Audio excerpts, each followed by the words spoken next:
Hello everyone! Hey, what's up? Oh, thank you, Gilgamesh. Thank you very much. Aren't you friendly? A little bit too much. Keep it to yourself. Hello everyone and welcome back to the stream. Today, Civilization VII challenge. We are going back to our Archipelago Deity Crazy Challenge map.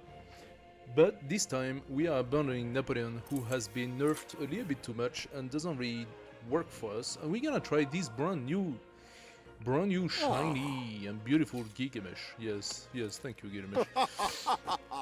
You're welcome. Okie dokie. He actually says stuff at the beginning. We can check what he says. Gilgamesh, what do you say? Shunu sharutam hishakaru. Ooh. Manushanu shiriluti shikinukni iniesi sanaku laumashalu. If you say so.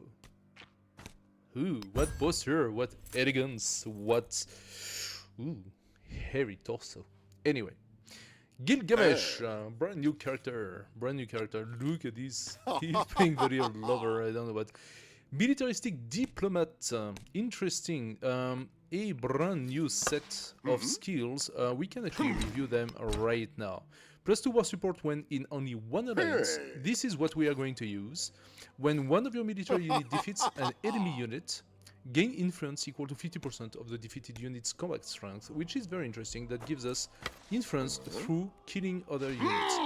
The second part of Gilgamesh's special ability is more into the diplomatic part. All basic endeavors are automatically unlocked. Endeavors with allies, with S, don't count against the limit of having one endeavor of a given type active at a time. So basically you can use the same endeavor with all of your allies, which is kind of cool. And the allies can support your endeavors for free, which push them to basically trade a lot with you and do a lot of stuff together with you. However, it does not work with having only one alliance. Only, of course, you decide to switch alliances and stuff like that, but the +2 war support is something that we have seen in the last week during the challenge with Napoleon was absolutely crucial. Also, not having managed to build the Gate of All Nations.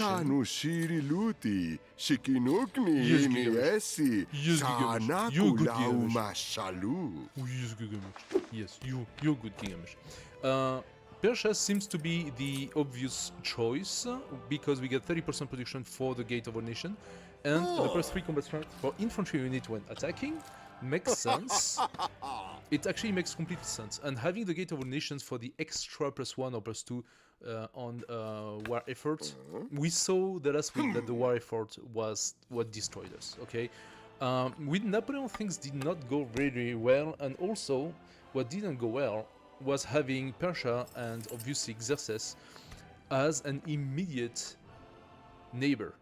Now, Persia with Xerxes already benefits from +3 combat strength for infantry unit when attacking, and he also has an extra +3 when attacking on enemy territory. So when it comes to attack you, he actually benefits from +6, which is insane because he already got the deity bonus and all the rest. So it gets completely ridiculous.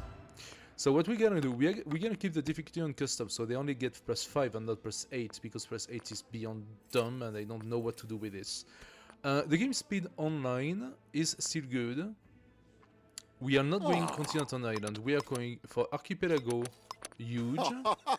Continuity for this for the game passage of era. However, what I'm gonna do, because I found it to be a little dumb, abbreviated era does not work for us so much.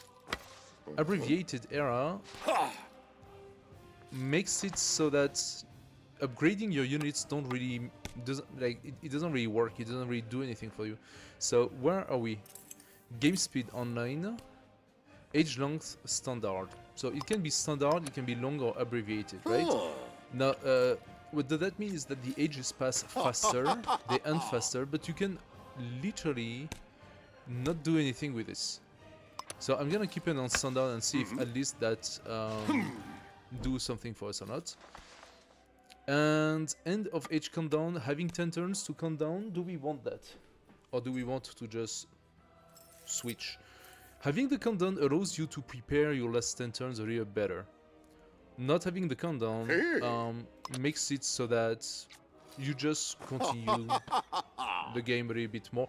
You have a little bit less strategy into it, so it is a little harder because you don't exactly know when the era is going to be ended by any other player. A transition impact is going to be continuity for retaining your army. Initial independent hostility, default. We could place independent as hostile for everyone. That will make befriending independence a little harder. That will also create a lot of barbarians everywhere, which is potentially interesting for us if we have a close-by barbarian to basically to how to say, train our army.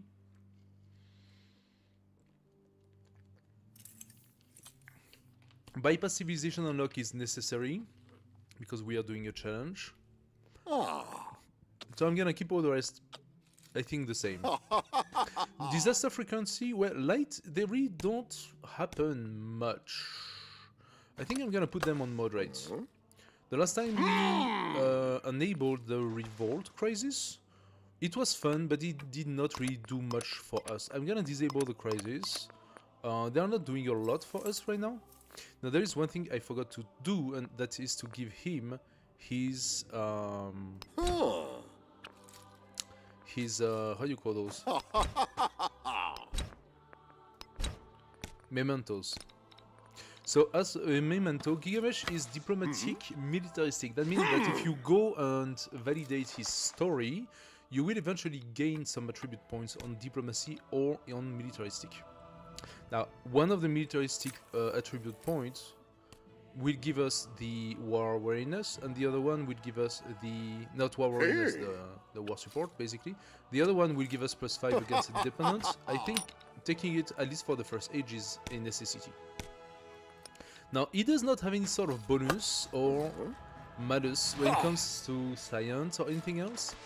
So I am thinking a scientific attribute point to boost up the science a little bit could help, or we can go for another sort of combat bonus.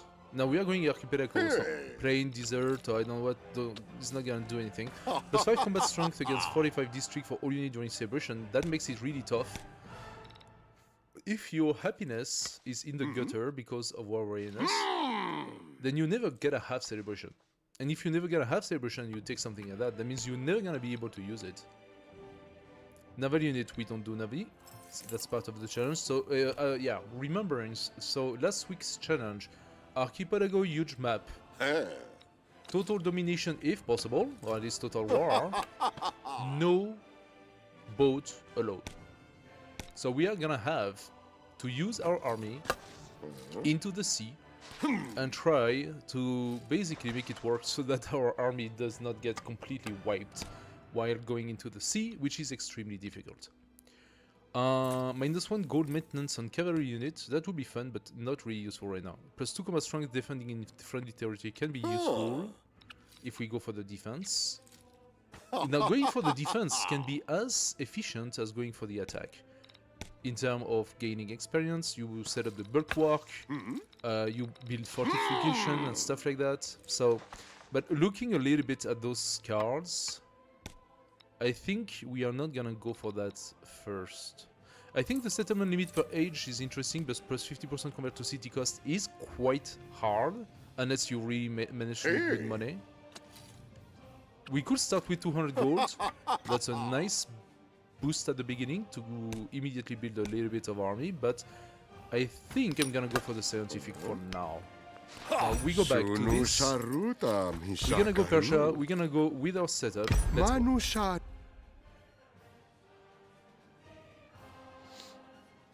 Let's go and see what happens.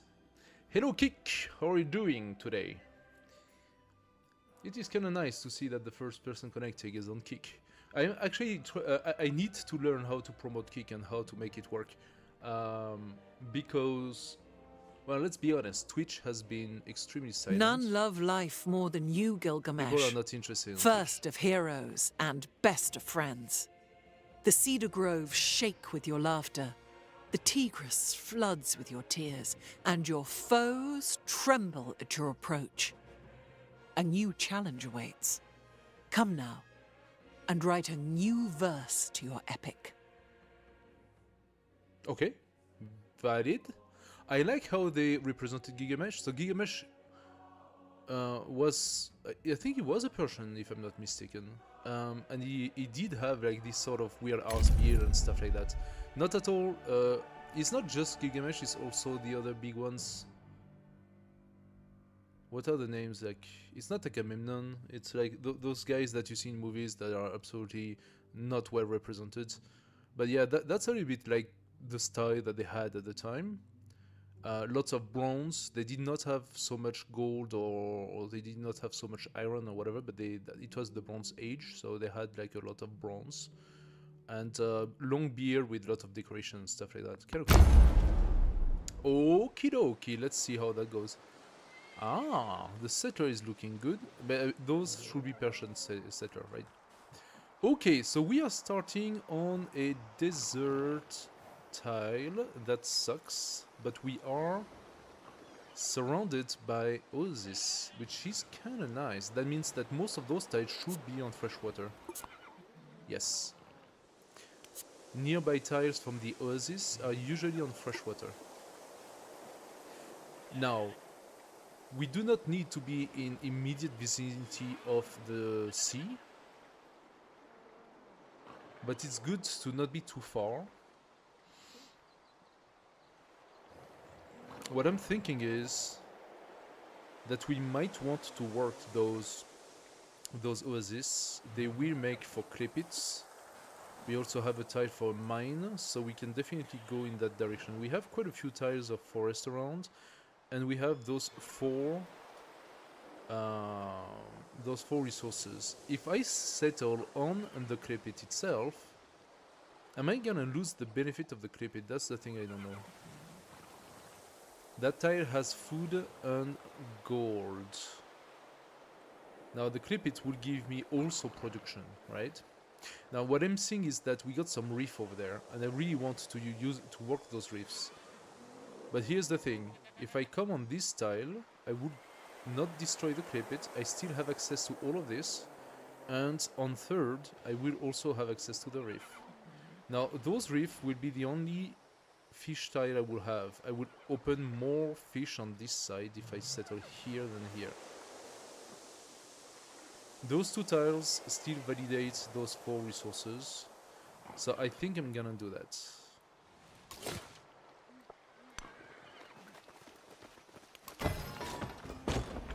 And we founded the broad city of Parza. Now, as always, we need to scout, so we're gonna do 4 scouts. And our scouts, we're gonna need to bring them into the sea as quick as possible. The radiant. Therefore, we go sailing without thinking, and we are sending our first scouts up to check what's over there. Okay, we are one too far from the salt. It's a little bit of a shame, but it's kind of always like that. You always have a resource that's one too far from your city. Alright, and we see the top of our little island. And we get the very first population.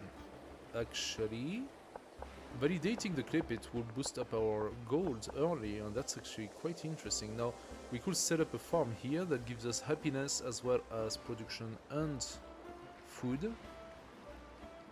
It is also interesting. I think we can try for once to work the clay and see if this additional small influx of gold help us. I'm gonna bring the scout up there and try to validate a little bit more vision. We got another population very quickly. This population, we are going to open the sea. Take this farm, so we got an extra food, extra production, and a bit of happiness. And I really want to work those tiles of fish over there for the extra science.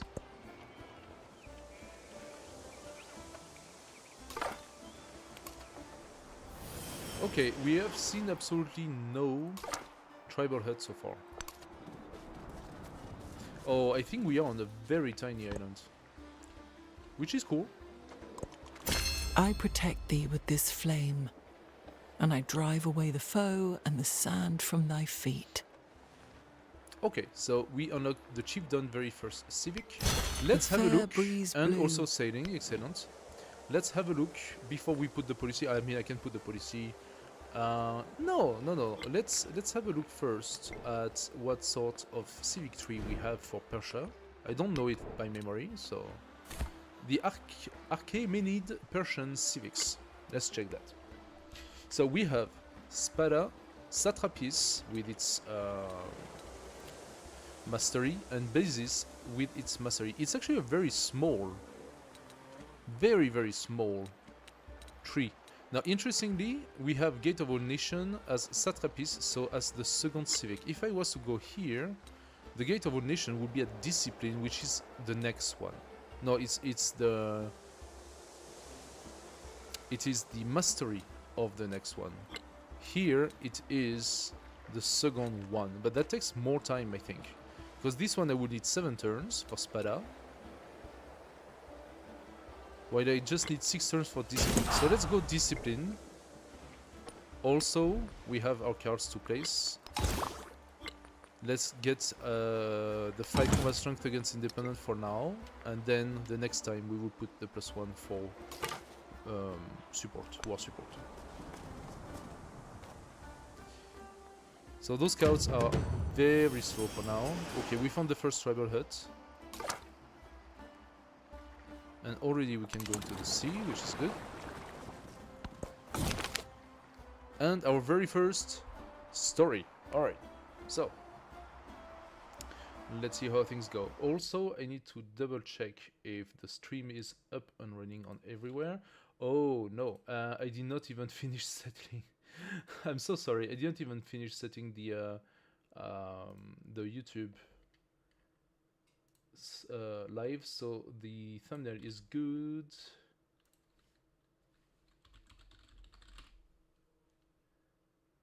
The game is allocated.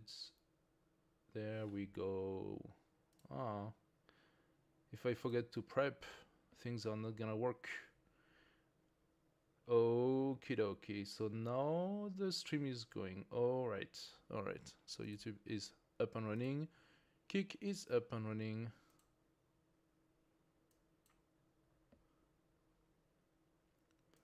And Twitch is up and running. Perfect. I am multi-streaming, as you know, so that people may have access to the stream on their favorite platform.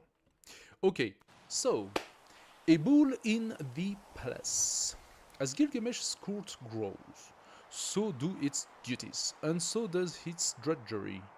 The great king paces the stone floors like a bull, head held high, railing at his subjects and flying into fits of rage. Something must be done.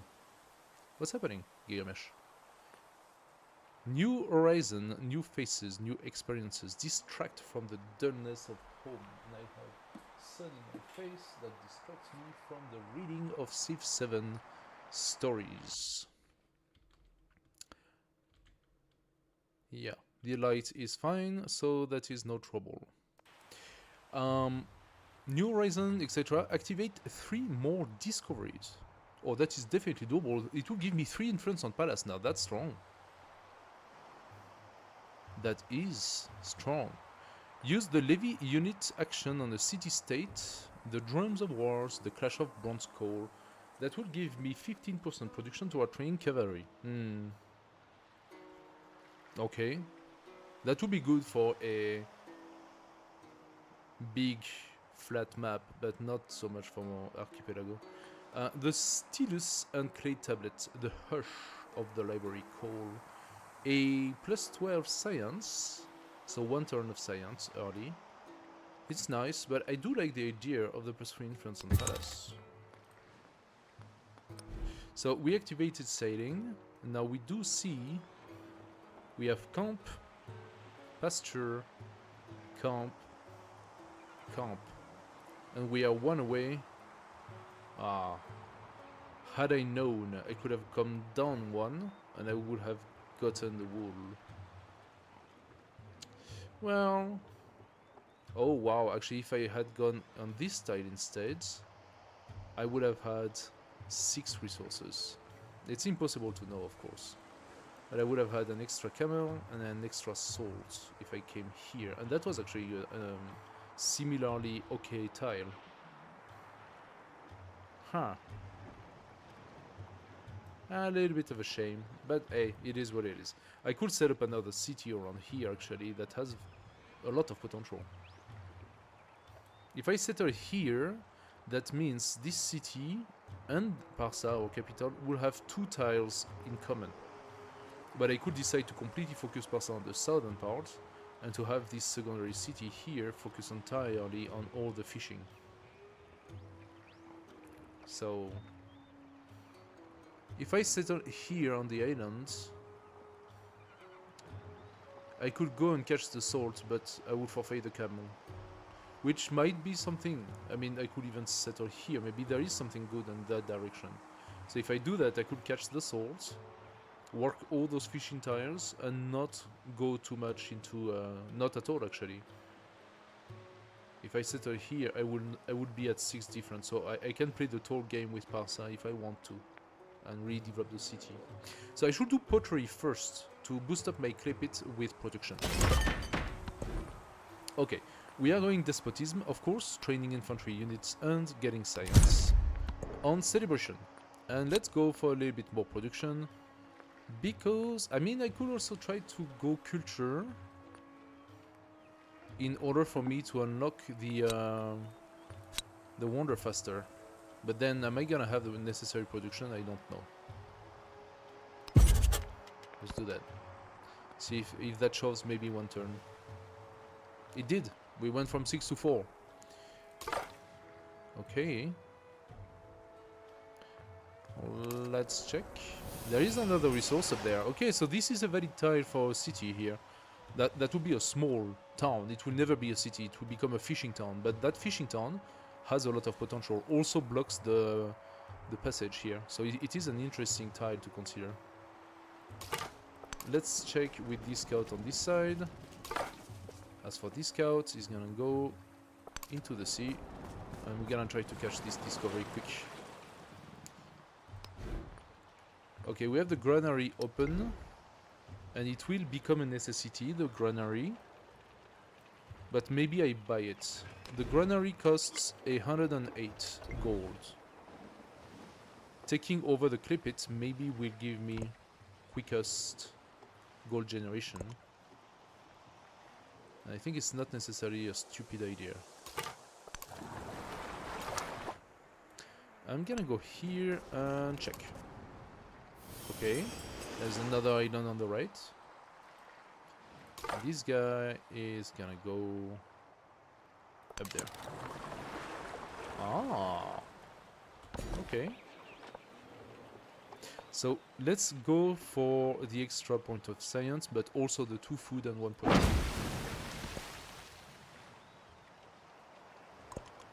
All up.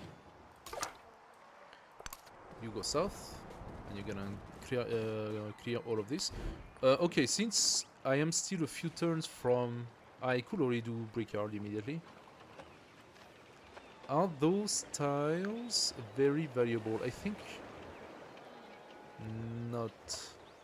This tile could be my access to the sea. 1, 2, 3. So that would be a clay pit again, right? I could consider those tiles as being a district as well, because those clay pits are going to cut my city expansion, so I have to consider that.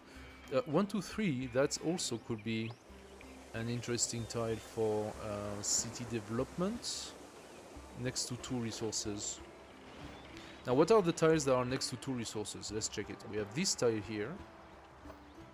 We have those 2 tiles, those 3 tiles, but I cannot access this tile, it's too far, so those 2 tiles, and this tile. Those are the 4 tiles, and they are pretty far from the city center. There are the 4 tiles that would benefit from a double resource adjacency. Now, why am I talking about that? The double resource adjacency is quite interesting for science and production. They both benefit from resource adjacency. Now, having a lot of adjacency is good, but it doesn't do everything, of course. But it does do things. What I could do also is do a little detour like this.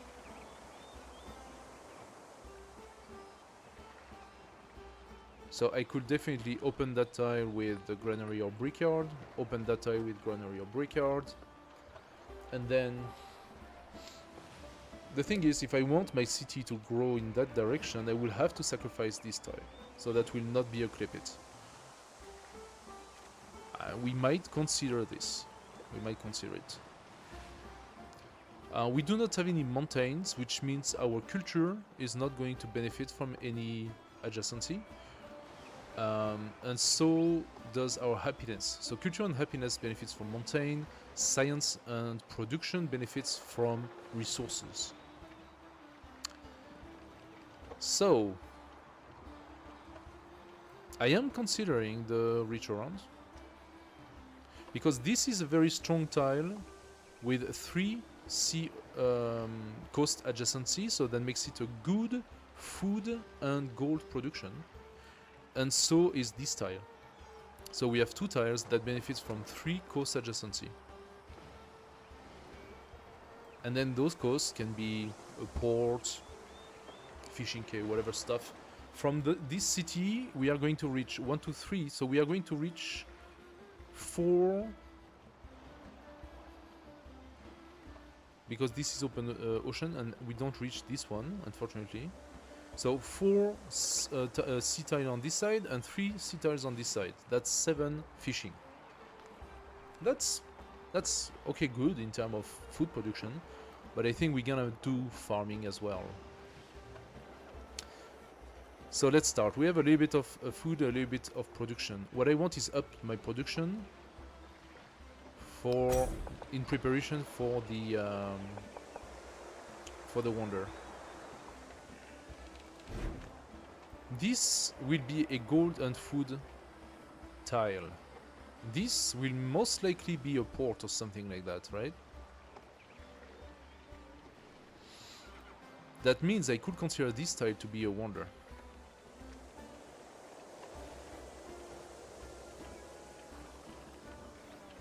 If so, I will put my brickyard here.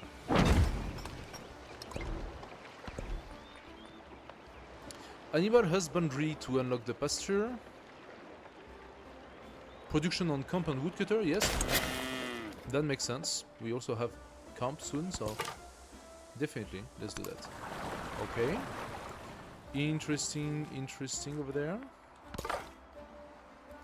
I want you to go up here, and then we are going to... Oh, there is another island. First discovery. They call it Discovery, I call them Tribal Hut. That's the former name they had. I mean, no, technically... Well, yeah, Tribal Hut are those. And then you had the Barbarian Village, which are the city-states. They become city-states only once you befriend them, or after a little while they become city-states. So, an elder of this remote village has died. Actually, the lack of light is killing my eyes. I'm gonna have to open a little bit. I don't know if this is going to destroy the camera, but yeah, that's a little bit better. Too much light in the face is not good. An elder of this remote village has died. The body is wrapped in a vibrant and woven textile. In its colors and patterns, the stories of its creators. Okay. Learn the weaver's technique for 22 culture, or tax the textile for 37 gold. I think I would love to get discipline faster. Do nothing which is of no use. Alright. We unlocked the special army commander, and we gained an army commander. We unlocked Dur-Sharukin, +1 science and fortifications in this settlement, +5 combat strength for fortified district in all settlements. Act as a fortified district that must be conquered, must be placed adjacent to districts. And the scouts can get +1 movement on sight. It is something that will replace our culture. It is interesting, especially at the beginning. Let's see how long it takes to do this. It takes 4 turns. It takes 4 turns. Dur Sharukin takes 17 turns. That's just how much it costs. Now, I want the Gate of a Nation more than I want Dur Sharukin. Dur Sharukin is interesting, but the Gate of a Nation is really the one I want. Also, our next potential commander will take 19 turns to build. It costs 150. That's a lot of production. So, are we changing our policies? Yeah. We're gonna put the scouts, and immediately we start seeing more tiles, and we are going to see things much better. As soon as the scouts discover a barbarian encampment, I will build a little bit of an army and start training my commander. Now, for the commander, there is something that we want, and that is the amphibious ability. Now, as you know, the commander levels up through the battles of its troops. We actually start already with the initiative from the assault category, which is kind of cool. That means we can immediately start upgrading our units at the next level. But the amphibious ability is over here in maneuver. Now, the amphibious ability is something very important for our challenge. Lone units within the commander radius suffer no combat penalty when attacking while embarked. It costs a movement to embark and disembark. Now, they suffer no penalty when attacking. That does not say that when defending they are not reduced down to scrap. So I think it's important to check if there is something that would allow them to retain their capacity when defending.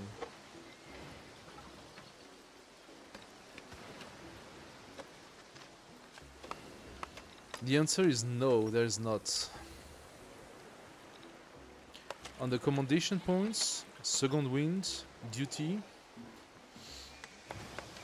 service for movement, merit for radius, and order for strength, I don't see anything that will help us in the water. Okay, this is kind of cool. Field commission. Land units within the commander radius can be upgraded as if in friendly territory and heal 10 HP when upgraded. This is actually something I might consider because we are on a huge map. And the last time when we reached our enemy, we had very low tier units compared to what we could have had. Now with this, that means that within the commander radius, I could have upgraded my army. And that changes everything. The first one is not as interesting. It means that we get plus 5% to all yields except happiness in settlements when stationed on a district. So if you keep your army at home, at base, you will get 5% to all yields. It's really not much. Resilience, 50% reduction in the commander recovery time. Okay, cool. 10 combat strength for this commander when defending. Okay. It's stronger when defending. Plus 5 combat strength for all units attacking when using the coordinate attack commander ability. This is... okay, this is surprisingly interesting. The coordinate attack is something that you do when you have several troops surrounding one, basically. Or you can ask your troops, all of the related troops to attack at the same time, and then they would benefit from plus 5. Does the coordinate attack... do we have it from the start, the coordinate attack? I think we do, apparently.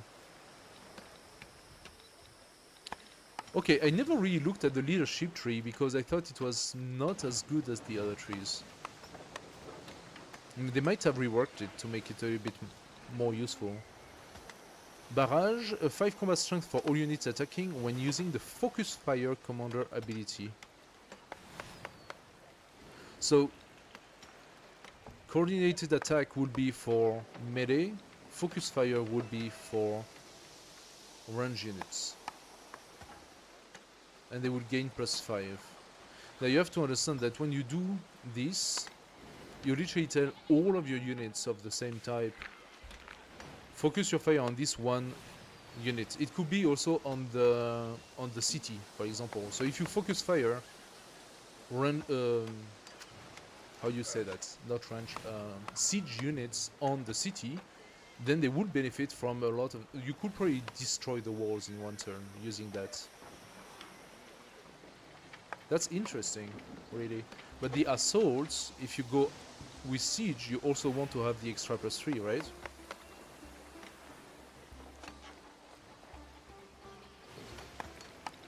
Like this one would give +5, but you do not get to choose where each unit you... Oh, actually you could, if you think about it. You first attack with the units that you want to attack other troops, and then you do the special ability of the commander. But again, you never know what the result is gonna be. So most likely you're gonna try to do it with as many troops as you have and hope for the best. But then all of the troops have attacked. There's a subtle balance to be had. But this is getting interesting. Maneuver, leadership are getting interesting. If I focus on one, it's rare through a game to fully develop a commander past, I would say, 2 trees. Sometimes you can go 3 trees, but that would mean since I want maneuver at least up to that point, then I'm gonna obviously go for 1 more points to have the extra commendation. So that's already a second tree. And then instead of going logistic, I will go leadership. I don't know. It's not obvious. Alright, we got some more discoveries.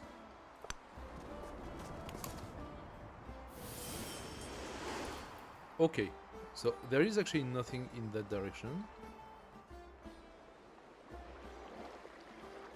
I think that this is ocean. All of this is ocean. I could be mistaken, but it feels like this is ocean.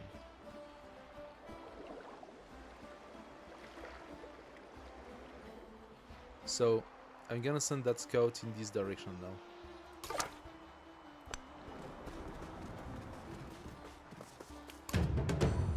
Okay, and there is another discovery here. Okay, so we got a scout south, a scout north. I should probably check. I should check it. If I have a doubt, I should check it.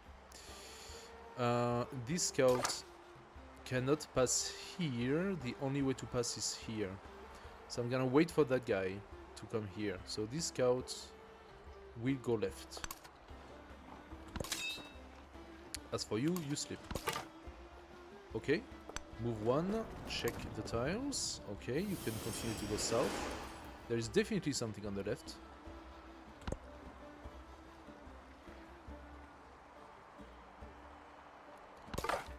Okay. I think... Do we go on land?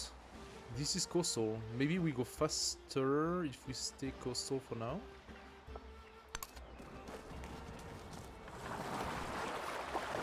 I'm gonna try to catch it. I wanna check up there. Aha! That would have been a mistake. Okay, that would have been a mistake.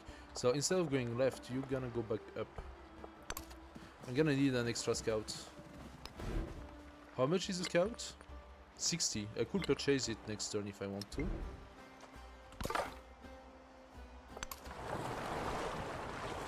Alright. Now we are playing on Huge Archipelago, so The caged bird. there might be a lot of things to look at. We finished the next science, which was, sorry, I went to do fast here, animal husbandry, pottery, so those are done.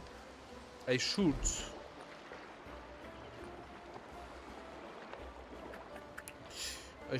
I think, I mean, that is definitely an interesting tile to use.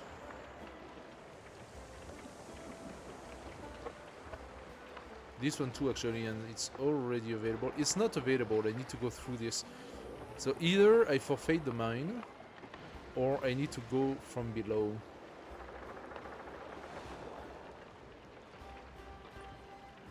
Like the gardens, +1 food for each adjacent coastal or navigable river or wander. So the most logical for me, if I place the Gate of a Nation here, is to place this one there. But the Gate of a Nation is gonna take a while to build. So what can I do passively that will help? +1 production on mine and quarries, that will help. Now, the writing obviously gives science, but science, I will have to build it a little farther. So I'm thinking I'm gonna go masonry into writing, or masonry into irrigation into writing. Now, I know that having strong science is important in this game, but... Oh! These are nice lands. Wow, look at those. Yeah, we need not forgetting also to settle a new city. In 2 turns we have enough. I'm gonna have to check how much it costs for us to do a settler. Aha! And we found our first neighbor, and that is Jose. Jose, what's up? Ako si Jose Rizal. Makata. Pintor. Revolusyonaryo. Alright.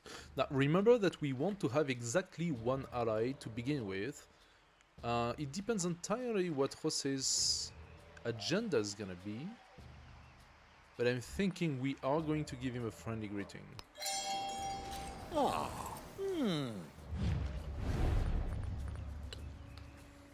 Likes the leader doing the most diplomatic endeavors, dislike the one doing the most sanctions. That gives us a good potential. So I'm gonna immediately go for a research collaboration. And he supports it. Excellent. We literally gave ourselves 33% more research.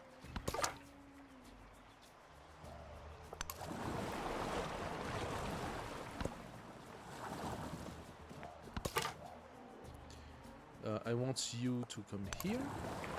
And we're gonna take those discoveries and validate the bull in the palace.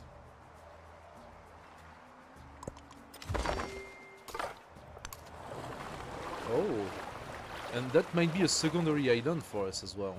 I mean, I'm looking at these because look at those tiles, they're incredible. This tile here sees 1, 2, 3, 4, 5 resources plus a bunch of workable fish. Kind of difficult to make it a city or anything like that, but like that's already really nice. Now besides this, which is really cool, we could consider this here. Nah, it's not as good though, because I already consider this tile to catch this here and to make a town here. If I make a town here, I can definitely jump and make a town all around there. But there are so many good things to take.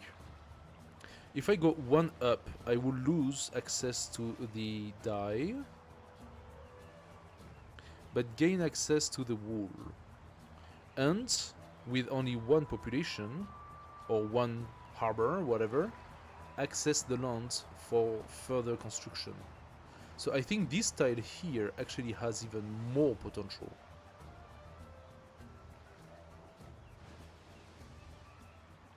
That is a 6 resource tile, by the way. 1, 2, 3, 4. I didn't see the total. 5, 6. This is a 6 resource tile. I kind of like it. Also, there is a navigable river here, which means anyone who will settle around there will have access to the sea and a very nice adjacent sea for, well, for several things, really. Alternatively, we can say we want the navigable river, so we could settle here inland. That will forfeit 3 special resources, though. Even 4. Mudding the waters. A withery senior brick maker keeps throwing his brick into the fire, and his colleagues are beginning to whisper about him. But a supervisor notices that the bricks tossed in the fire seem to harden faster. invest into a brick kiln, 1 ton of science, or continue making mud bricks because we are stubborn and stupid, 1 ton of culture.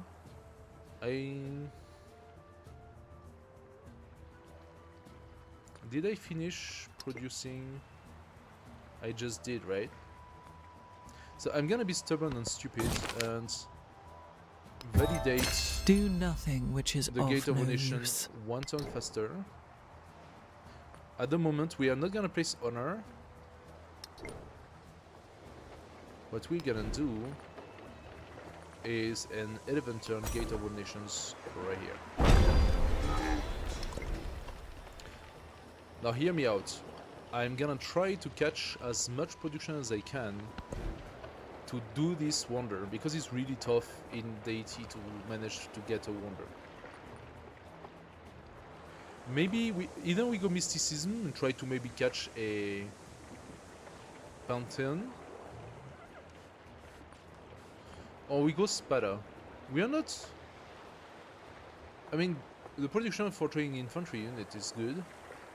Are we in a hurry to get spada? We did not really check what else it does. Satrapies. So, Satrapies unlocks the Paradisa, which gives us 2 culture and 1 gold. It's built on nothing in particular. Can be placed adjacent to another one, but other than that, it's just fine. Which means I can use those stupid desert tile to make Paradisa instead. Satrapies, which is the mastery. The Paradisa gets +1 happiness and +1 culture from adjacent quarters. So if I place a Paradisa next to a quarter, that will boost it up. And +1 settlement limit. That's pretty good. So I can already consider this tile to be a Paradisa. Or where are we gonna place quarters? Here? This tile could be a Paradisa. They would benefit those quarters. Because this is a wonder, so ultimately the quarters next to the wonder would benefit from it, huh?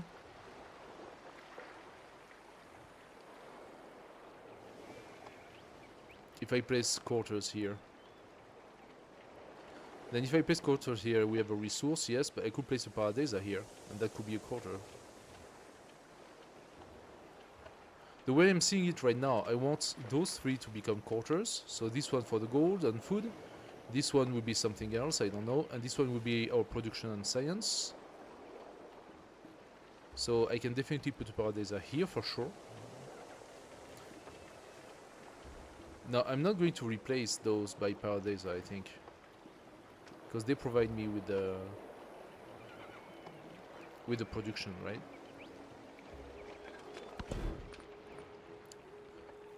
So do I go mysticism for the Pantheon?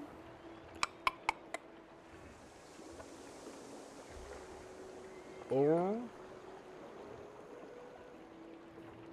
I don't know what the Pantheon is gonna do for me really. I mean the altar for the happiness is still good. And then maybe we do mysticism into Spada.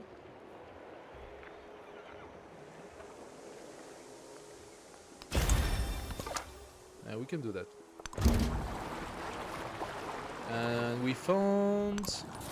Hey, Genghis Khan! A group of refugees have survived a shipwreck. Their numerous faces molded by years of hardship. Their bodies may be battered, but their spirits are completely broken. Show hospitality to the refugees. Minus 100% gold, so minus 6 gold for 1 turn, but we gain a migrant. Or we could leave them for 5 production. Ah. Oh, that's a tough call. How much are we producing now? We are producing 10, so we gain half a turn of production. Or we gain a migrant, which will, in turn, give us more, because I could set up a mine or in another clay pit. I think I'm taking Миний Чингис хаан the болов. migrant. Чи нөхрөө дайсан уу? Чамайг бодоод би ив ирсэн нөхрөө гэж найдаа. Okay, so Genghis Khan, here's the thing. Starting now, we are seeking one alliance only, right? It doesn't mean we cannot be friends, but in theory, we want to warmonger as much as we can. We want for total domination. The total domination in Civ 7 doesn't mean you need to systematically be at war with everybody. And let's put it this way, I try to go for the all total war thing, and the impact on Deity of being at war with everyone immediately, or at least to be on wrong term with everyone immediately, is too strong to be able to do something with it. Basically, you're bound to fail if you try to do that. It's impossible. There used to be a special ability of Napoleon or Friedrich, or I don't know who, that if he was at war or at least hostile, he would gain strength for his army. But that ability has been taken away. So it's not in the game anymore. So there is no point going at war with everyone at the same time. Unless I think maybe you still have it with Germany as a civilization, but that is something we need to check. Okay? As of now, it makes no sense. Now, going friends is also not an absolute necessity. It will give us plus 20, right? But if I don't do anything with him, it will decay over time. So I'm thinking I go neutral. Now I have another reason for going neutral with Gengis Khan. I want first to see what his agenda is gonna be. Okay, here's the thing. Likes the civilization with the smallest number of cavalry, dislike the ones with the greatest number of cavalry. He's going to naturally like us because I'm not gonna go cavalry. I'm Persia, that means I'm gonna go infantry with the immortal. Potentially, he could get to like us. Jose already likes us. He's already at 32 on relationship. We share government, we first met, and our endeavor is already boosting it up. So we are probably gonna have a very quick alliance with Jose. If I want to warmonger, I'm gonna have to build an army. Now, I could definitely betray my friends. That is also available. I'm not denying the possibility to betray my friends. So do I want to do more endeavors to boost up our economy a little bit? I think it should be something we may consider. They are already ahead of us on everything. So maybe we do a cultural exchange. He supports it. Okay. Puts us at 16. It's better, it's still not great, but it's better. We are now on par with Jose on culture, and we are below Jose for science, but on par with Gengis Khan on science. Discovery, we're gonna take the migrant, I think. I'm gonna lose 6 gold, but I'm gonna take the migrant, and I think I need another scout to go in this direction as well. Or I keep my gold and I consider the settler. How much is a settler? 100. We do 60, so that would be in 5 turns. Again, I really want the Gate of the Nations, so... What would be the best? The mine? Or the clay pit?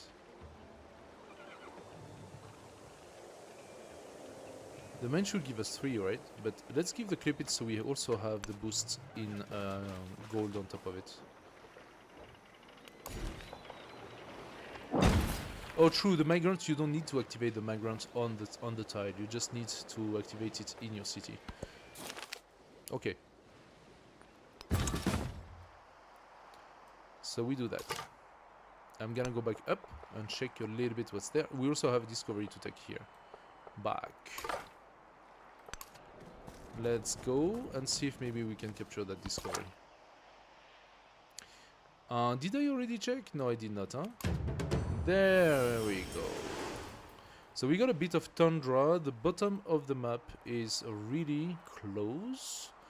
That also means that we are likely to not have too many neighbors down there, but they have much better tile up there.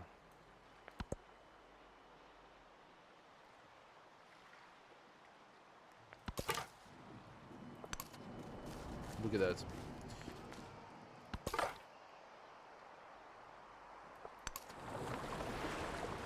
Okay, we're gonna get that discovery. We are 2 out of 3, so that's actually really good. We are doing good so far. Also, Tundra usually have quite a bit of tribal huts, so it's pretty good. You can find discoveries down there. The tourist should get another Oh. lens. Yeah, See we could maybe straight capture that. inside. Wouldn't see Big Rock then. He would see that Kunia, living right inside there as from the beginning. Okay, where is this? I think it's behind. The bodies of 2 feuding merchants lie by the roadside, their disputes settled in blood. As birds cycle overhead, passing travelers have begun to squabble over the abandoned wares. These are no Achaemenid Persian goods. Yes, they are. Do you know why they are? Because that gives us a settler. There we go. We got our settler. Okay, let's consider where we're gonna settle our next city. Now, we just found Ururu, and Ururu is surprisingly interesting for us. If I was to settle a city here, I would not catch the fish. But this tile would be a good tile. This tile would be a very good tile. Oh, actually, this tile would be a good tile for everything. It would be a good tile for gold, it would be a good tile for food, for science and production. You have to choose. I have another clip it. From this tile I can access all the way to the dye, and I could access Ururu. So I'm gonna check with the scout if there is anything up there. Now also, I'm not forgetting that I want to come and catch this, but going here, I'm putting my cities, like my towns, a lot closer to those guys. Okay, the discovery has been taken.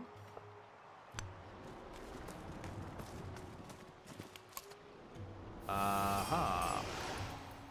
What do you find here? We find the city-state of Nagdipunan at war with the Jaguar Slayer. He is trying to befriend it. Okay, he probably will. Yeah, I can see how those... Wow, I mean, look at those tiles. He has incredible terrain. He's gonna skyrocket in terms of game.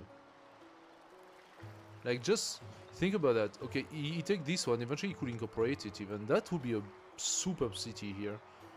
Or if he doesn't want it, he can still settle around here. And look at this. Just this one tile has 1, 2, 3, 4, 5, 6 resources right around it. A lot of potential science. Like, this tile here is already extraordinary. That's a super good secondary town for him. Anyway, let's not consider him, let's consider us. Our tiles are a little bit harsher, a little bit tougher. But we still do have things. So, in here, as I said, I could settle here or I could settle here, capture those resources, right? Now I'm considering I could settle on this little island here, so that I don't interact with Persia too much. I can still capture 4 resources. I can have a few reefs as well, lots of fishing tiles, and I just need to settle a harbor here, so I can actually go inland. And I have 3 additional tiles inland if I want to grow a little bit my town. And I don't interact with Parsa at all. I'm exactly on the edge of Parsa. So I can put one here, and I can put one here, and I'm literally covering these islands. Down here, it's not as good. But I can consider a city here, maybe. I don't think I can really catch those tiles. But a city here will have access to the iron, which is good for us. Ivory. Source of wool and source of quarry, plus working those tiles. Now this one, 1, 2, 3, they would have, yeah, this city here will have a big adjacency to Parsa. So if I put a town here to catch those, I will really limit the development of this town and to really focus on capturing as much fish as I can, but leaving my capital city more space, I think. Now, a lot of this space here is just, you know, not very interesting. It's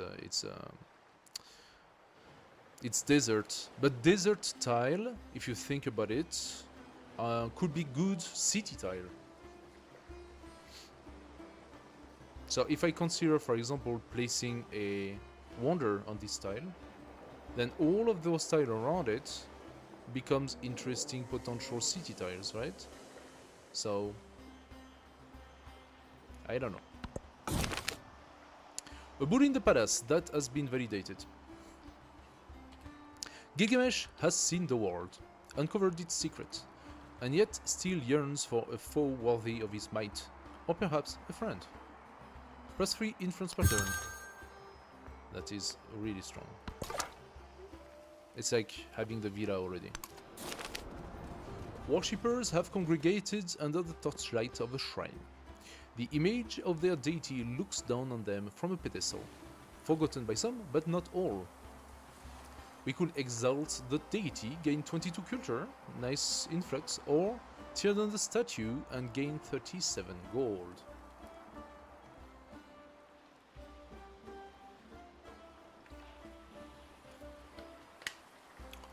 Uh, 22 culture, I think, would almost give us the mysticism. But I don't have the gold to build the pantheon, to build the altar, so I'm gonna take the gold for now. Strategically speaking, take the resources you can use, right? Okay, 3 more discoveries, look at that. That's really nice. He was Okay, the first to the construct a jaguar wall. got killed. 18.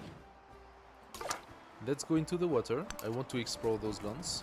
I wonder how big this island is. We are really into the bottom of the map, so I think the inside islands are a little bit bigger. We're gonna go and catch those discoveries. Early discoveries are good early game booster. Okay, so we could get the mine for +3. Or we could get the fur, the hides. Bonus resource is +3 production. So that's +2, and the resource +3. So suddenly we are at 17. And we shoved 3 turns to our wonder construction. Jose wants to support more culture. Sure. I'm gonna have to be careful a little bit with my influence, but here's the thing. I am not playing a game right now where I need absolutely to catch all of the city-states. The game I'm playing right now, the challenge I'm playing is conquering those guys. So first of all, I'm gonna have to meet the people, and then conquering them while not allowing myself any navy whatsoever. So that means we're gonna have to go and build a lot of armies. Oh, we need to consider where to send my settler first. Oh, there is a city-state here.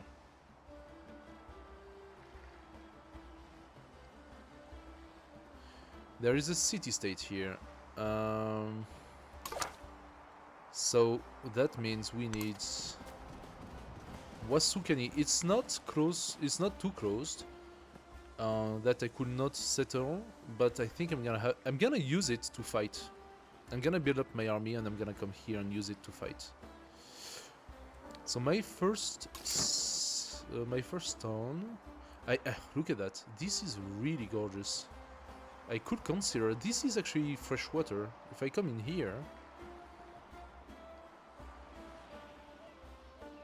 I mean, I lose too much if I go here, right?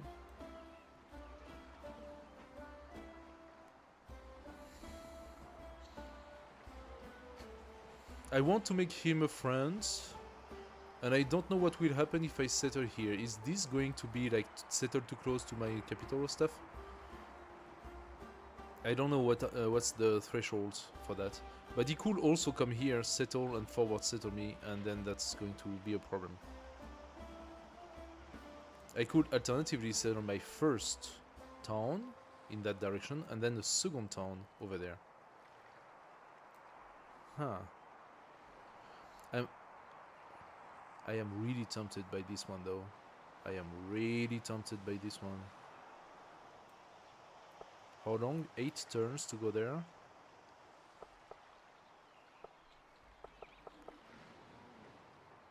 And here I said I would settle here, right? On this island there.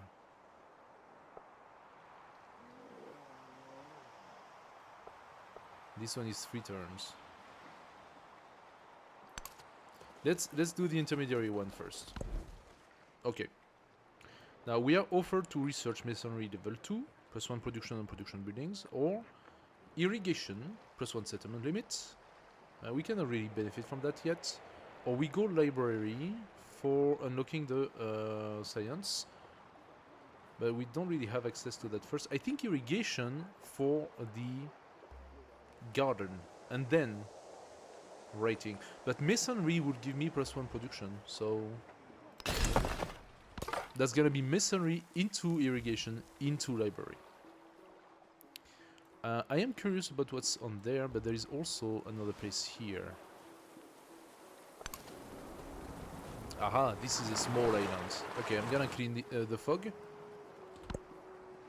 it going to attack? There is another world. A wonder has been built. Dur Sharukin. Hey, what did I say? Dur Sharukin has been built. Let's go into the sea so they cannot hurt us, but they could have a galley. I have to be careful about that. I want to visit up there. You come on and show. Okay. That's fine. Oh ho! This is not linked.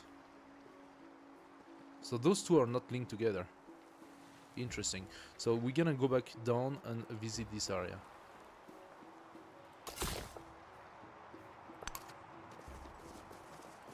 How much would it cost for me to make a second settler? The next settler costs 140. That would be in roughly 10 turns unless we find some more events that gives us gold. We don't have another source of gold yet. Do I want to do the saw pit? The saw pit will benefit the camp and woodcutters. This is a camp, and those camels are also camps. So I think doing the saw pit does make sense at some point. So maybe I will put a saw pit here.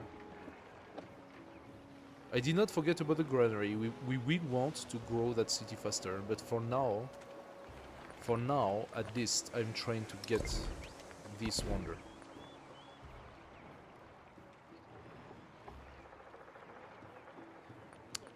We will do mysticism after. I think the Code of Law to unlock a first merchant could be good. Will I be able to send a merchant though? I don't know. Let's do it and see if we can get something. I suppose that everything that's worth has been taken.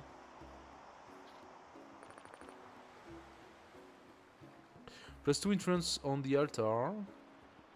The altar receives +1 happiness adjacency for mountain natural wonder. We don't have that. +10% growth rate in settlements with an altar could be good. Culture on quarters. 5 healing for units in rural tile. +1 food on farm, pastures and plantation.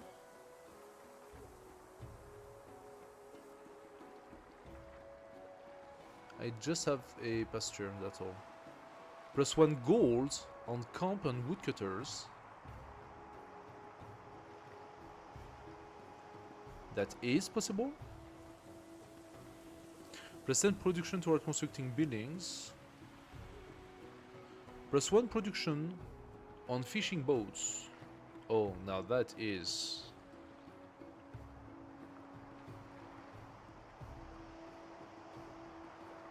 that is good. That will give us a lot of gold thanks to our towns, right?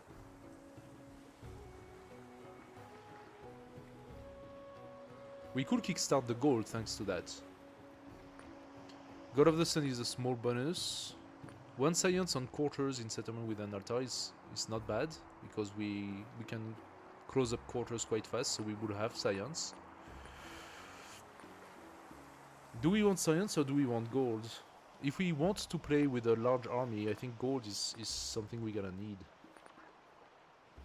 I think the God of the Sea is a no-brainer on Archipelago, right? Now, obviously, that means we need to have altars. We need altars in every single town we're gonna build.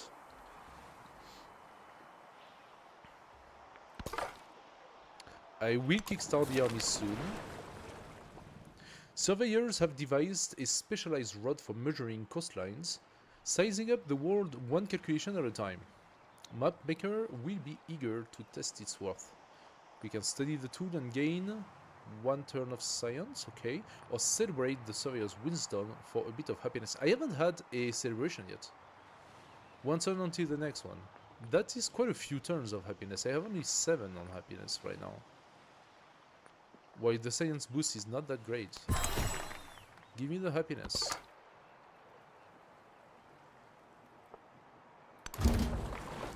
Oh ho! Now that is good for us. That is excellent. Lakshmabai and Moria is actually neighbor with Jose. That means they are probably going to kill each other. मी राणी लक्ष्मीबाई आहे स्वातंत्र्याची रक्षक व माझ्या जनतेची माता. They go well together, I think. I am going to remain neutral. Hey, This guy is such a how do you call this?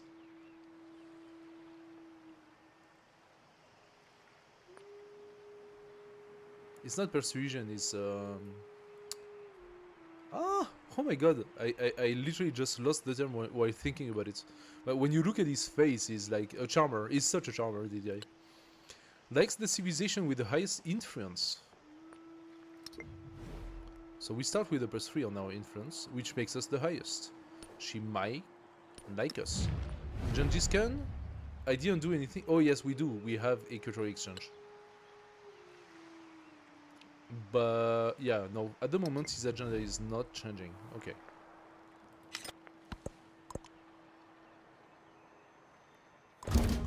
He was the first to construct a wall, 80 miles in length, which was to separate the barbarians from the Romans. Okay, we have a celebration. We also just met Himiko, and how is that possible?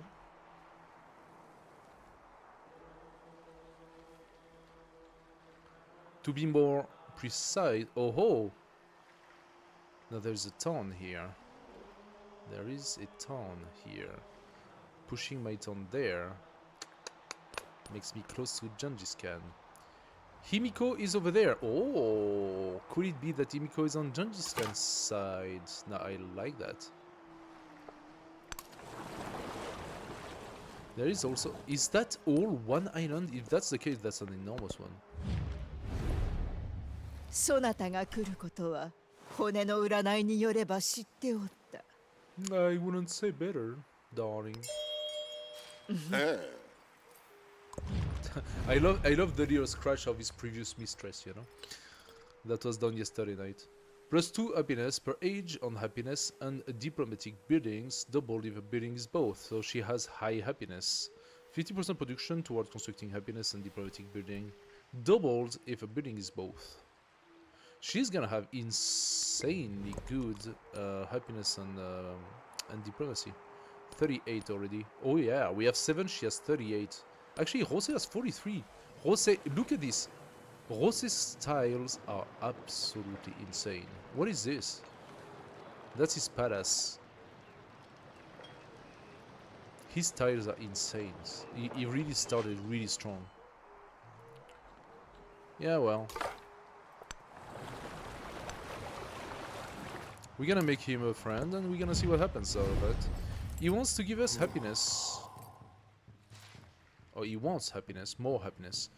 Do we want more happiness? I could get more influence instead. Yeah, look at him. He's so funny. He's so He's excellent. +3 per turn in cities for both leader. That's just +3 for us. Do I want it? Do I want the +3 or do I want the influence? I think I'm gonna get the influence. Happiness is good, but at this moment, okay, we could go for the 20% science, or we are going to kickstart the infantry. Now that is only 5 turns, and we are 2 turns away from the Gate of All Nations, which means it will be only 3 turns. Now I do want to build up some infantry and to send it here. It's only 3 turns though. How much does it take for me to build some infantry? It takes me 1 turn to do it anyway, so I would not really benefit from it right now.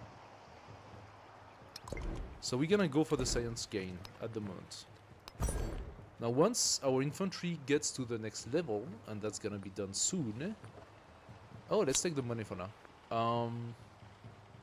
We want honor soon as well. Maybe getting the happiness would have been better to try to pile up celebrations. 20 turns until the next one. 20 turns means we need 140 happiness. 140 happiness for the next celebration. We could try to keep that in mind. Though, I can try to do a very quick altar and boost up our happiness. We said we want irrigation works. Let's do that. And we found... Ooh, wow. Okay. Their capital are really close to each other. She's neutral, but I would not be surprised if they go to war. Maybe he's gonna get destroyed, actually.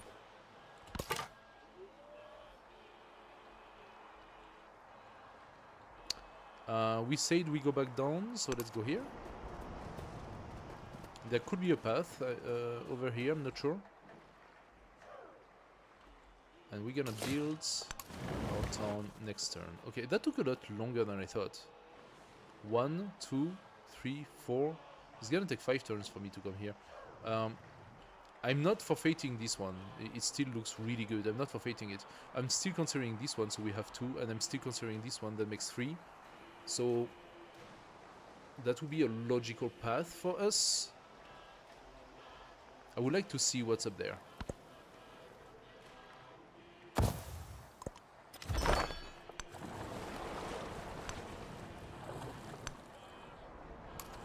And there is an... No, that's Vasukeni. Okay, that's good. I think I can come back on lands and check those tiles. The horse doesn't do anything for us if we settle here. That is, I think, mostly gonna be a big pile of desert. Petra could do something, probably.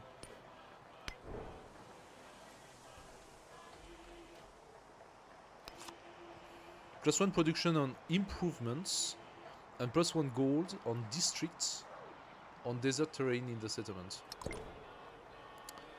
So you put a bunch of farms, you'll get a little bit of food, a little bit of production, then it will add you gold and production. So it will add production, I think, for the farms, and for whatever district you have, gold. Technically speaking, we are on desert. I could even consider Petra on my capital. That could be a Petra here. It will not be stupid to put a Petra here. What sort of district do I want in this tile? If I want to have quicker science, it's not necessarily a bad tile to put it. We have a resource and we have a wonder. Or I use this for the monuments to get a little bit of culture. That's also valid. Yeah, we'll see. You want me to open my border for +2 gold? I say yes to that. I don't know why you want me to open my borders, because you don't need it, but I think it just wants to improve our relationship.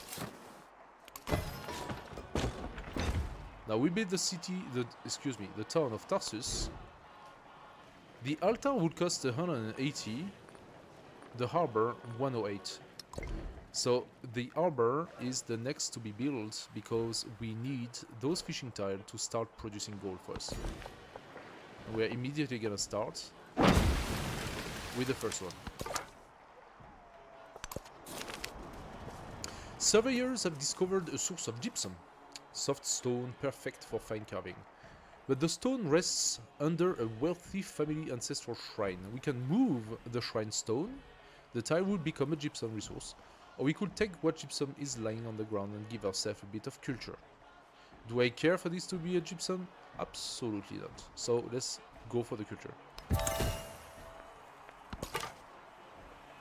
There is a discovery up there. Let's try to see if we can catch it. I also wanted an extra scout to go in this direction. Huh. Okay. Hear me out. I think getting the scout to check this area is important, but getting Tarsus to produce is more important. So just as before, I'm going to check that tile in case I maybe not need to go that far. I'm gonna go 1. Okay, so this is ocean, we cannot pass. So now we go back down.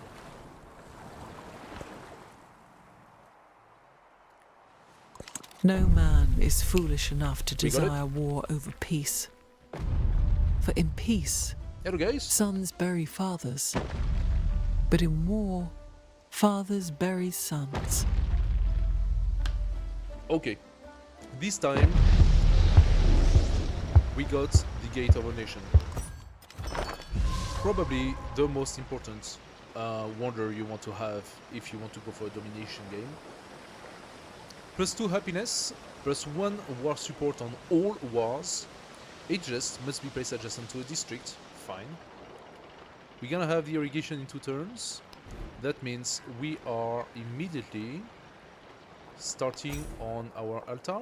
I mean, it's good for the happiness, and I'm considering trying to get more celebrations. Or I can already place my harbor, although that's kind of dumb, because this could be a much better district, such as the port or stuff like that. Something that benefits from being close to a wonder. I also said I wanted the granary, so I have several things to do in order. I think the saw pit comes first, takes 2 turns, it's going to boost up our production. Then the granary to boost up our food, which is currently not good. And we're gonna have to start putting in some farms as well. Although those are woodcutters, the farms are more south. Those farms can be replaced by city later. We also want another settler.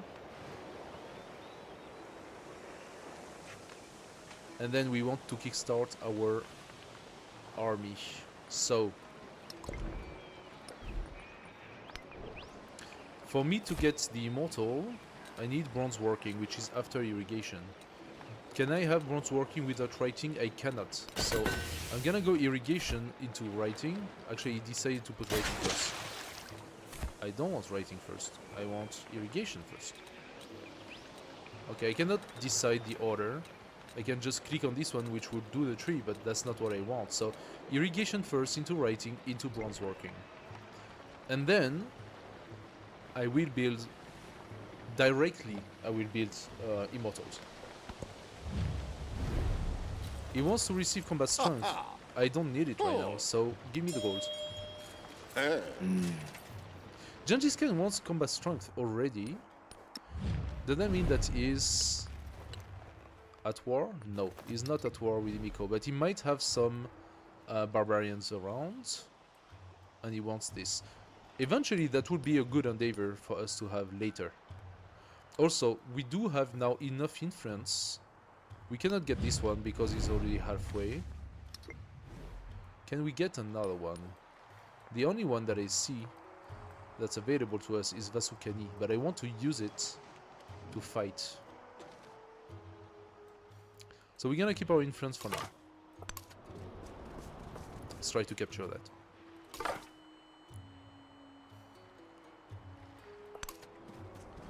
Oh, you lose all movement going into this. Am I gonna lose movement because it's rough? Or am I gonna be on the river? Ah, we'll see.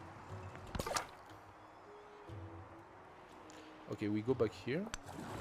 Oh. Oh. That stings. You know what? I'm gonna take... Am I gonna take the damage? He can attack me next turn. But from here, I can escape quick.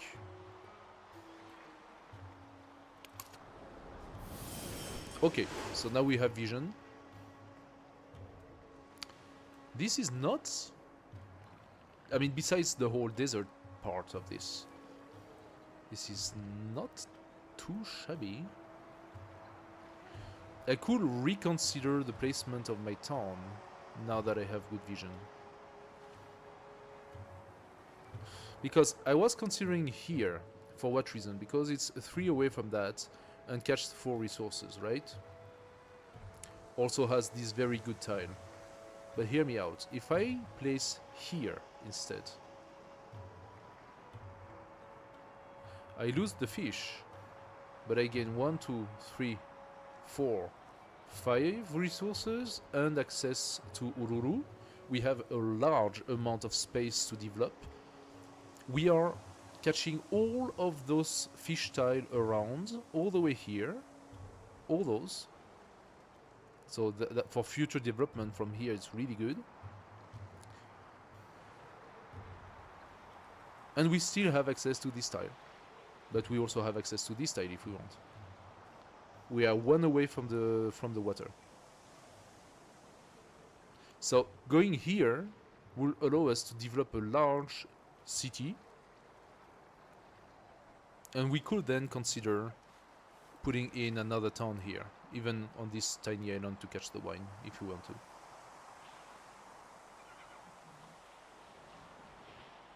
I don't know exactly what I want to do with those southern tiles, okay? I was considering putting a town here, but now that I look into it, I mean, yes, the iron is interesting, but now that I look into it, it's not. It's gonna be a very small town. It's gonna have a lot of fish, but besides that, it's gonna be a small town. If we go farther south, we have incredible amounts of resources to catch. So a town here catches 6 resources.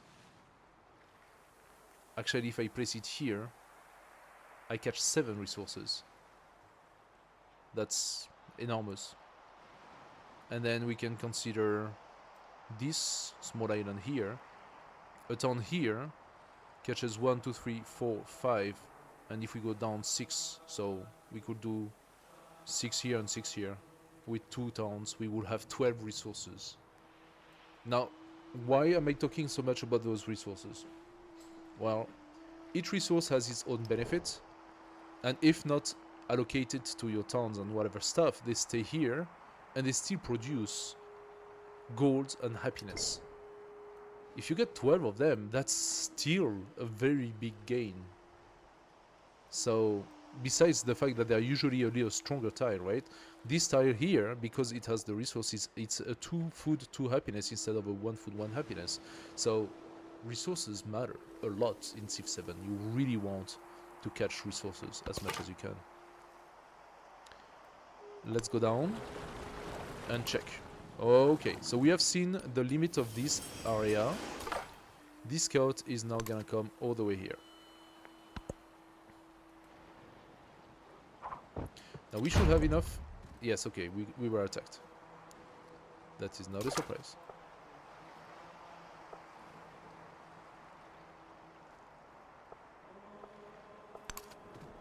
Okay, there is a Jaguar Slayer here. We could maybe bait the Jaguar Slayer to deal with the guy. We could purchase the granary,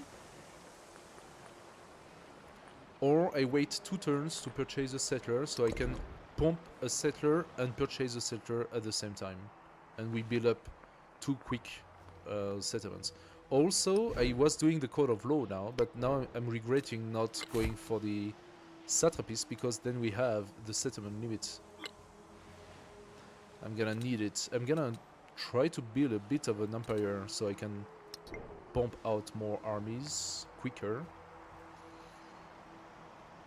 Do I want the granary to grow parsa faster, or do I keep for the settler? A quicker settler allows me to come and to catch this area. But that's closer to Genghis Khan. It's not necessarily a bad idea though. Doesn't mean it's a bad idea. Or I pump out another scout and check what's in here, which is also valuable. I could just build a scout for one turn. Okay, the ants that feeds, we are actually being given gold or production, so we might consider that, okay? The manager of a portable food stall has been peddling wines and meat pies to a mob of political protesters. However, the drinks rile the crowds up, the stall is overturned and set ablaze. We could impose new taxes on wine and gain 25 gold, so we would have almost the settler done. Or we could outlaw drinking near the civic center and gain the production on palace. One production on palace is... it's not that good, so let's get the quick gold, of course. Okay. Talking about gold, we have now the second fish. And the second fish is on the Corey, which gives us plus 4 gold in a city or plus 2 science in a town. Science is good. Science is good.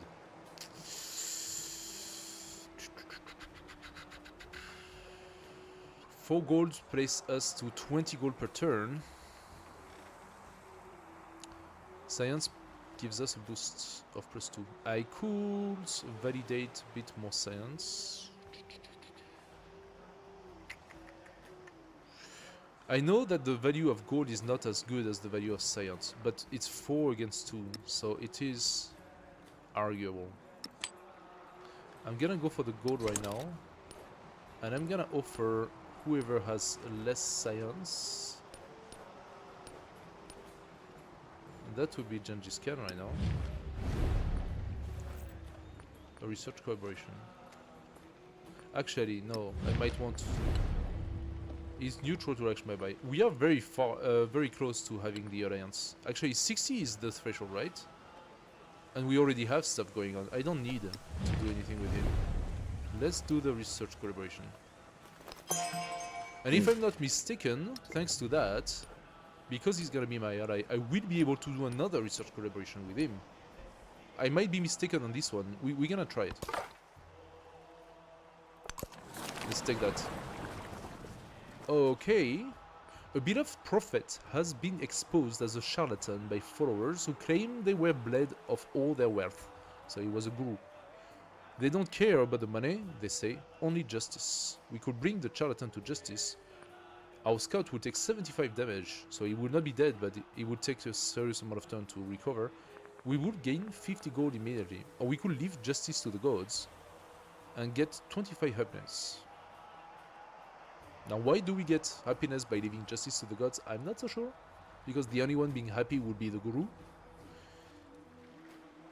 Well, if we bring the charlatan to justice, we gain gold, which basically means we are stealing the gold out of the crowd. So, I mean, I am not entirely sure about the morality of all of this.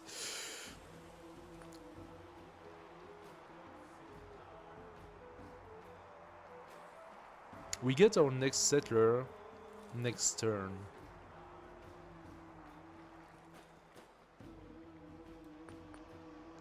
It's 50 gold though. 25 happiness, 13 turns until the next celebration.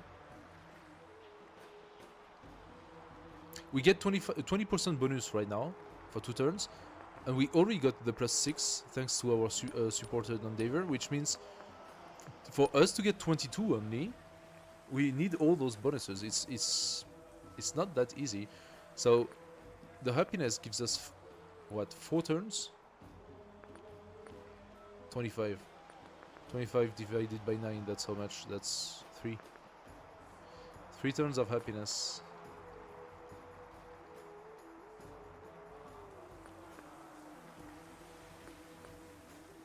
And that's 2 turns of gold.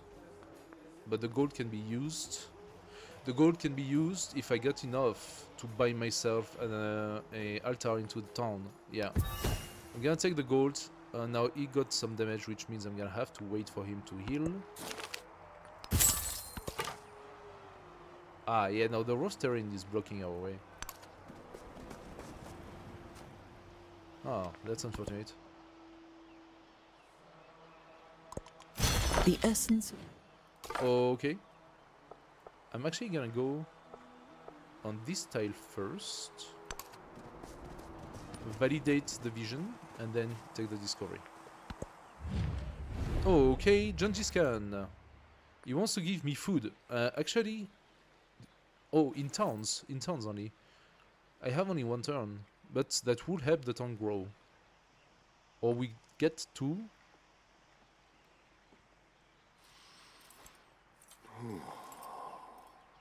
I really want to develop my town. I think the town will help with the growth of gold. So let's support it and validate some food. Hey, Now, do not get me wrong. We might crush Gengis Khan in a few turns. I say a few turns. Maybe it's gonna be next stage. I don't know. We'll see. We are up to 72 relationship. Let's form the alliance. Okay, let's first check. He's still neutral to Lakshmabai. Okay. Alright.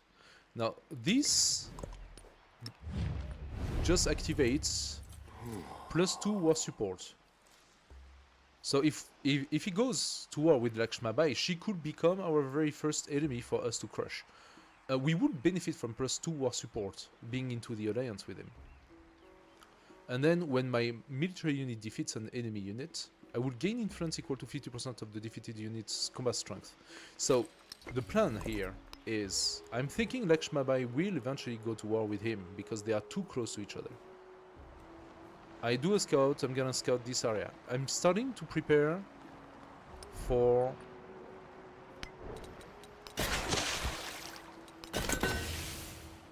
getting a immortal with a few archer, but mostly immortal army.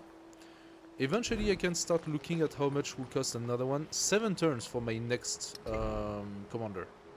It's not excessive anymore. I want to send my commander here and gain experience against these city-states. And once we start having some good experience, knowing that killing barbarians has a limit of how much experience you get out of it, then Lakshmabai could definitely become our first victim. Okay, there is another city-state called Nagdipunan. Ah no, that's that one. It's gonna turn in 5 turns, and Nagdipunan is already non-hostile to back now. It's only hostile to us. So we have enough gold. We actually have quite a bit of gold, and I'm very happy about that. Actually, you know what? What is most beneficial to us? Building the altar for 180. We're gonna have to pay for the altar anyway. Or buying a settler that I can produce in 2 turns. I'm gonna buy the altar right now. And suddenly all of my fishing boats are gonna now start producing on top of the thing, right? Which means for each production that I'm making, I'm actually going to produce gold because it's a town. Now this town, the next that I want to build is gonna be the harbor and the fishing quay to boost up all of this production here. So this town will become a beacon of gold for us. You heal. Lakshmabai is coming now. An eye for an eye. That basically means there is nothing to be found here. Lakshmabai probably took all of the goodies. We got a merchant. Now the question is, yes, out of range. That's what I thought. They are out of range.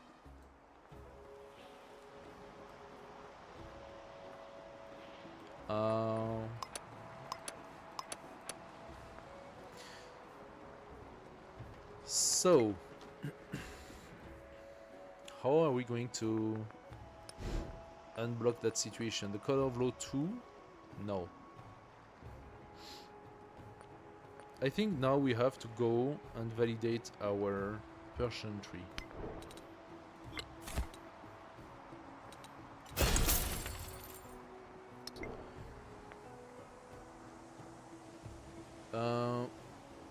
Are we sending the merchant as an explorer?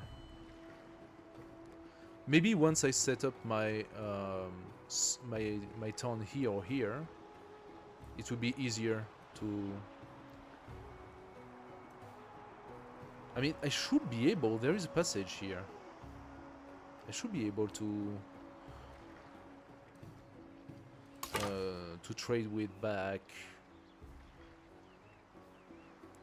I'm gonna use a couple of turns to heal that scout as well. I think the jaguar is going to protect me, ultimately. Parsa. A settler, please. Into... A settler into... I think a granary. A granary, but where? I could consider here. This is okay. Even if I put a granary here, which doesn't make it a potential quarter whatever thing, hear me out. This tile is good, and this tile is good, and this tile is good, but this one is not so much. However, it could be instead a wonder. Now, do I have wonders? I do. I have Petra that I could try to do for 9 turns. I am considering Petra here. Now, if I start putting wonders here, then that means I want quarters in between. I don't want granaries and other, you know, how do they call it? Warehouses. Because they don't benefit from, like, fishing quay, harbor, granary, they are all warehouses. They don't benefit from wonders. They provide benefit to other things. Now we still have low development on that city because we are lacking food. That's why I want to place the garden here. I also want my altar, although my altar providing happiness mostly benefits on the fishing. I could consider putting my fish. That would give me a lot of food. And then, if I do that, where do I place my harbor? The logical path for the harbor would be here as well. But yet again, that implies that this is a warehouse, and a warehouse does not benefit from being next to a wonder. Maybe once I have this here, I could place the harbor here instead. If I make this into another wonder,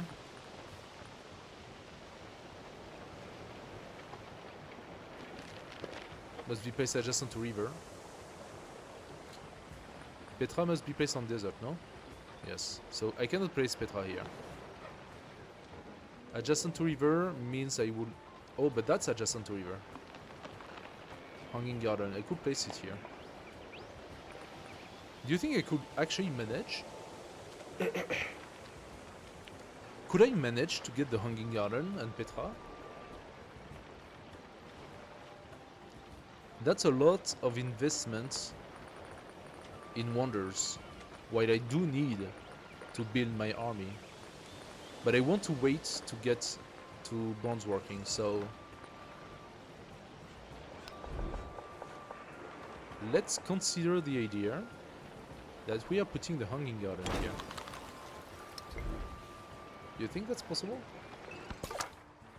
That would be hilarious if we put it out this way. A burgeoning merchant outpost has been terrorized by frequent coastal storms. The opportunity for trade is ripe, but the risk is great without a seawall. Shore up the outpost, minus 100% science for 2 turns, but we will get 50% gold to Parsa. No, that's not worth it. That's absolutely not worth it.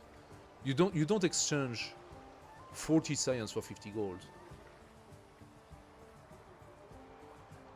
The ratio is not good. Gold is not as powerful as science. Gold is powerful, but it's not as powerful as science globally. 25 happiness for next celebration, yeah. We do take that. Next celebration will be 9 turns. The merchants, okay. Listen, merchants. I think you're gonna scout. You're gonna scout for us. So I don't need more scouts.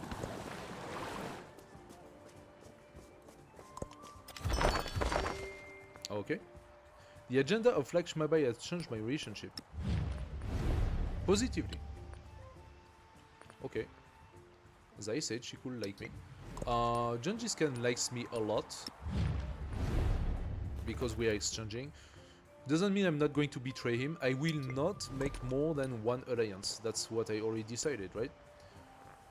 Now that we are allied with Jose, I think I can do. Yeah! Look at that. Double research collaboration. That's almost broken, so that puts us to 26. Nice. Not that we are by any means strong, but nice.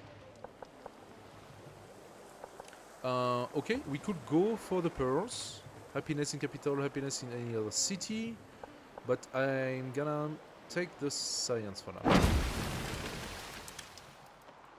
Also, the salt is interesting, so we're gonna try to grow toward the salt. Okay, Jose wants to exchange for culture. I'm saying yes to that. We do need to validate those things. Jose, exchange for culture. Of course he did it. Alright. Now culture is 23. So we literally... this is kind of broken, isn't it? I'm doubling up on my endeavor with him. And can I do it with... and I can do the same cultural exchange to other people as well. So it's like... wow. It's crazy. And how much did that cost? 28. It's not even that much. Do I care getting Lakshmi? No, he's going to war with Lakshmabai. He's not. He's still neutral with her. So I don't really care to get friendly with Lakshmabai. Let's... what's the open market do? Plus 4 gold per turn. I am interested by that more than the culture, I think. Oh, although the culture is good. He supports it. Okay. Okay. Funny enough, we're gonna be in very good terms, which means I could go and settle my city where I wanted to. Hey, that settler, I'm gonna sign it here. I'm gonna put it here, even if he's close by. Yeah, we are doing it.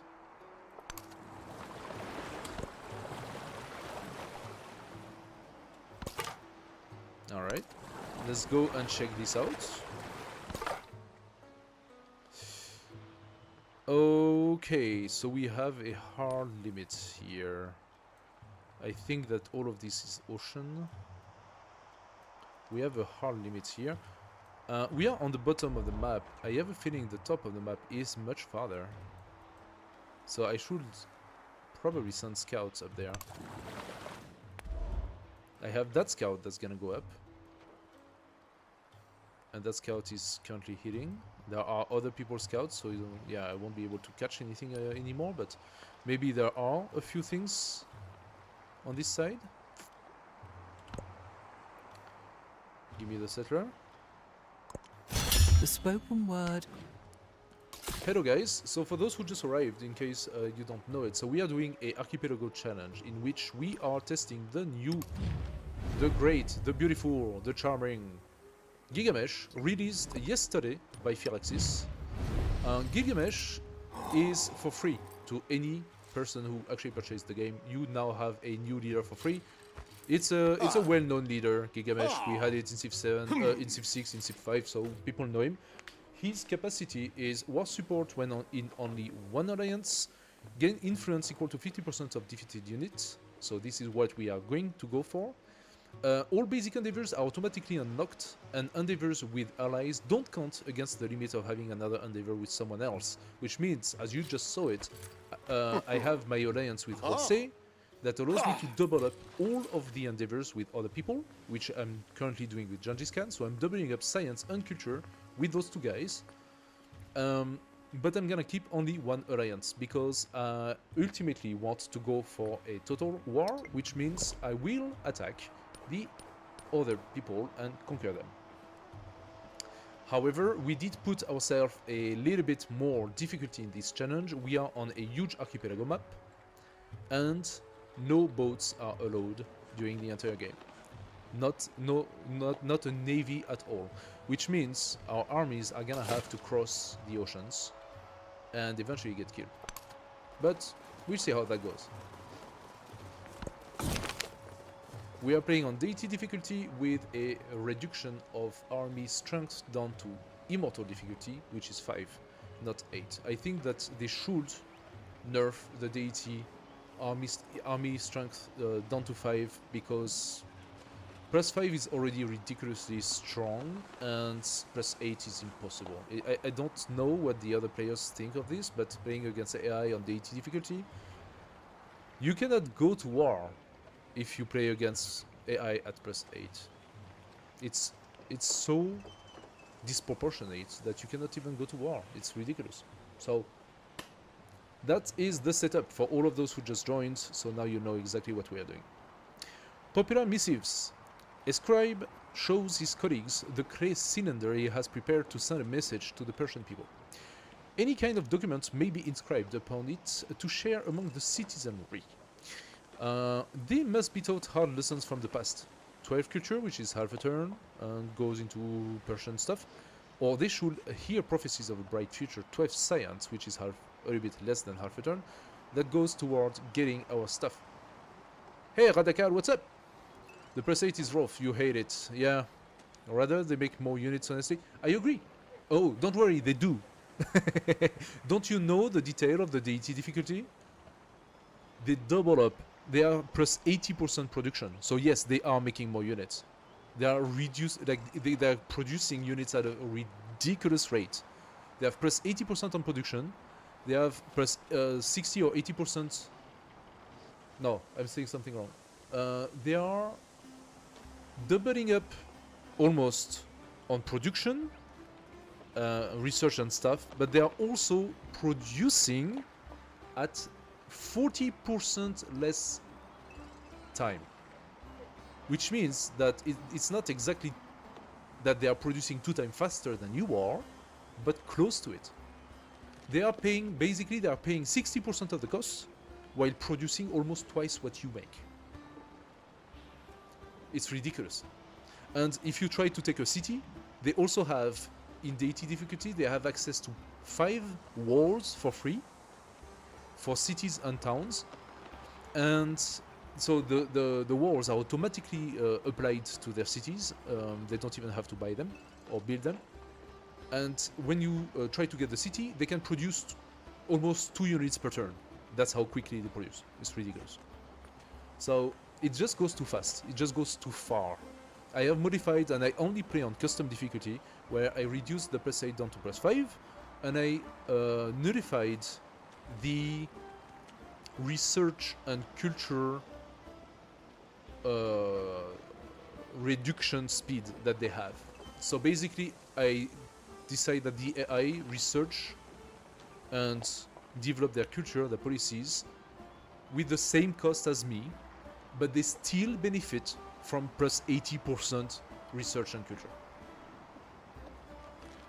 So they are at 180 and they are not at 360. If you understand the percent, if you understand my point. Okay, so we are going to boost up our culture. We are going to try to get our immortal faster. I'm thinking it is more than time to start getting our army up and running. So let's try to get the immortal a little bit faster. A story to tell. We do know that one. Do we want to get a codex, which will be placed in our library, or do we want 37 influence, which is 3 turns of influence? Now that is the, okay. So the codex will give us +2 science, but it's only being placed on libraries, and I think maybe on palace. Yes. The +2 science is good, but you need more cities to really benefit from it. Our next city, I think, is really gonna go in this area, so it's not gonna be that fast for us to get cities. So do I want the codexes? I do like the +2 science, don't get me wrong. +2 science is good. Alternatively, 37 influence, what am I gonna use that for? If I use my influence to do a science thing, I get +6 or +4. Is it +4 or +6?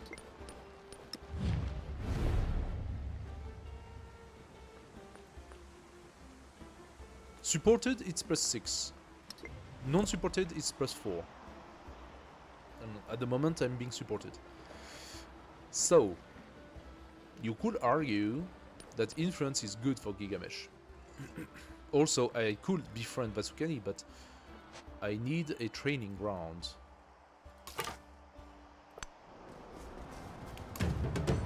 Alright, we love to see it.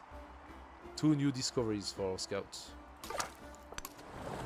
And this scout is also ready to go. I still haven't made my decision, I'm still thinking. I'm still thinking about it. Also, Tarsus now has 5 population, which means I can purchase a settler in Tarsus.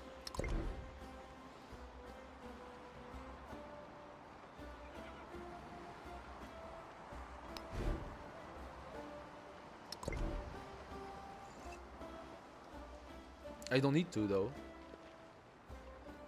I don't need to, because this settler is going there. Story to tell. Do I take the science? Do I take the influence? Do I take the science? Do I take the influence? Right now, they are equally good. I'm thinking I'm gonna take influence and validate with whoever, let's say Rosé, a open market. So instead of the +2 science, I'm getting an extra. It supports it. So thanks to that, I'm getting an extra +6. Yes. +6 gold instead of +2 science. And I think the ratio is good.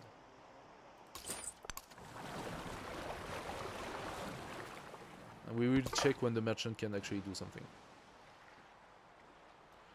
Should I go south with the scout? I got another scout that's gonna go south. So let's go on land and check. Yes, another discovery there. Good stuff. It's just south of Gengis Khan, so I'm surprised he didn't take it. Maybe it's a different island. I also saw, I'm not blind, that I already queued up another wonder. I do need to produce my army, so I'm gonna have to see how I want to do things.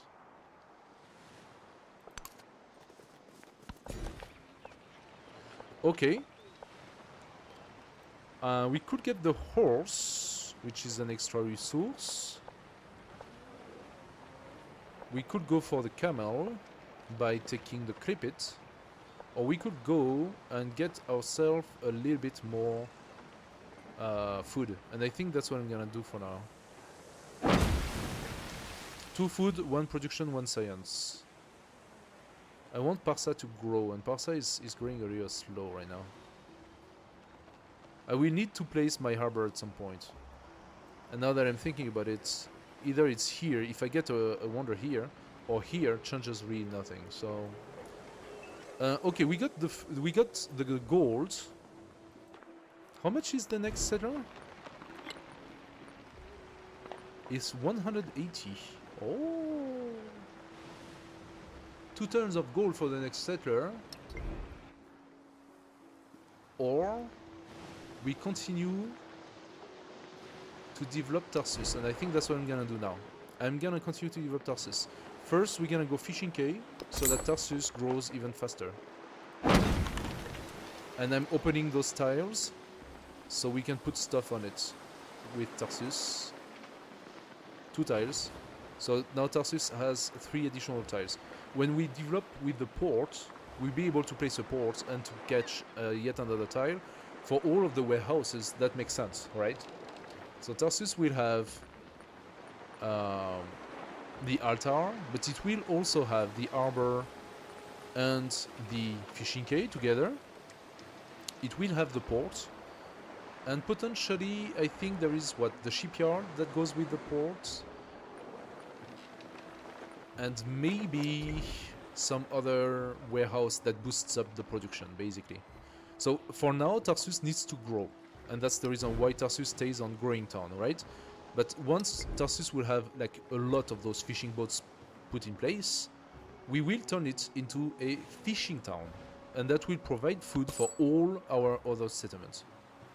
That will be a booster for our empire. Okay, let's go here. And this guy, you go down.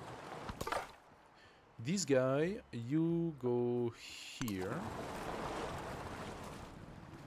Ah, this area is not easy to navigate. Discovery. Among her sundries, or sundries, I don't know how you call that, and I don't even know what that is, sundries or sundries.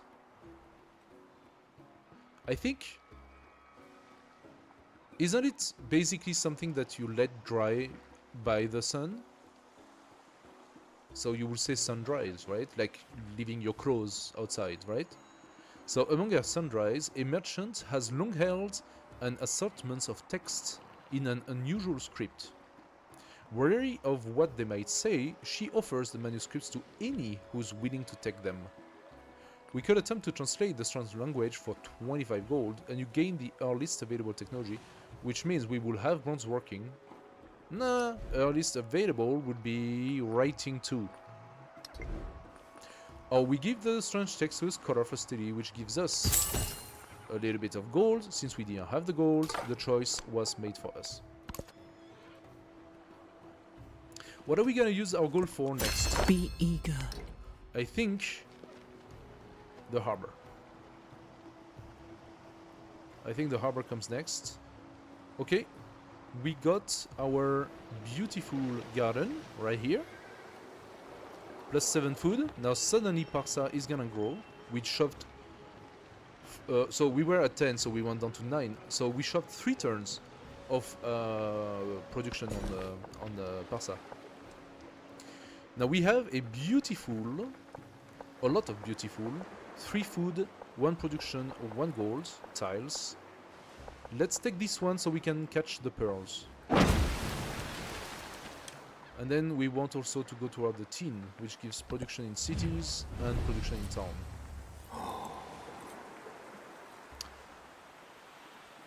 So, Himiko gives us the opportunity to get another 6 culture. If I don't accept it, here's the thing, hear me out. So, I could play the whole diplomatic stuff with him, but that's not the purpose of the game, right? We want to conquer. But we will be able to conquer once we have an army up and running, which is not the case right now because we need to develop. The question is, how long is it gonna take for us to develop? And it takes more time than I thought, right? So it's very important, and we saw it in the last challenge. Completely underdeveloped cities means we also don't have any gold, means we also don't have any happiness, and that really made going to war almost impossible. I could support her endeavor. If I do so, she's going to be really happy and she's gonna start becoming my friend. I could otherwise accept it and gain +2. She gains +4. She's still happy about that. But I try to remain a little bit more neutral, which means it will be easier for me to go to war.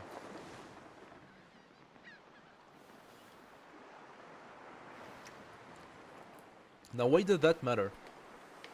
It matters because if you go to war with someone and you are on a neutral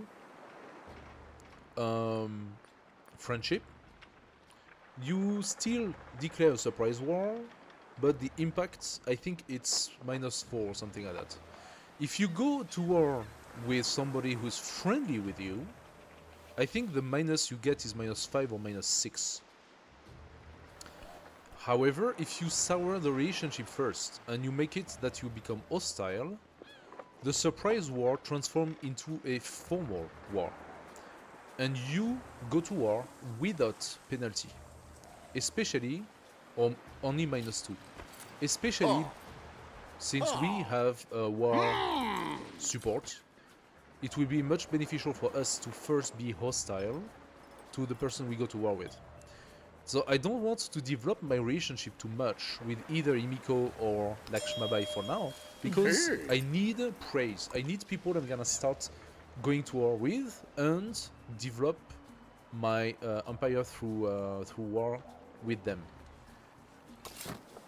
I think having that city here, as I plan on doing, actually I want it here, not there, it's gonna be a good way for me to access war to Pataliputra and stuff like that. So maybe I will then park my troops here or build troops here and push them toward the lands. Which pushes me to another way of thinking. There is potentially we could consider the idea. Okay, that guy is not a good thing for us. We could consider the idea. Oh shit. Of incorporating city-states. Now hear me out. Getting a settlement close to an enemy, it's dangerous for sure, but it also allows to get friendly ground to heal your units and also to produce new units faster. Otherwise, I produce all my units on Parsa and then I have to send them up, and then they're gonna take 15-20 turns to reach my my opponent. So getting cities closer is also important, I think. Now we're gonna hit a wall, and the wall we're gonna hit is called happiness. They reincorporated happiness in Civ 7, and that's, I think, a huge mistake. I hate the happiness mechanic. But in any case, it's there. If you have a lot of settlements, you start going into negative happiness. It says to a maximum of -35 happiness, but it's -35 per settlement. So you end up having up to -35 happiness in all of your settlements if you get 7+ settlements over your limit. And if you go to total war, you will take those settlements and you will definitely go much over your settlement limit. So the happiness is a issue, because then you have very unhappy settlements, and very unhappy settlements, beside the fact that they could decide to rebel, they don't produce shit. So your empire stops producing.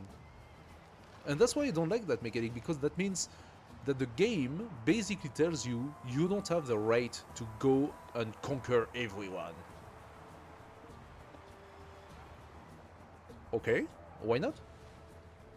That's conquering is part of the game. So why shouldn't I want to do a whole world conquer? It should be one of the way to play the game. And I want to be able to play that way. Playing diplomatic is cool, but I don't want to do that every time.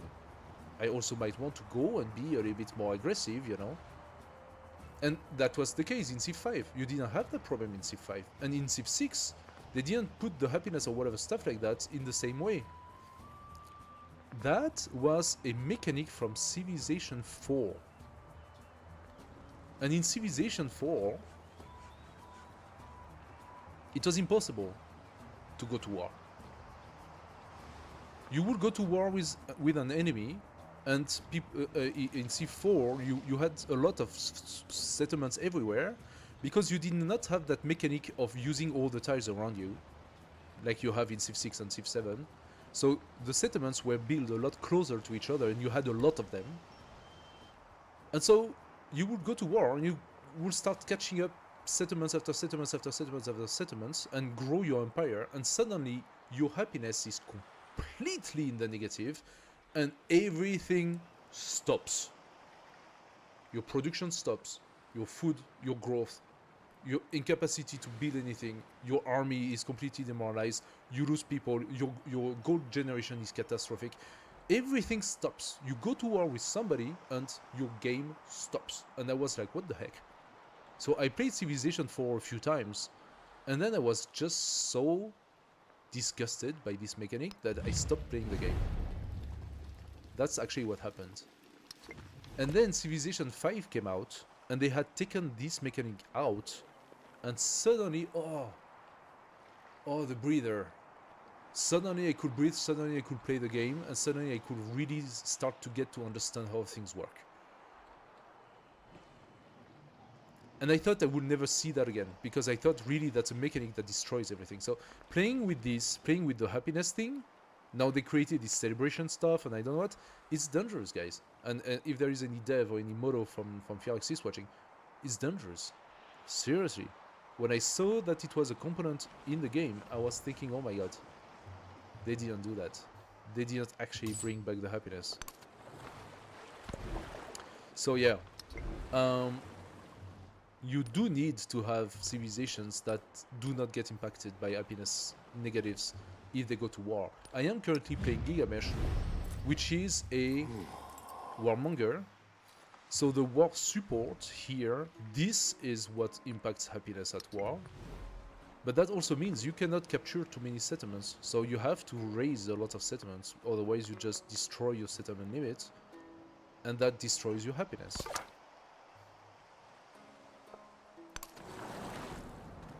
I don't know what you think about this.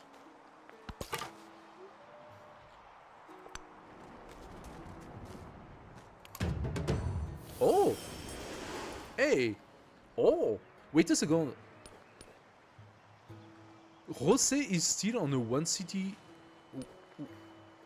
He's playing the Maya. Why does he have only one city? Lakshmabai has two, so she probably settled here or here. But Jose has only one city. What the heck is he doing?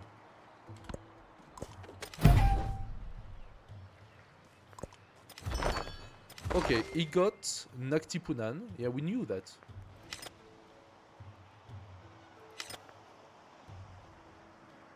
Oh, he is now super happy with me, of course. He wants to get combat strength. I will take it later, but not now. I don't need it now. Give me the gold. I take the gold. Jose, happiness or influence? I think this time I'm gonna take the happiness. Oh, but that did use my influence though. I was considering befriending Karal Soupe. That was a mistake.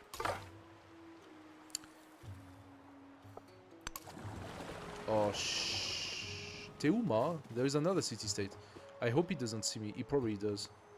But I hope he doesn't see me. If he doesn't see me, maybe he's gonna go south. But if the archer shoots my scout, my chances of surviving that are not great.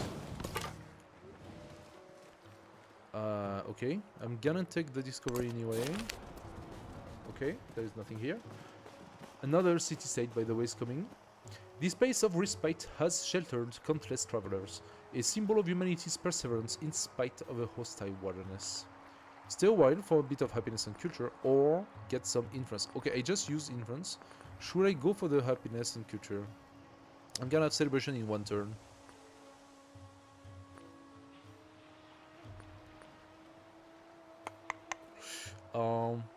Let's give ourselves the influence.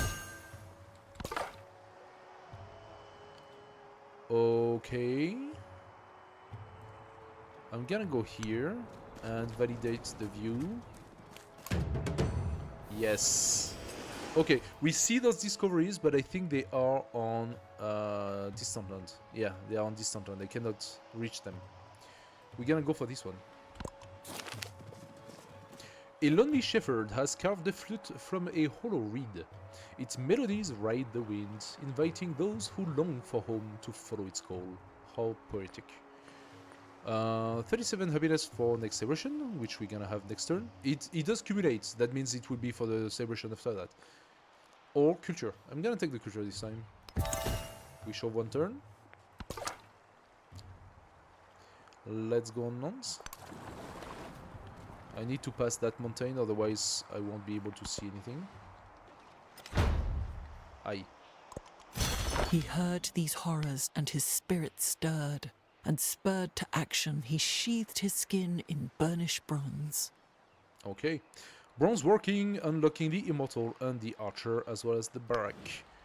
That means... do we pose the hanging garden? That's the question. If I wanted to buy the barracks, it would be 188. That's not a stupid idea. And I can already buy the granary. But my situation is much better already. I'm at 20 out of 22.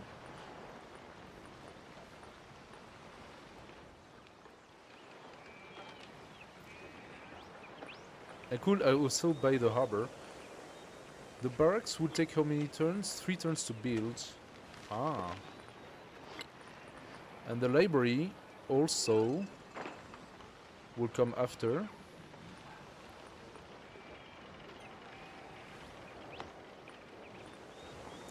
So I'm thinking I could do library barrack at the same place at the same time. I'm gonna wait for the hanging garden to finish. We give ourselves the science. We now have the card 50% production toward training infantry units. I waited for this one because I want to use this to train our immortals and then to start pumping out a bunch of them, like 2 whole army of immortals. So let's give ourselves first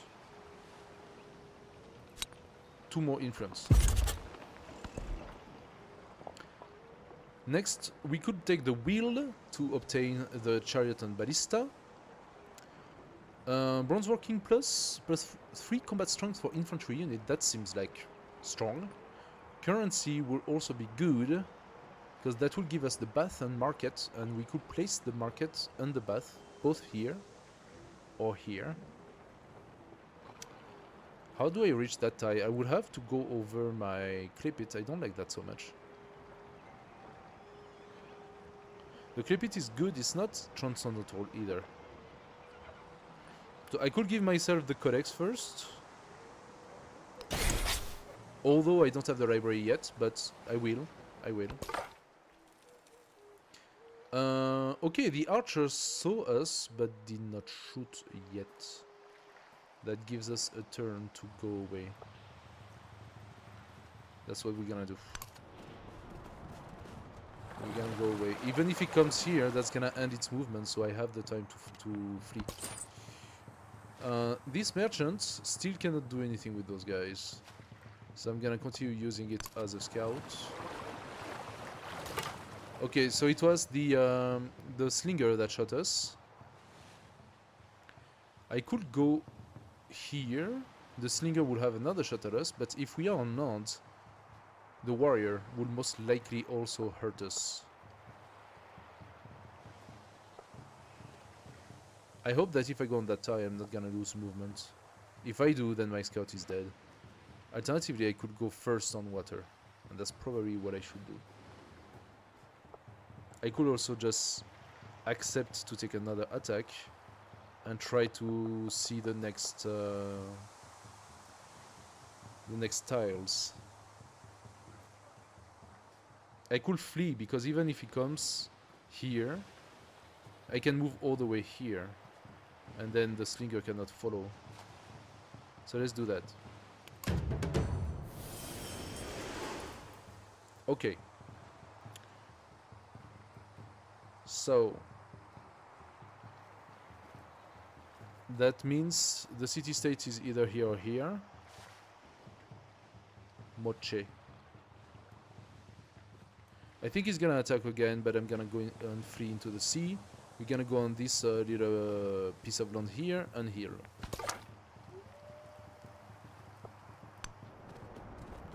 Okay, we're gonna do that, and now we're gonna see. Ooh! Now that is a juicy island, if you know one. Look at that. That would make for a very productive city. Actually, and that's not very far from us. I like it. I like it a lot. Plus 2 mountains, so that could do some culture. That could be a very nice city. Look at it. I place it here, set up my port down there, right? That gives 1, 2 tiles that are very strong in terms of not only resource adjacencies, but also all of the tiles around. This is crazy, actually. This is really good. If I place my city here, I would have 2 sources of iron, 1 source of silver, 1 source of salt, 1 source of hide, and 1 source of turtle, which is already by itself 6 resources. And then I have nice productive tiles. Okay, this is a very nice island to take. I really want it. I hope no one else visited this place. Okay, let's go up.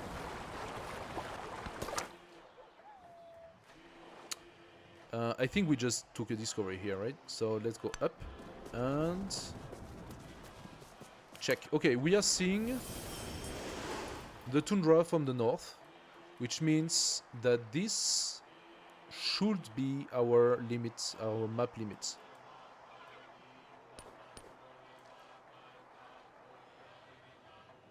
And there is no one here. Aha! Aha! What did I say that Jose would forward us? Would forward settle? Did that count or not? No, we just have a bit of relationship decay, but his leader agenda is going positive on us.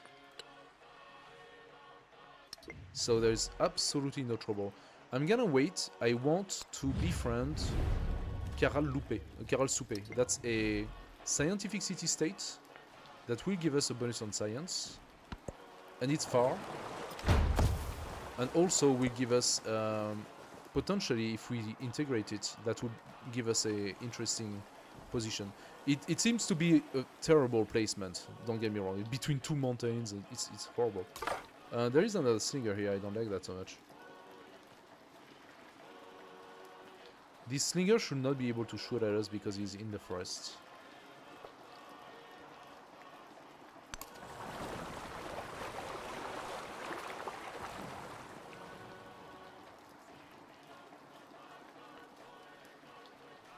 Okay.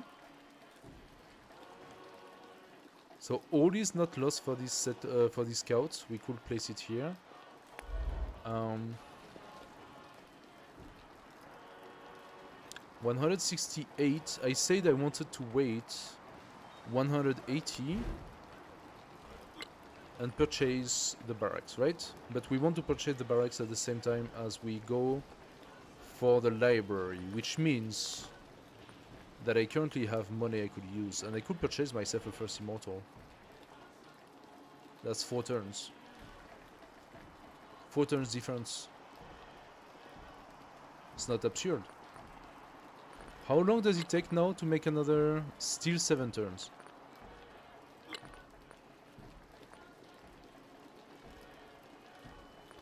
Or I continue to invest in my development and I give the harbor to Tarsus. Plus 6 gold per turn. So I invested 108. 108 is 90 plus 18, so that is divided by 6. How much did that do? 90 is 15 times 6 plus 18, which is another 3. So it is 18 times 6. So I repay the purchase of the harbor right now at the current state. I repay it in 18 turns. But everything you do in Civ, it's incremental, right? Now this harbor repays itself in 18 turns, but it's a permanent building for the whole game. So we are turn 30 on first age, we got 3 ages, probably around 60 to 70 turns per age, maybe a bit more, I don't know. Depends how quickly we go through the progress. It's going to repay itself multiple times. And it's going to start immediately, because right now I'm gonna take the pearl, and it's 3 food, 2 production and 2 gold, which means that this harbor is now giving us not 6 but 8. So suddenly the 108 is not 18 turns anymore, it's a lot less. It's probably 15 turns. 15 times 8 is what? 80 plus 40, it's 120. It's even less than that, it's 14. So we already shoved it down to 14 turns, thanks to this one tile. And the pearl has the function, so either we keep it here as +1 gold, +1 happiness, or we give it to the capital for +2 happiness instead of 1 gold, or we give it to any other city, but we don't have other cities, that will give us +4 happiness. So once we have another city, the best is to give the pearl to the other city. As of now, what we could check is what happens when you give +2 happiness in the capital.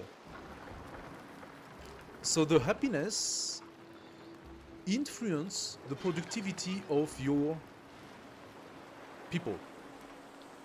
So if we put this here, we're gonna see that this goes from 14 to 16, okay? But hear me out. What matters is to look at what's gonna happen here. So Parsa does 20, 22, 6, 4, 1. If I place the pearl,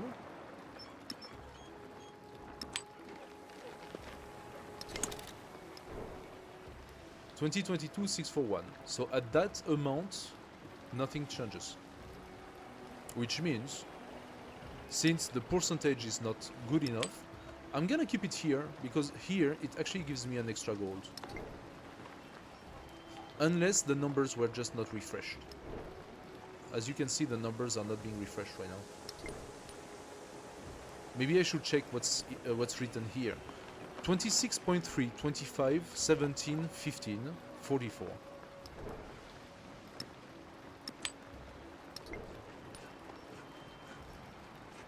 No, didn't change anything. So I'm gonna keep the pearl out for now. It's a little bit of a bummer that things are not perfectly refreshed all the time, but okay, she wants to do an agreement for her to have more combat strength. I'm not yet in a position to start going to war or anything like that, so I'm gonna take the gold. But this is suspicious. Either she's fighting some city-states, maybe Karl Supe, by the way, or she's preparing for war. Yes, she's hostile. She's preparing for war with Jose. Which means, if she does, I'm gonna go to war with her, by her fault. So maybe I will do the endeavor with Jose to give him +3. At first I'm gonna let Jose fight with her, I don't really care. I'm gonna befriend Karasupe. That's what I want. Okay, so the slinger shot again, almost killed my guy, but now I'm gonna go far enough so that he cannot do that again. Now the merchant, good question. Do independents, such as city-states, have the capacity to pillage merchants? And I think they do. I don't know if they can shoot at them, but they can probably pillage them. So I'm gonna send the merchant south in the water, and the merchant is gonna be the one looking around. I don't know if the galley has the capacity to pillage merchants. We're gonna discover it, okay? We are also here to discover stuff. There we go. So now that's... Oh, yeah. Really, really nice one. Wait a second, we didn't even see we had an extra wool, did we? So this city now does not have 6 but 7 resources. Oh, this is gonna be a beautiful city.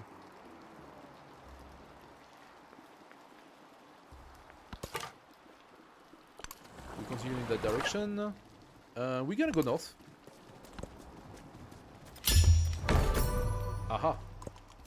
The spoken word conquers all thought.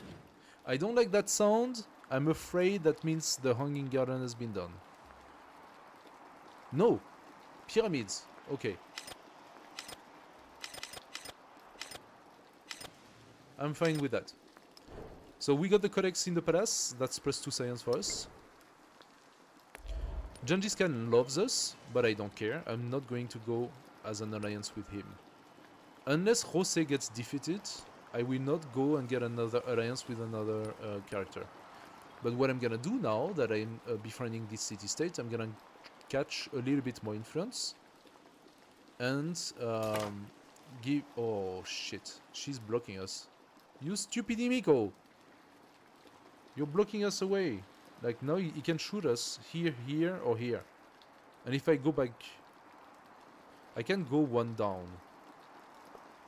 Imiko is gonna block us. I'm gonna lose the scout because of her. I'm gonna go one down and force the slinger to go down. This way maybe I can pass. Lakshmabai, you want to give me some more stuff? She wants happiness. I'm gonna just take the influence. Okay, now as you can see, both my science and culture have plundered. That means that most of my endeavors are now gone. I will need to renew a certain number of those, so we need influence again. Let's take bronze working too. Currency would be good as well, but we cannot do everything just yet. I'm gonna go here. We see the city of Tekundo.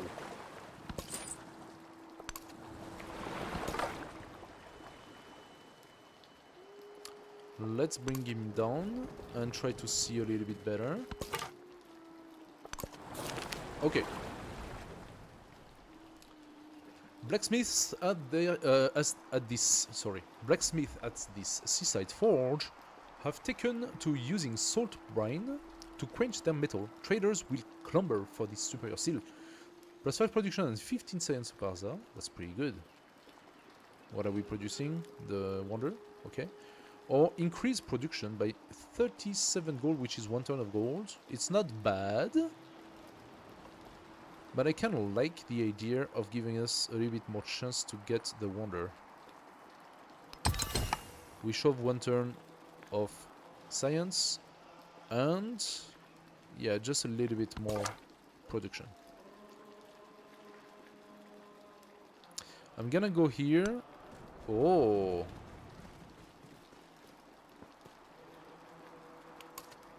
and find the city of Gutiura. Gutiura. I don't know that. Gutiura. Okay, militaristic city-state. That is interesting for us, actually. Maybe we will befriend it. Now we're gonna get shot at, of course. No, he didn't see us. Haha. Better to live in a rugged land and rule than to cultivate rich plains and serve. Okay. Now we have the Hungarium, +3 gold for every town. At the moment it's only +3, but it's gonna become more. I still want the scouts to get their movements. Maybe I should go for 2 gold in outside. It's the same. It's gonna be 6 both. I could reduce my influence by 2 to get the gold instead. As soon as I place my town, I'm going to get a bunch of gold. Let's boost up our gold generation. Yes. Next turn. Next turn. You are going to heal. You are gonna come here and check. Very nice. So we're gonna take that discovery, and the merchants will try to show us where the city-state is. Okay, he's offering another endeavor. Now that will use all of my current accumulated influence. Hear me out. If I support it, I get +6, right? If I don't, if I just accept, I get +2. So it's basically +2 for free. But I am going to contact him now and I'm gonna say, Jose, I could do another cultural exchange, and you are going to support it, which is going to give me +6. But it cost me only 25 to do that, not 30.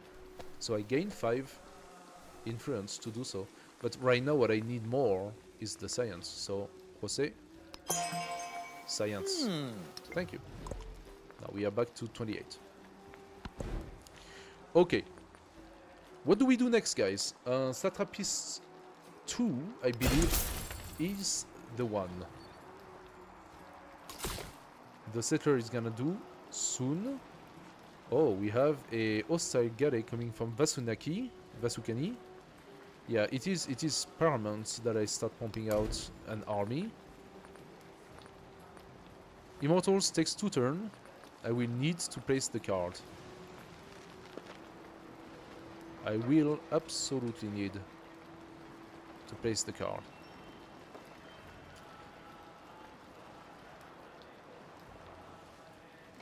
The Paradisa benefits from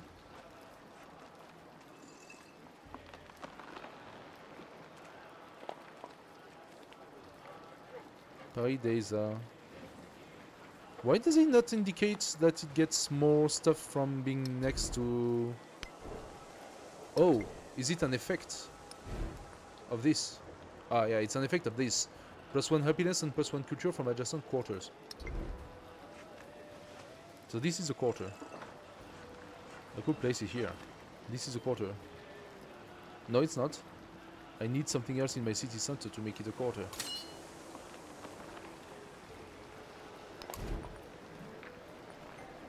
The altar, for example, I could maybe start considering buying the altar at some point.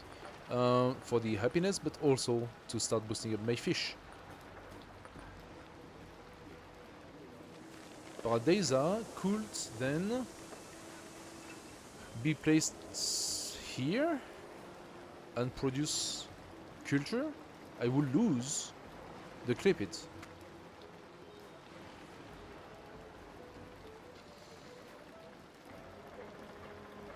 Alternatively, I can also just place whatever better quarter thing here, because it already benefits from 2 wonders.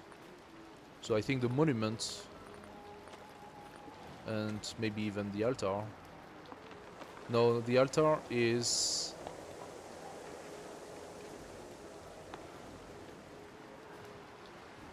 No, it gets +1 for each adjacent wonder, so the altar benefits from it. I could place altar and monuments here, actually.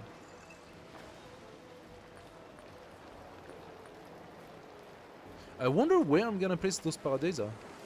Like, if you look at it, in this settlement, it's not that easy where I'm gonna place it. That's because I've taken the path of building those wonders, of course. So let's see next turn. Okay, so the singer went here, and this is a forest, right? No, it's a wine. And there is a galley. Shit. I cannot cross here. This is ocean. Why can Imiko cross? She has the technology. I am afraid this scout is doomed.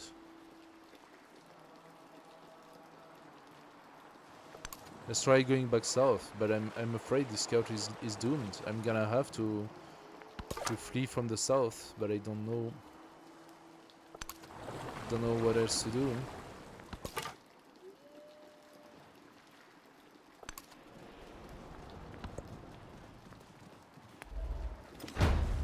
He's not dead. Oh, The yeah, we got the canal wonder. water gushes from above into the gardens. Fragrance pervades the walkways. Streams of water as numerous as the stars of heaven flow in the pleasure garden.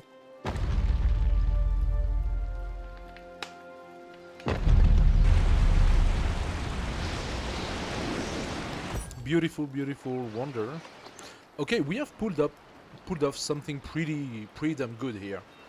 Getting Gate of All Nation and Hanging Garden on Deity difficulty is extremely unlikely. And I'm even considering Petra on top of that. This is I could put Petra here instead, but I think Petra here is even better, so I really make 2 quarters of those and they will benefit from a lot of things. Maybe I do make a Paradisa out of that. That will be a quarter, that is a quarter, and that will be a quarter. I think that will make a strong Paradisa. I will sacrifice a clay pit for it, but this has to be a quarter. And we say that this is going to be now a quarter. So, if I place things up, library +7. It could be +7 here because of the wonders, but it's already +7 there. Library and barrack +6 over there. That is 1. Then we are considering altar and monuments here.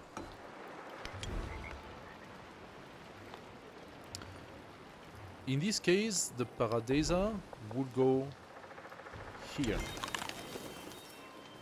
Maybe we place another one after, maybe here. I think that's a good one for Paradisa there.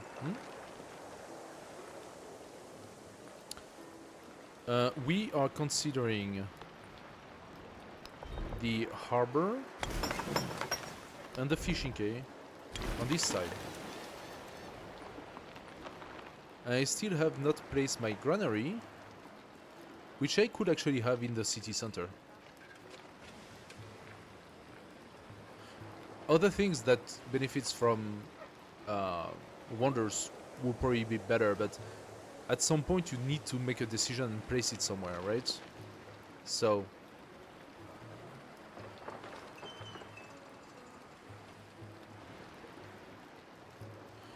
you could argue that I can put also my granary here, and then I put another building that benefits from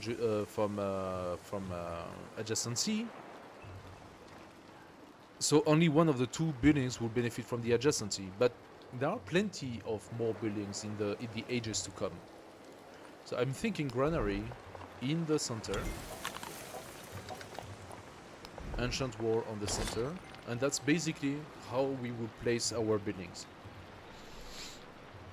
All of this, of course, is a lot of work. And Petra takes 8 turns to build. If I start building my army and putting all of this, there is no expectation to get Petra anytime.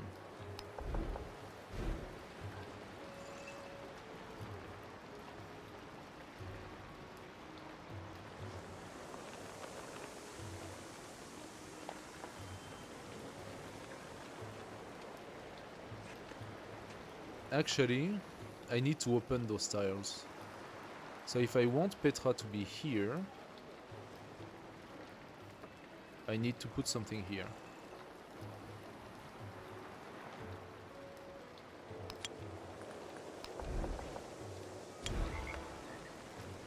Like that. Okay, so building an immortal takes me 1 turn now.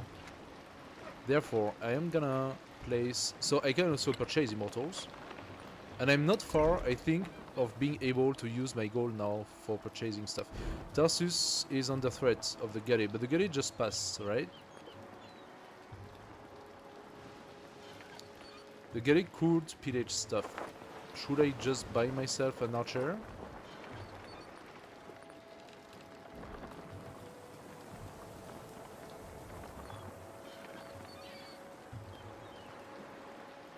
I'm gonna buy myself 2 archers on Tarsus to protect the city. So if any boats pass, the archers are gonna start shooting at them.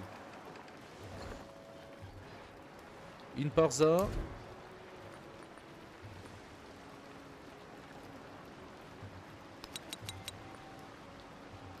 I'm gonna go for 4 immortals. Now that's gonna take time.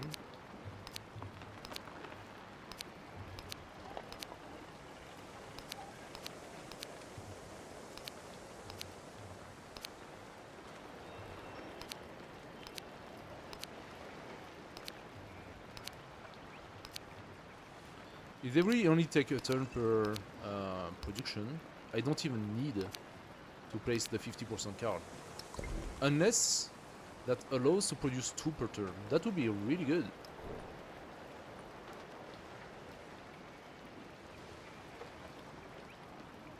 Do you think that's possible?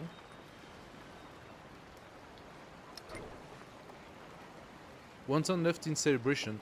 How come the celebration did not actually give me an extra card slot? I expected that I would have more. Let's take this one. Another fish. More fish. And we are gaining a little bit of science every time. I like that. Okay, Gengis Khan is asking to be an ally. I will reject it.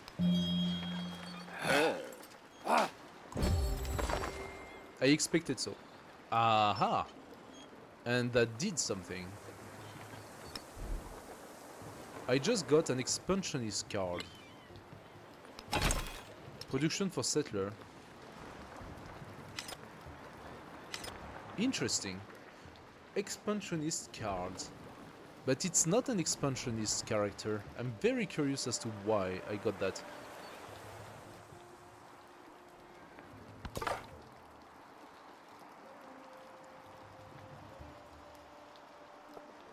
I'm gonna try to flee, yeah? There is probably someone in Karasupe. Yes. And the archer is here. I'm dead.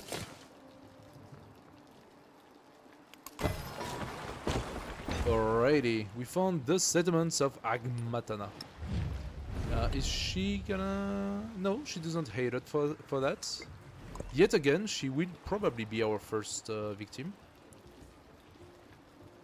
Agmatana being placed, I will grow it around, and then I definitely need to start considering those. So I'm gonna send my army here to start fighting Vasukani, and while I do that, I think I will be able to bring my next settler. But in the meantime, there is a possibility to settle here for very strong settlement, and here for beautiful one as well. So, how much would a next settler cost? 180. Okay. Paramount Chiefdoms. The seat of authority has traditionally been shared among representatives from different towns, but some have begun to argue that those who live in the capital are better poised to delegate issues to the rest, and their voices are growing louder. Maintain distributed power or consolidate power in the capital. That will give us 15% production toward constructing buildings in Parza, or 10% production toward constructing buildings global.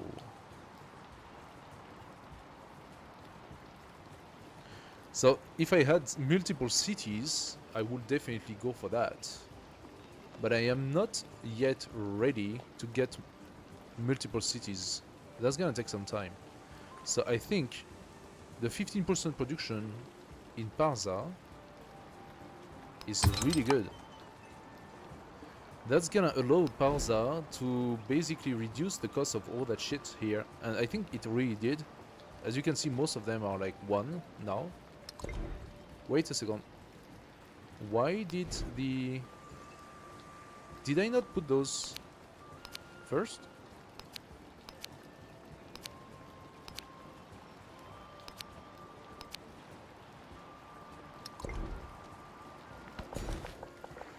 Okay. The ruby is really good. The ruby is an extra 4 gold. Doesn't matter where, so I take it.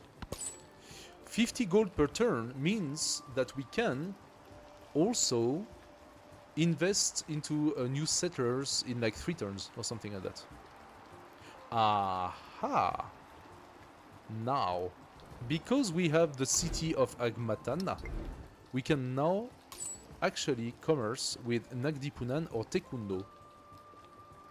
And Tekundo is close by. Let me just find first the city-state, which is not very far from here. A group of dancers has withdrawn to the wilderness to focus on their craft. They stretch their bodies as they reach for perfection. Those who touch it become legends. Compose song for the group. How long for the next celebration? 10 turns. That will be 1 turn of celebration. 15 culture as well, or organize a traveling show for 37 gold. I would love it, but I think this time I'm gonna go for the happiness. Let's clear up the fog. There we go. This entire zone is now seen. I'm actually lacking visibility here. So scout, since things have been pacified, you're gonna come here. As for these scouts, he will show us the last few tiles of this area. Okay, so this coast has been fully scouted. And we are alone in the southern part of this continent, which means we can really build a very strong empire and go to war and destroy everyone else. I like that. He has such incredible tiles here. So Jose is at 68 science and 24 culture compared to everyone else at 30. Our science is not too bad, mostly thanks to my endeavors, by the way. In terms of culture, we are the worst. Our culture is not good.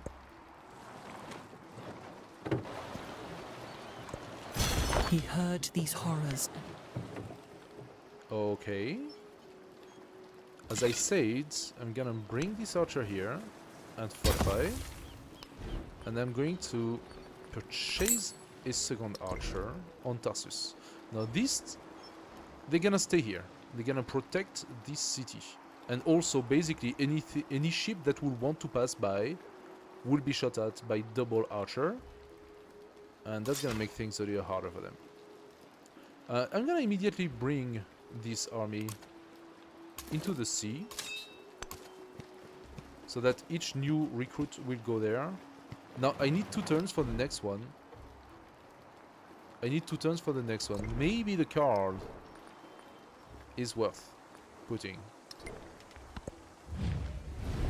Open my borders to Gengis Khan for sure. Give me the gold. Currency or the wheel? Okay, let's look a little bit at the tree and consider what we want to do next.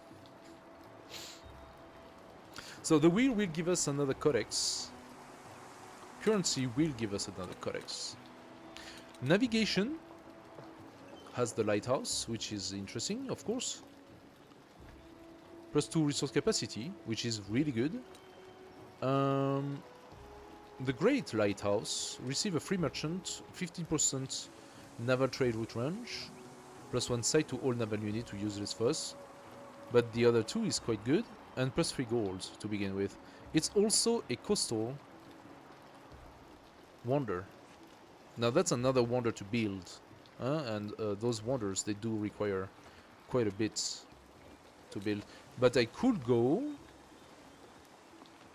the wheel to military training that unlocks the blacksmith, and that would definitely boost up our capacity to build a wonder. Let's do that.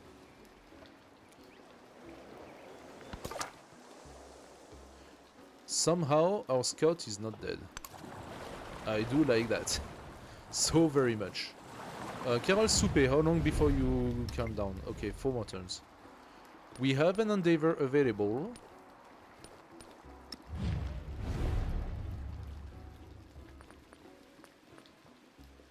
Local festival for happiness, farmers market.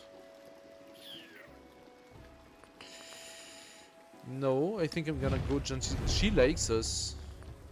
I didn't do anything for that. Research collaboration with Gengis Khan. He accepts it. Okay, did not support it, but he accepts it. Fine. I need a research more than anything else. Okay, that's not cool. I hope this one is not gonna attack. I am currently healing, so let's see what happens. Okay, this island is bigger than I thought. I got my scout, so I'm gonna send now that guy to Taekwondo, I think. But the guy probably can pillage my merchant.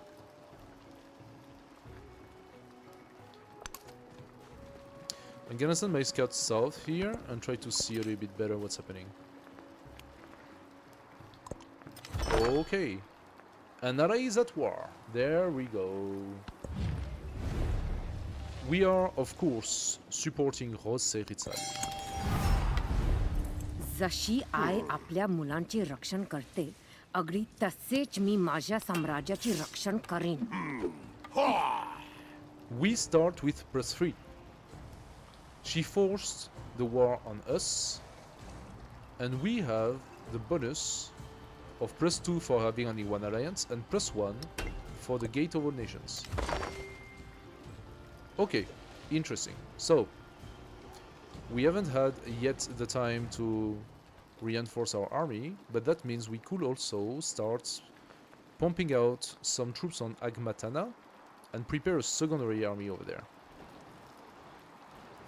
The secondary army is gonna go and march on Paratiputra.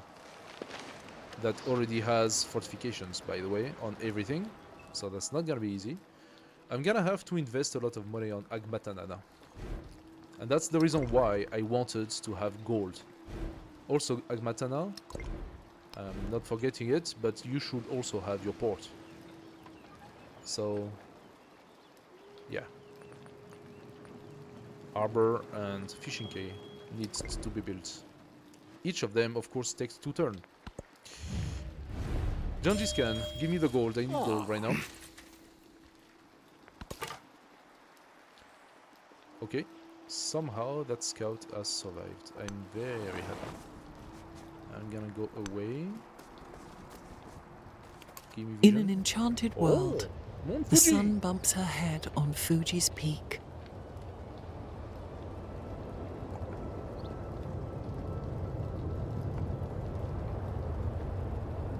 Cute. Oh, and this is where she settled, of course. It makes sense. She actually has the whole Mount Fuji for her. Yeah. That makes sense. Of course. Now, the fact that we have +3 against her is going to affect her in theory. That should affect her really badly. So right now she's at 48 happiness. We're gonna see how that goes.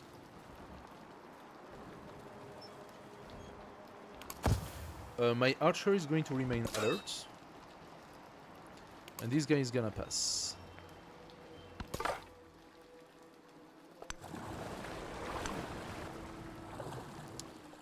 Okay, I'm gonna bring my scout up. I know there is army around here, you have to be very careful. This scout is gonna go in the water.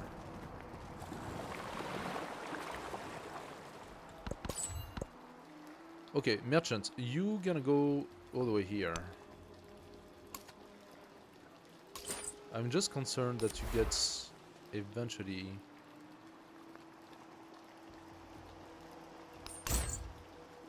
intercepted. I don't know if that's gonna happen.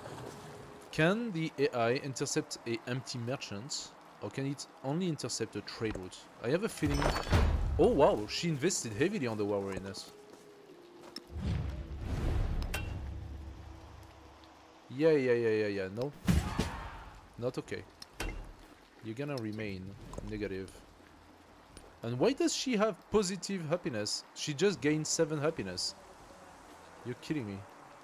Oh, because that was already with the war weariness? Like, what sort of level of happiness does she have normally? That's insane.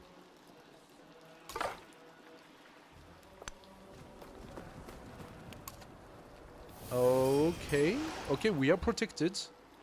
They have to cross the river. We gain another population. Where are we gonna go for that? I would love to go get the turtle, but right now I think we're gonna take the reef. Oh, so we can go toward the ivory as well. I'm gonna spend a few turns healing my scouts.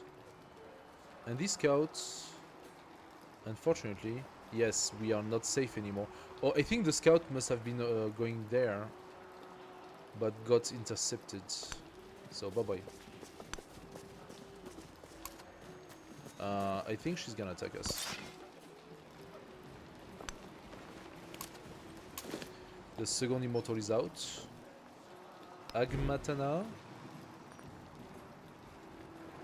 Agmatana, she probably has no idea we are here. But I have to start protecting it somehow. I want the harbor, of course, but I think we need to start with the ancient wall. We need to start with the ancient wall. We need to start with an archer and immortal, and from there, going on, we'll be able to start investing in more things. Okay. Okay. I didn't see that coming. There is an archer.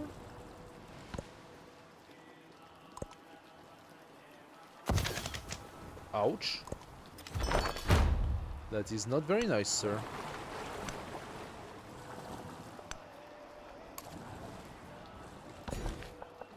Alright.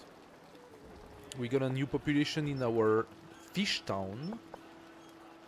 We say we want to go toward the salt. And the first archer to shoot, I got it, is here. Actually, Tarsus is not extremely far from Agmatana. I could consider... Okay, I would need to make an economy of 600 gold to get the next one, or I send the next one from Parsa and I stop at Tarsus so that he can benefit from the experience of shooting the galley around. That could be something as well. How long will it take? 7 turns still. That is pretty long. 7 turns is still pretty long. Jargiscan, thank you for the +2.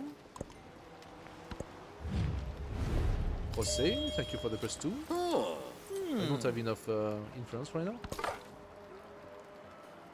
Okay, there is another one here.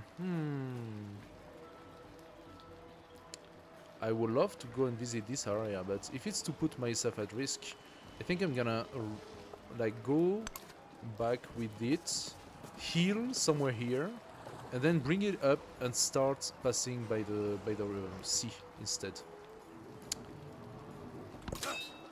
We don't have enough gold.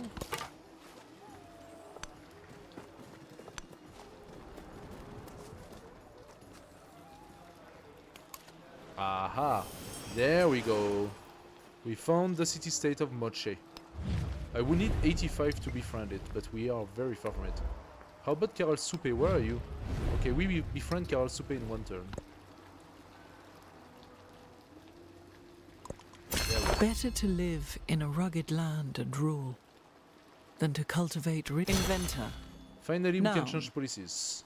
a person who makes an ingenious arrangement of wheels, levers and springs and believes it's civilization. Alright. Fortunately, the card comes just too far, right? Just too late. +3 combat strength against independent power does make sense. Wait, I cannot...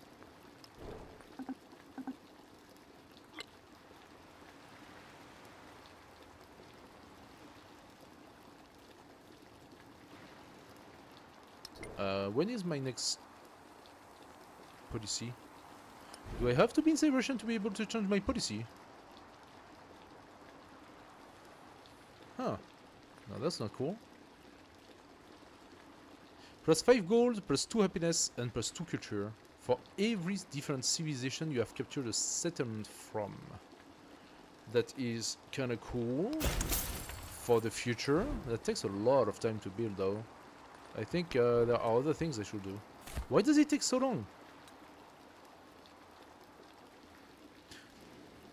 Shahan Shah, +3 combat strength for units in enemy territory and +1 settlements. Yeah, we do want that.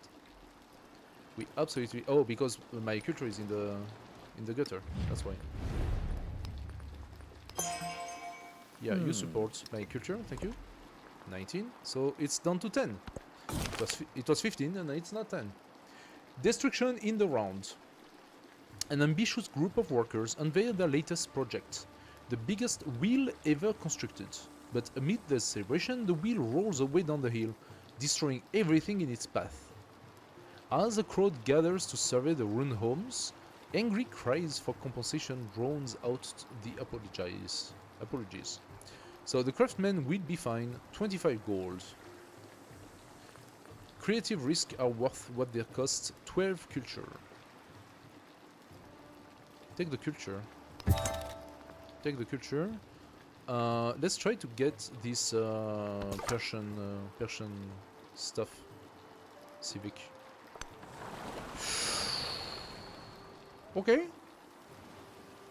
Gades starts to be out there, and I don't like that one bit. I can pass here, so I would love to be able to scout, but not at the expense of my scout.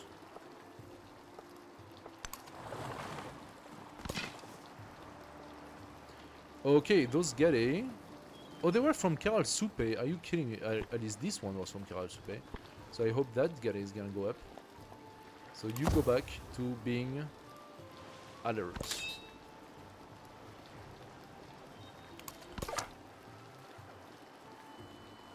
I'm gonna go back to the water. Oh. Next to a Gade, of course. Thank you for the 62 in my face.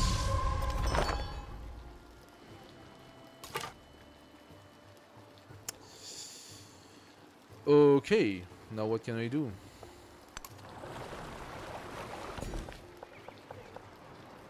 Oh, Parsagro. Okay. Parsagro, I could take the fish, I could take a farm, I could take the horse, I could take the mine.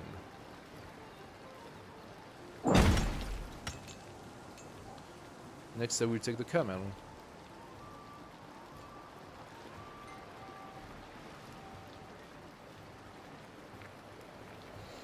So my first army is now finished. We're gonna take that commander and go on this land and start piling a little bit of experience. Let's take, I think this one is interesting. Opens up the total, but also gives us extra happiness and science. And yes, we do need that. Okay, my next endeavor is 28 as well, so I'm still benefiting from those endeavors probably more than trying to get friend with the city state. Now, this Keral Soupe, is it any good at all? And if I look at it, I see it has access to 2 resources, but it's really close by her settlement. And it really doesn't give anything. So Keral Soupe is a shit settlement. I'm not gonna take it. Moshe is also, I mean, it's not as terrible. It has access to already 4 visible resources. It's a canal city, so you can block the canal here. It's not exactly a canal city, but it will become, if I go through it, it will become a canal city. I will have some city here, some city here. Has access to what? Horses, marble, and quarry, and maybe something on this side. Lots of lake tiles, which means you could try to go for the special wonder that benefits lake tiles. 1, 2, 3. All of these would be, those 6 lake tiles would be on Moshe. Nah. I don't know. Another city could be placed here, benefiting from 1, 2, 3, 4, 5, 6 resources. That would be stronger even. Like, there is place for a lot of development here. A lot. Maybe I should consider the expansionist card instead of anything else. Growth rate in cities, food. I mean, the settlement limit is really far, while the militaristic gives me settlement limit once I start opening this path. You know, the happiness penalty from unrest and capture settlement, that is something that you need as well. I'm gonna need that. Okay, my scout survived somehow. There's another guy over there. You heal? 2 Garys. No! Leave me alone. I just wanted to pass.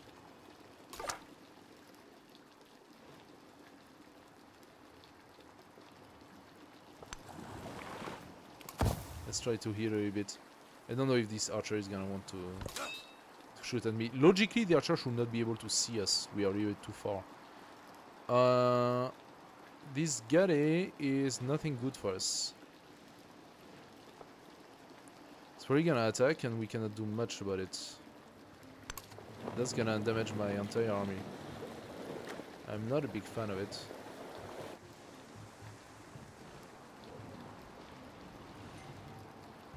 Now, I understand I could try to put some archer around, but... Okay, so we have the library, +7. Excellent, very good library. Now, I'm looking at this, and I'm thinking the villa would also be good. As good as the monument.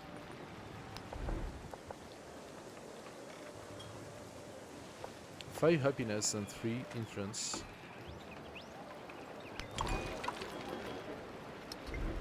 So many things to do.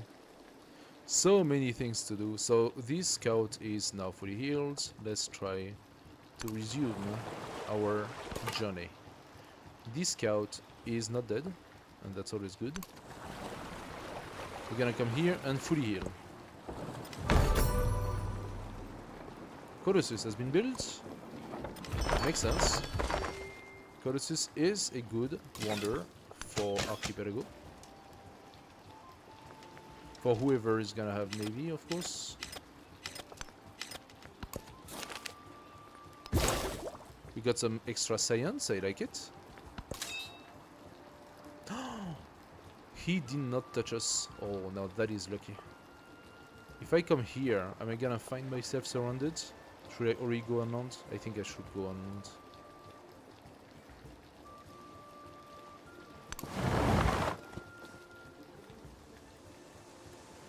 And yes, I probably need an archer here.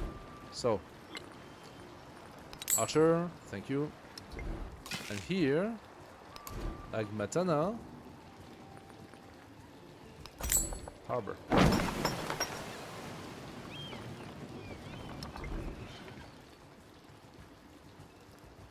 Is that another city right here? Hmm. Yeah, Agmatana might be under threat much sooner than I thought.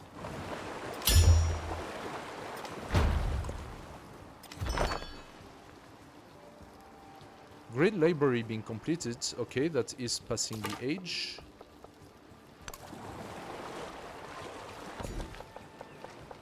You. Oh, whoa! I didn't want to do that. What did I click? I think I just clicked here. Okay, that's not the worst, but that's not what I wanted to do. Sometimes that happens. Oh, that's so annoying. Let's take the salt. Now, the salt as a resource plus 20% production to our training units. So, that obviously gonna come in the capital right now. None of the other city-states are gonna be... City-state towns are gonna be producing units besides me buying the units. Aha, and look at Tarsus already. Look at those tires. Now Tarsus is starting to produce like crazy. That's very good. Alright, with Genghis Khan, this is not happening, Genghis Khan. I'm sorry. Yeah, I know. 6 supports for Imiko. From Imiko. No, I'm gonna do the same as before. I'm going to accept, but I'm going to send it back. So, Jose, research. And Jose, military aid. He supports, of course. Now we are getting stronger. Also, I am going to need to be able to change this soon. Very, very soon. Okay, we got an archer. I'm gonna bring him here. And shoot. Excellent. And in Parsa, I'm gonna purchase, guess what? An archer. I'm gonna put some here. I don't want those galleys to remain in my vicinity. Of course, I need to purchase stuff in Agmatana as well. I know. I know, I did not forget. Okay. If I go unvegetated, I lose my movement, but do they lose their movement? Yeah, I'm gonna take that out. They did not lose their movement because we had already assault. Okay, now the question is, where are they? Vasukani, where are your troops? I'm gonna go south.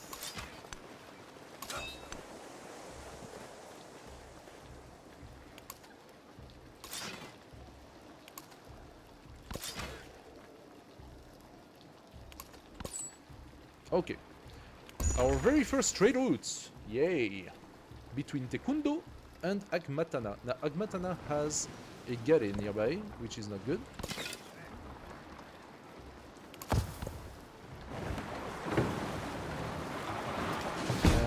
They could definitely pillage my guy. My scout was killed.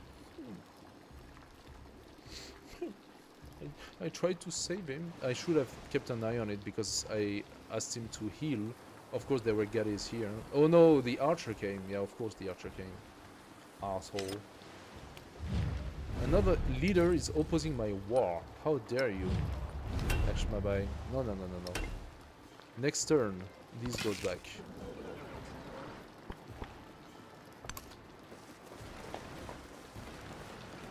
I'm gonna leave my archer on the coast like this, and anything that passes is gonna have to deal with those archers.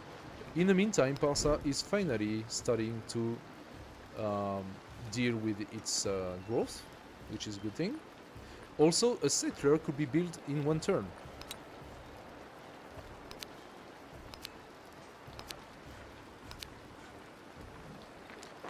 And I think I need that. I'm gonna let him finish the temple. It's not a temple, it's an altar. I'm gonna let him finish the altar, but then I want the settler, and I'm gonna send the settler here. Now that my army is here, the next settler will come here, and I will start those two towns as soon as I can. Okay, let's go down.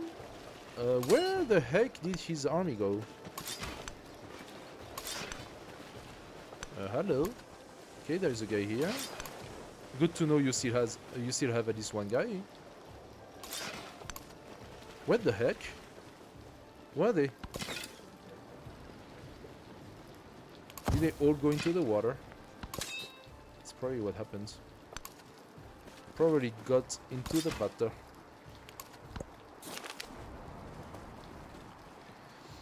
A petty warlord has driven a community of artisans from their home. They had been building chariots. Anyone who helps reclaim their home is welcome to them. You would give me a chariot for 25 gold. Or 25 gold. Yeah, give me a chariot. In Agmatana. Excellent. Excellent. I really like to see that. The chariot is even better. I'm gonna leave it here on alert. And Agmatana, next turn, will buy an archer.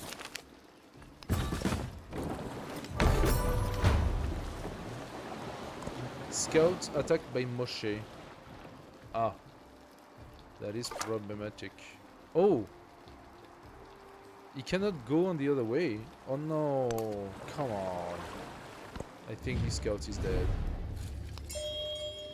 Thank you for the gold, Jungis. Thank you for the gold. Alright. 2 more discoveries. Gengis Khan doesn't care about the discoveries, apparently. Let's deal with those. Okay. What's happening? Where are the troops?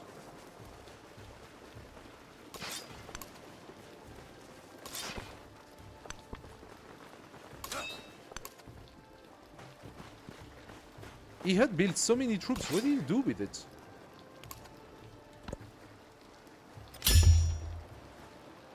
Oh, that's frustrating. I was expecting... Okay, now there's a Truly galley. brave. What do you want me to do with this? No, it's a quadrireme even.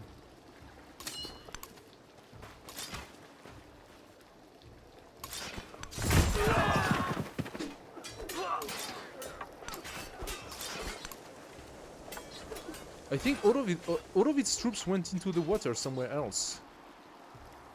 I think I need a scout to run around again. Because I'm gonna send my settler. I'm gonna send my settler to go and do like a town down there, and he's gonna get attacked by the troops from Vasukani. That should be around Vasukani, but are not, and they are probably everywhere else. Okay, Parsa. I can see that there is here potential for things. Actually, I even said I wanted to place it here, and that's actually a good one. But the next one from Parsa should actually be here. That should be the next one. But it's not such a great city by any means, right? It does make sense because it's where I am. Alternatively, I can already come here on these lands. There is just a gate in between. So, do I go and settle on these lands, or do I go and settle on these lands? Or do I forward settle toward Gengis Khan, knowing that I still have more to do here? I'm thinking this one first, right? So you're gonna go south, and I'm gonna try to deal with this galley on the way. Let's secure those waters a little bit. Agmatana, buy me a... Oh, I could do a Paradisa here. Where? Here?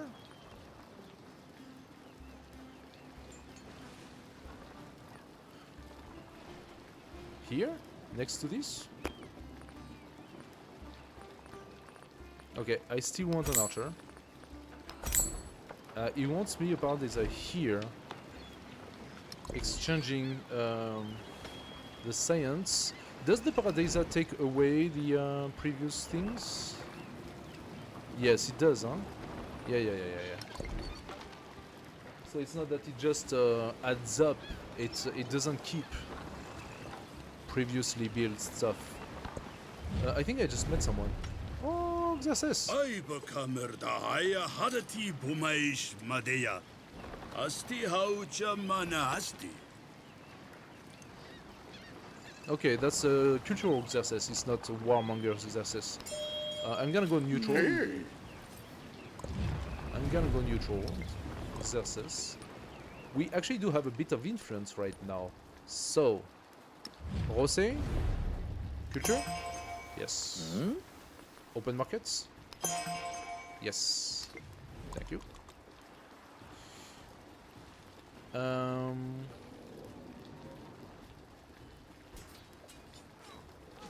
Yeah, okay. What are we gonna do here? Oh, we said we want to open toward the Ivory. So let's do that. He was giving knowledge of worship. Gilgamesh listens carefully to what his envoys report about the worship of the gods in foreign lands, and faces the altar. There, in clay, are the faces of the world's creators, but to him, they are his kin. Gilgamesh, stop looking at yourself in the mirror, please. Worship in the manner of others, +1 influence on altars, or worship in his own manner, +1 culture on altar. Let's get the influence. Let's get the influence. 180 for the altar. I'm gonna build it. Okay, Karal Soupe finally switch to me. I could receive a free technology, which is basically shite. I could do the step pyramid, +2 science and +1 happiness for every adjacent river tile. Does not... Must be placed on existing improvement. on tile with natural happiness yields.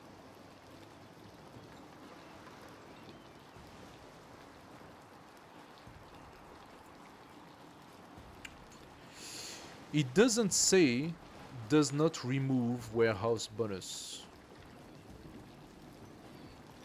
So if I was to place the step pyramid here instead of the woodcutter, that tile should then produce 2 science, and I don't know what else, probably just 2 science. Because it will remove, in theory, the base bonus, unless it keeps the base bonus of the tile, which would be 1... Wait, there's a woodcutter here, so... The base should be science and happiness, I suppose?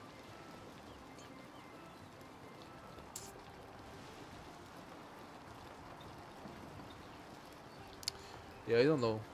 Adjacent river tile, I don't have any. I don't really see how to use that. Maybe on other towns? Do I have other towns that would benefit from this? No river. No river. There is a river up there, but I don't really see where to place it. Maybe here or here instead of the Paradise Zone. But this is also potentially a very good tile because of all the sea adjacency, right? We have 3 tiles for G adjacency. Sea adjacency. Here, maybe there is river here. Maybe this tile. Or no, I don't see where really. Hey, what's up, baby bear? If I'm Papa Bear, that makes you baby bear. I'm good. I'm good. What's up? What about you? Am I actually building the Paradise right now? I am building the Paradise right now. Oh, so Parsa is going through its stuff. All is good. We are testing Gilgamesh, the brand new release character on Civ 7. Kinda cool. I think I'm just gonna take... Hey, Rumscurvy! Hey, it's been a while. What's up, Rumscurvy? Suddenly Twitch is waking up. Hello, Twitch. Let's take Archimedes food.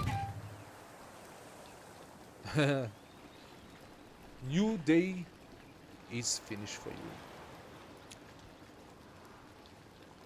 You're playing some Civ 7 as well. Yeah, it is time to play Civ 7 after a hard day's work. Did you go back to the Saint Etienne today? Was it a Saint Etienne day?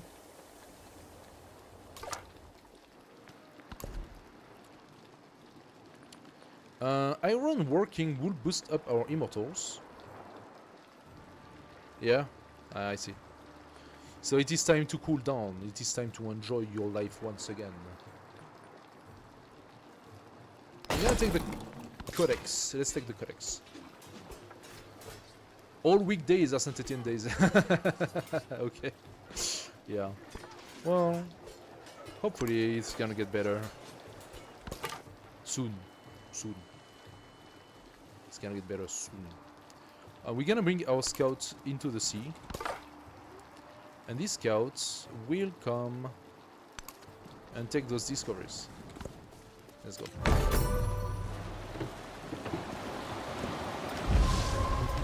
Alrighty. No. Where are you going? Stay here. Stay here. You are not done being shot at. There we go. Now you can go. Yeah. Nope. Not happening. Okay. So, we can do the fishing quay in this town. Look at those juicy tiles. Love it. The fish is crazy good when you start playing with it. And also we have the Pantheon. So we do need the 180 to put the Pantheon on it. So our fish tile will start pumping out juice. Every single one. Lemon juice. I'm gonna fortify those guys, so that we were lucky that those Gares did not really try to fight. Because if they did, they would have probably hurt me quite a bit. I'm gonna try now to cross with my settler. Not a choice. Production for training units. I could consider it, because I do need a secondary army. I do need a secondary army. We don't have so much time. We are now at 50%. 5 turns to produce an army. Ah, finally we have another policy. Plus 50%.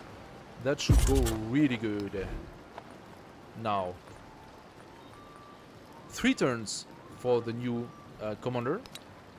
And 1 turn for his immortals. So let's do that. I'm gonna take away the others and I will put them back. Let's build the harbor. That will give us a little bit more production, and then we do this army.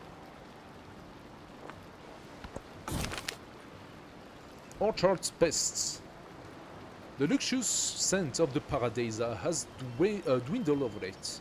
Groundkeepers complain that visitors pick too much fruit from the trees, leaving little for others. Ration the fruit per person. That will be 50 gold. I think I'm gonna take that. 25% production toward constructing by... No. Give me the gold. I do like the idea of getting those 180 and immediately place this this altar. So technically speaking, I have 5 turns of quick production, so I should take the harbor out and produce that. The world in stone. A queue of artisans present ideas for new decorative bas-relief. One design depicts the peaceful flora of the Paradisa. We should commit to stone the beauty that offers respite from the harsh world. You should commit to stone as well. The artist suggests. Connoisseurs say that a relief depicting the power of the Persian throne would be more appropriate. Choose the beautiful design, 150 happiness, hell yeah, or 75 culture for the imperial design. I mean, it is a good policy, but 150, that is almost 10 turns. I take it. Hey Ramscovy, what game of Civ 7 are you playing? Are you also testing the brand new Gilgamesh?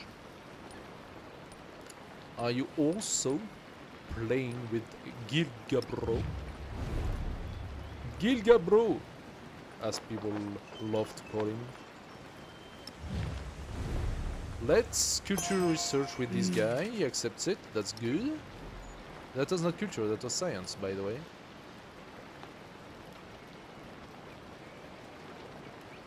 Rome. Nah, okay. So Augustus, Rome? Or Napoleon, Rome? Or did you dare Friedrich, Rome? Because Rome is the civilization, it's not the leader. Augustus. Okay. It's valid. It's valid. I'm gonna try... Yeah, it's good early game. Tozali. Okay, we're gonna get a... Okay, we might get killed. We'll see. We see. But we get a little bit of visibility. Our archer is... itchy? Why are you itchy, archer? You should be fine, archer. You stay where you are, archer. Then I'm gonna send my second army up. Actually, I'm gonna go up the navigable river. I don't know if I can go through Naktipunan, maybe if I ask for free passage from Jose, but we are allied. So logically I should be able to, and then we're gonna have an army going up here and attack Lakshmabai. You go back to being alert. Thank you. You go back here. So funny enough, he did not attack me.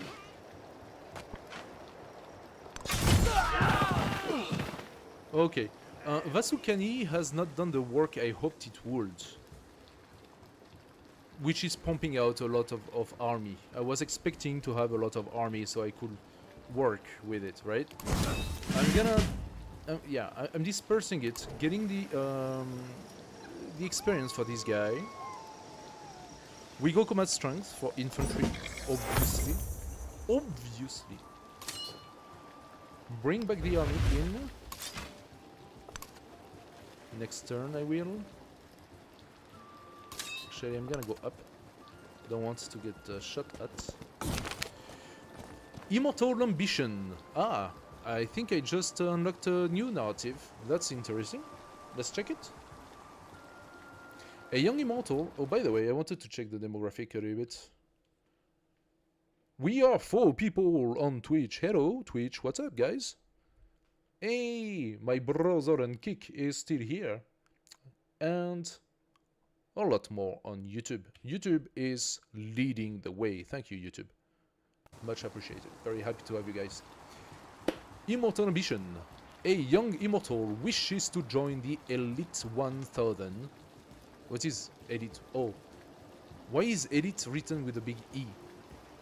Elite 1000 is not Elite 1000, it's the Elite 1000.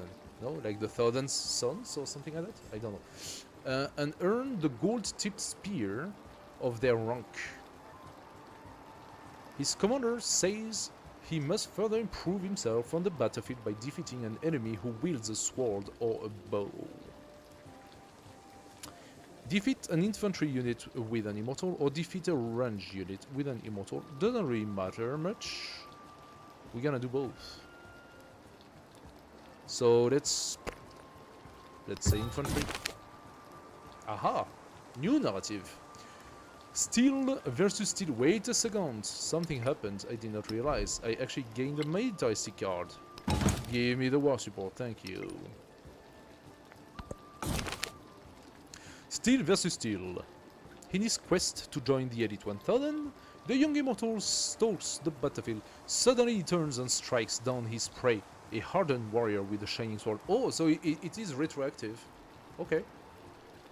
The commander is impressed, but tells the immortal there is no gold-tipped spear to be had until he brings down a foe on horseback, all on his own. Yeah, I can see how that's gonna go. Here also the Fto 01. The Fto, we know who the Fto is. You prefer on YouTube or you prefer on Twitch?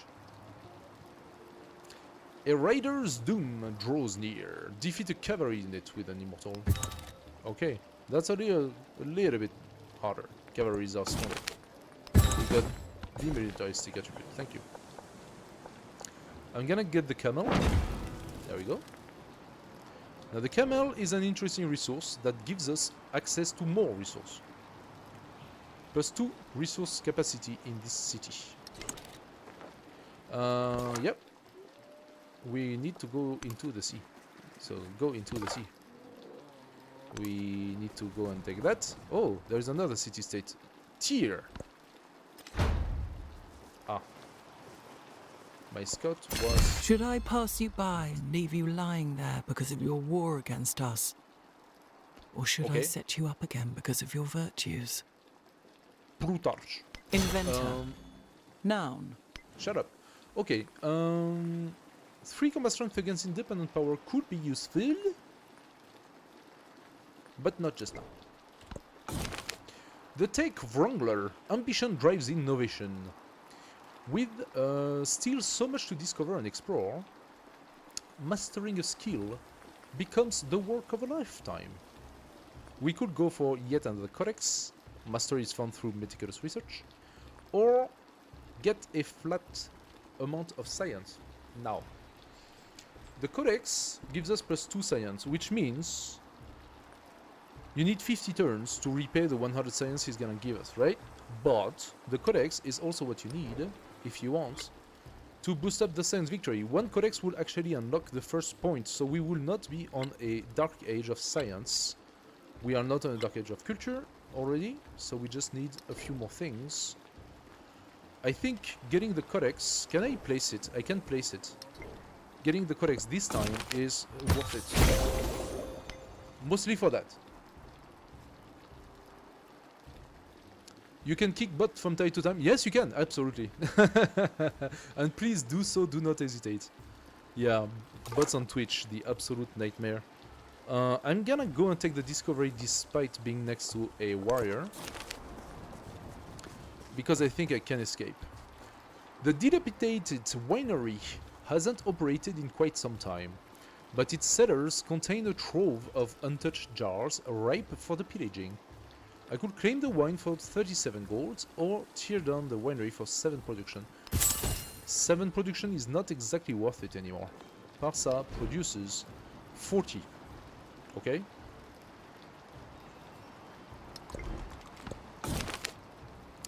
Alrighty, we do know what we want. The Persian Pinnacle. The Archaemenid Empire sprawls across the land, holding citizens of many backgrounds, beliefs, language, and custom. Beneath the Persian banner is prosperity, a realm of grand architecture and endless treasure. But those who stand against Persia face only destruction. Now, we can look at them if you want. Expansionist or militaristic? Expansionist will open. Shut up, Giga. +1 food per age on warehouse building. That is good. Always. As you start piling up more warehouses because you have more settlements, this piles up just the same. +5% growth rate in cities is also good. So those are good. There is nothing to do. Nothing to say about that. However, now look at that. Ignore the happiness penalty from unrest in captured settlement. This is something that is really strong because we're gonna capture settlements and they are gonna be on unrest, but they will not get unhappy. +15% production toward training military unit is also a flat gain. Whatever the military unit, it's basically 15% for every unit. Now this one here opens to the next one, which is a settlement limit. And this is very important, as I explained it before. This one here opens to -1 gold maintenance for all units. And that is also really strong, especially when unit starts costing 8 or 10 gold each. So, what do we do? Also, after that, you can go here. Commanders gain a free level. New commander starts with a free level. It's really strong. So we can definitely go the militaristic tree. Gilga bro, take militaristic. Let's start with... You know what? Let's start with the production. And you know why? Because I'm producing. So I'm piling up bonuses for producing. We're gonna go and continue with the fish. Opening toward the tin. The tin will be a nice resource. Happiness in cities or some influence. +3 happiness is not bad. It will be even better once I get cities, more cities, maybe 3. I'm thinking 3 cities would be good. But right now, we're gonna take the influence. Alrighty. Oh, look at that. We gotta pray. Thank you. Thank you for coming. Okay, we could go iron working, which will put our immortal to tier 3. And I think we definitely want to do that. Alternatively, we have yet another codex. Unit combat strength for range and siege unit. Or we could go and unlock the market, which is also something we want. But I think right now we're gonna focus a little bit more on army. Let's put our army back inside of its commander. Now I am very... Oh, okay, he forward settled. No, not really. He settled yet another town. I would be really annoyed if he decided to settle here. That's a placement for me. But I'm sending my settler here, so I'm gonna take these parts. If he wants to take these parts, it's sort of okay. Eventually I will attack him and incorporate him to my lands, so... But this makes sense. Sort of. It's not the best though.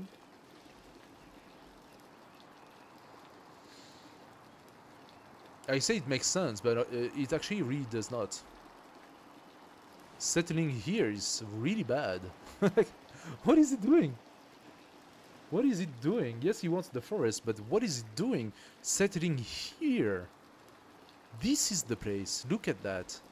If you settle here, you get all of this here. Lots of forest. Immediate 5 resources. That's crazy. Why would you settle here? That's so dumb. Now maybe he's going to settle another city here and then take that, but as of now, it's kind of dumb. Agmatana, one more turn. One more turn for Agmatana. We are going to take a basis. Okay, he came, but he did not kill me. I like that. Samapa, that's a new... Is that a new town? A new city? He was not there. She was not there. I think that's a new city. Since you did not put anyone here, I think you can still attack me. I'm gonna go here then. Oh. True. I forgot. Okay, this scout is dead.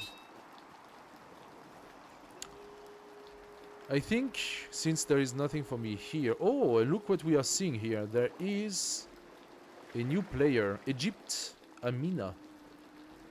Amina is in the game.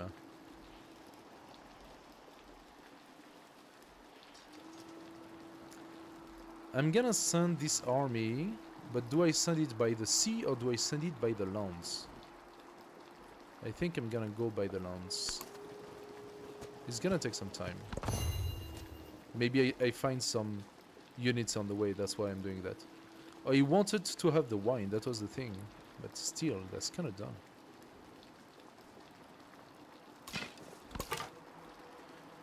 Okay, this scout is facing a gare, which is not cool. But he's also facing an army of Lakshmabai. I would love to see that army die. That's my scout. My scout is dead.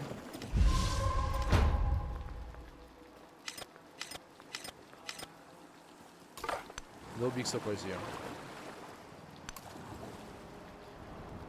I'm gonna use this scout to try to have vision over these lands. Oh, Karal Supa. Ooh, look at you, Karal. Look at you. No, you're gonna attack that, right? You're not just gonna stay here. I could bolster the military. Aha, Jose invested against her. I'm gonna invest again. +4. That should be a nice... Yes, she's down to 37. That should impede her efforts quite a bit. She has -4 to attack his units and soon my units.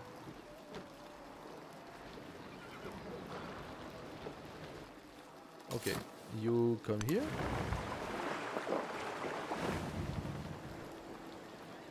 I think I'm going to send another settler south, actually. I got the exact amount. I'm gonna send another settler south here. Because that is just too good.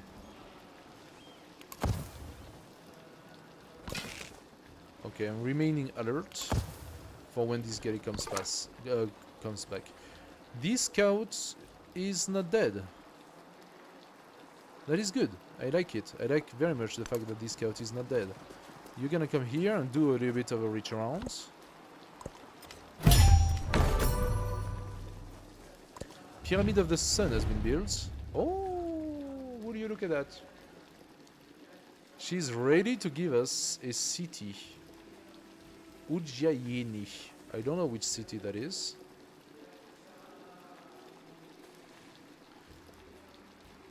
You know what? I consider it to be part of my conquest. She wants to go down for 10 turns. Fine. In 10 turns? Not fine.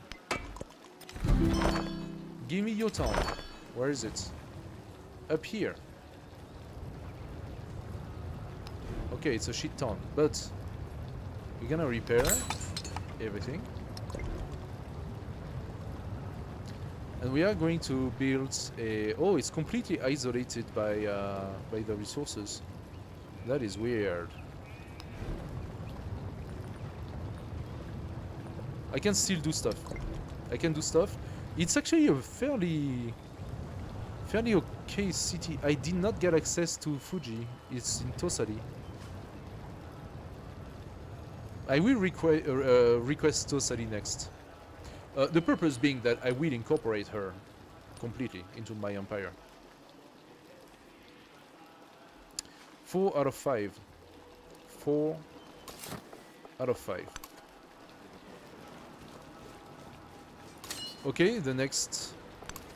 how do you call those? Commander? The next commander is ready. Ah, he wants to decrease my relationship. You're asking for it. I'm completely fine with that. If you are asking for it, you're gonna feel the burn. He's all the way there though. He's pretty far. That's okay. Plus I have someone called Gengis Khan in between. He's hostile to Himiko, neutral to him. Should I compile a little bit of influence to buy over Moche? Actually, Moche had quite a few troops.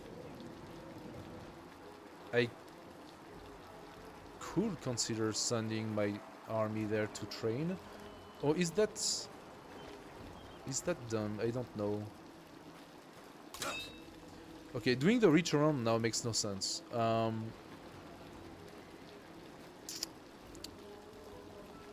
very disappointed. I really thought that would be my training ground. Let's bring those troops to Agmatan. Oh, you want to go from the north?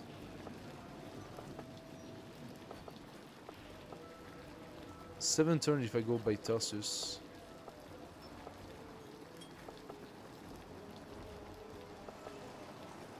Actually, if I go straight into this, is it? I think it is possible for me. Dankeschön. Danke. I think it is possible for me to train my units in friendly territory. So I'm not gonna do that. I'm gonna go to Wapkamnal.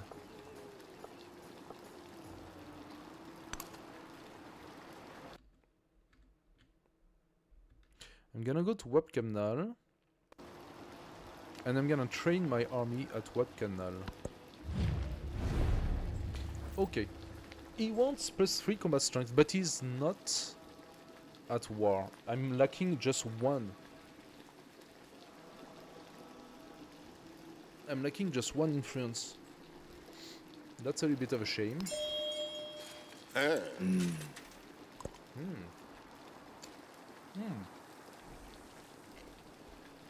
Truffled oil chips. Superb. Yummy, yummy. Yummy in my tummy. Dankeschön. And the best waifu ever. That brings me food. Hello, ma bear. Exactly.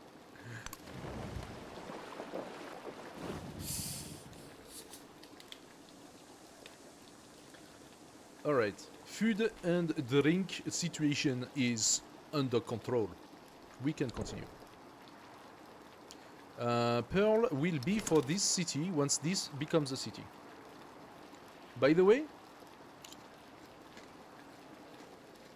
your towns stop being cities at every age, so you must not wait too long before making a town city.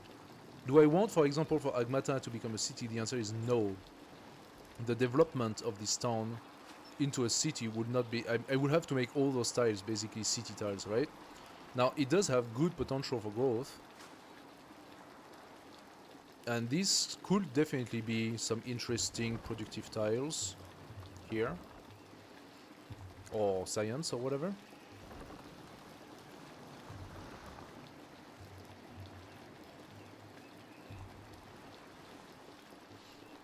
I'm saying that, and now that I look at it,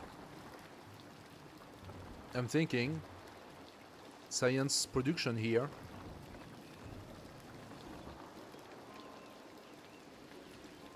A Paradisa somewhere, like here.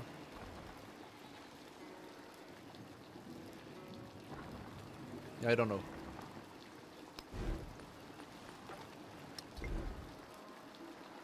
How much will it be?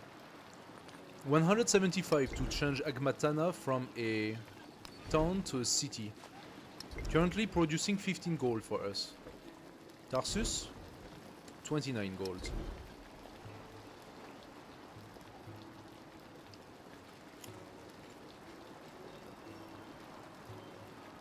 Oh, we are now making 88 gold. Like, how good is this one?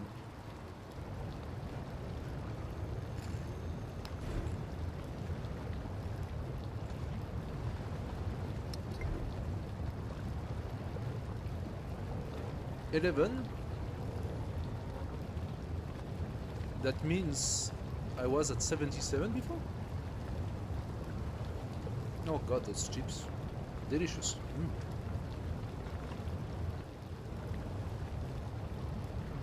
Yeah, I don't know. Okay, we are still trying to save our scouts. Now we are gonna go in the sea. He's gonna bring his archer, but I'm gonna go and flee on the left.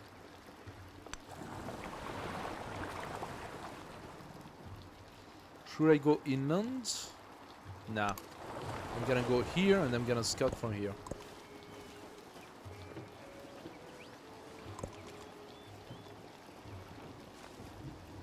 Oh yes, attack this guy.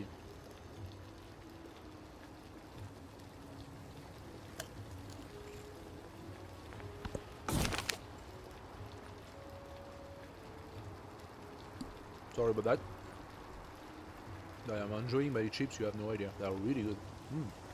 We actually found those in France. And truffle oil based chips from a brand. I don't remember the name of the brand, but it's like the packets is white and black or something like that. And god, they're yummy. They have several different flavors and stuff, but those here, wow, really good. The Forever Legion. Enemies fear that the Legion is immortal. When one soldier falls, another immediately rises up to take their place. Behind this awe-inspiring illusion, however, is a significant recruitment expense. All that for chips. You have no idea, man. You have no idea. Of course, all that for chips. This video is promoted.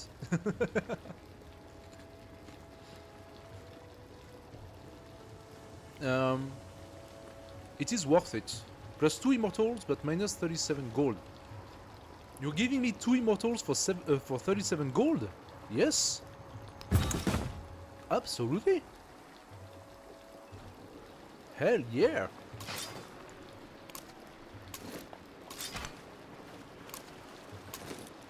Because you know what I see? I don't see 2 immortals. I see turns gained. So now this army already hosts 3 immortals. 1 more. And I can resume doing some other things. I think I said I wanted the Paradisa. Oh, that's the Paradisa, yes? Yes, that's the Paradisa, right next to those. Look at this Paradisa, okay? From base, food, to production, to gold. The Paradisa itself only does 2 culture and 1 gold, but it also gets additional culture from adjacent quarters, so 3 culture, and also a happiness. So, why does it have only 1 happiness? Does it mean that this Paradisa should have been negative on happiness?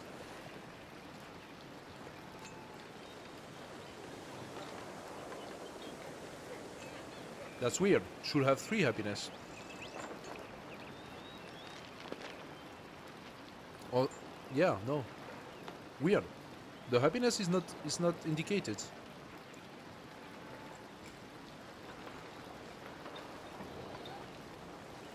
Apparently people don't like chips. Some people just left because I was making a chips joke. Okay. So we have what? Oh, it did not finish. Okay. So we are building the harbor. Fishing quay. And then, so this one is finished. We might want to try to grow to this area here.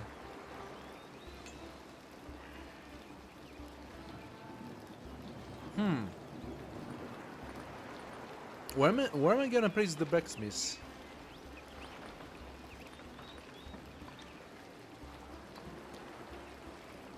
Because I say it's, if we consider Petra down there, Petra's been built. Okay, forget about it. Petra has been built.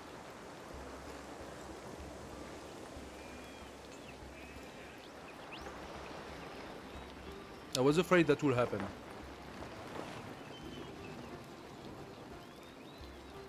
Okay, this tile here, which currently is one of our clipids, could actually be a pretty good productive tile. With a blacksmith on it. And later on something else, but like...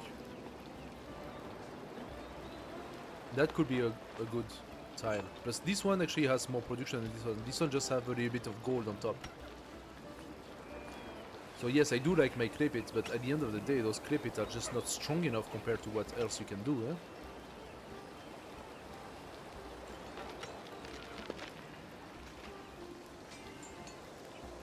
Also, seeing how this maintains this production, I am wondering if the production of the clipit is not maintained. So maybe I put a Paradisa here. I cannot. Oh, I cannot because it does not generate happiness.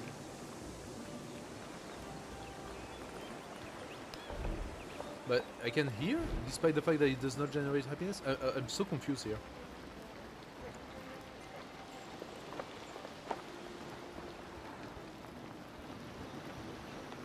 I am confused.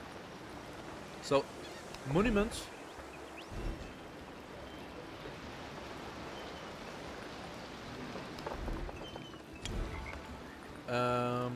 Granary we stayed in city center. Arena. Why don't you want to build stuff here?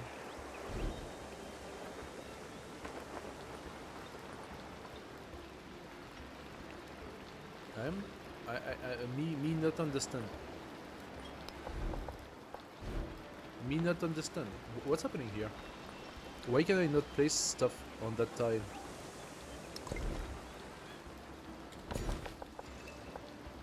Let's take the total. Let's shoot this delay. Okay.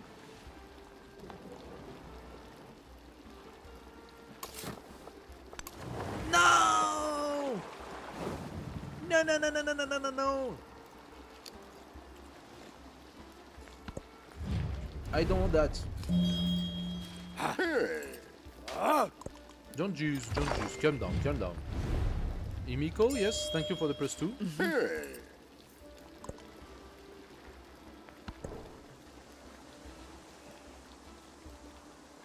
+1 culture on warehouse buildings. So where do I have most warehouses? Capital, that's 2. Tarsus, 2. And Ujjaini, I cannot put it. Then Tarsus.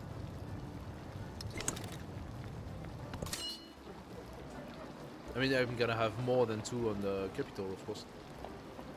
At some point.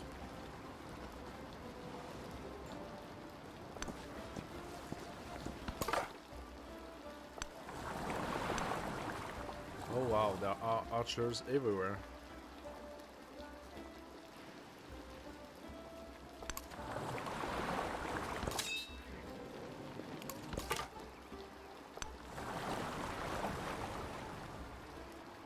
Let's go here and use our special ability. There we go. Hey, another archer. Yeah, I did good not to go farther. Oh, but she cannot attack. We are on peace.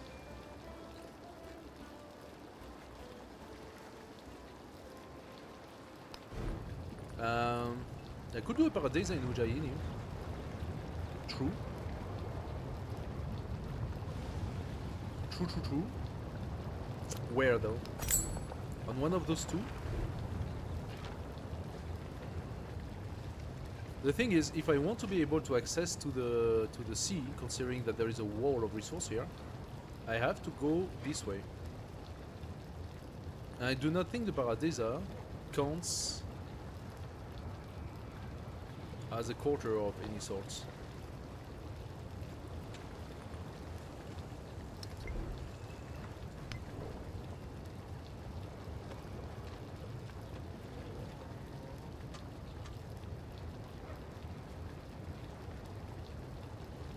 Au pays rides. Sorry. So they indicate it as being a unique improvement. I think it's a tile improvement. It's not gonna count as a city tile.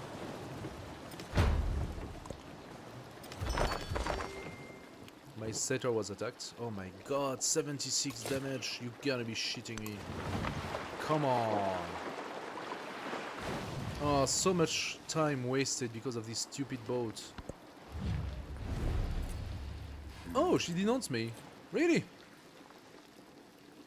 No, I'm not losing happiness. Sorry. I'm not losing happiness. Turn scanner, of course. Open border. Come fine. Oh, you're gonna be shitting me. Both my settlers are being attacked?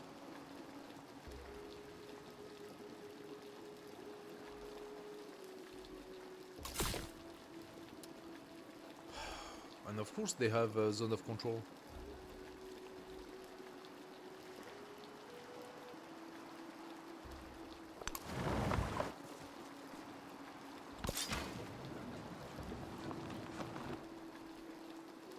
How am I gonna do with all those galleys in the sea? I have to put archers everywhere. Now that the galleys are out, I cannot move my settlers anymore. Now that's a little bit of a pickle.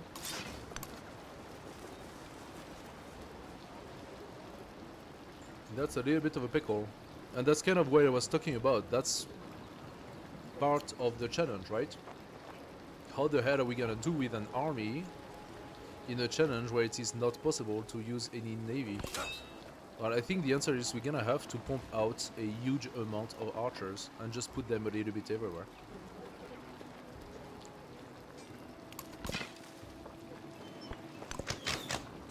To do just that.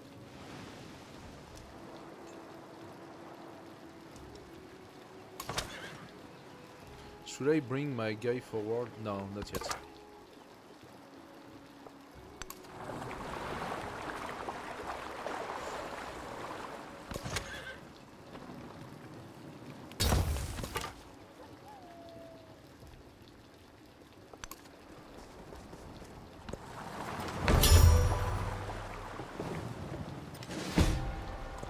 Okay, that was a settler. That was killed, of course.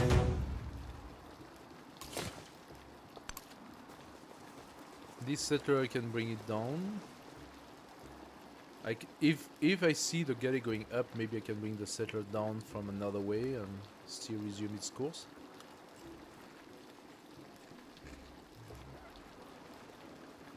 Those settlers, they are not for free, you know. They cost me a lot of money. So I'm gonna start buying some archers every turn or I don't know what. Can I place another paradiser here? No, it only wants down there. By the way, can I now place the villa? I can, okay. Then you place the villa and the arena. Thank you.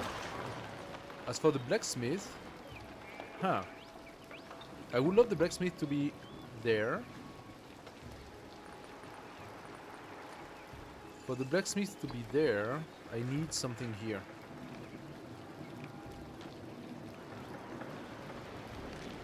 I'm gonna have to see.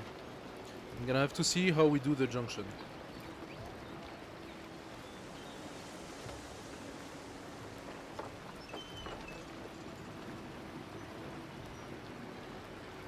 Also, I should probably... I mean, it's 3 turns until iron working, and then I should definitely go for the bank.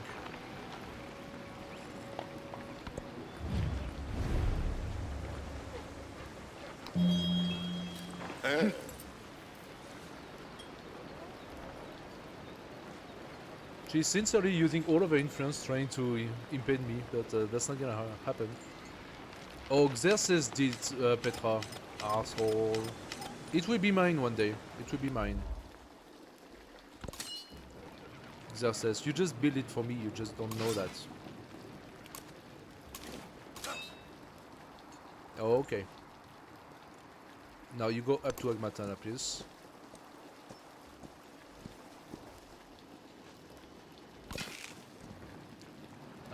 I'm gonna bring the archer up. And Agmatana, I'm gonna purchase another archer. So we're gonna go for the double archer as well. Maybe this way we can... Oh, they're gonna pillage my trade route now? That's a bit annoying. Oh, 2 sources of marble down there. Should I pass you by and leave you lying there because of your war against us? Okay. The scouts movement and stuff... Oh no, the Kara is done. We are done producing units for now. So I'm gonna give the combat strength. And against independent power as well. I'm gonna take this scout one out and give the combat strength for independent. Against independent. Okay. So guess what we are going to build? Now Tarsus does have the altar. Agmatana does not have the altar, so I do need another turn of production. He could eventually 1, 2, 3, so we could have 4 mines. That's pretty good. I mean, that's a pasture. But we could have 4. That means the brickyard is worth it. But unfortunately, I have to put it here. I was considering putting the harbor and the fishing quay on this side instead of here.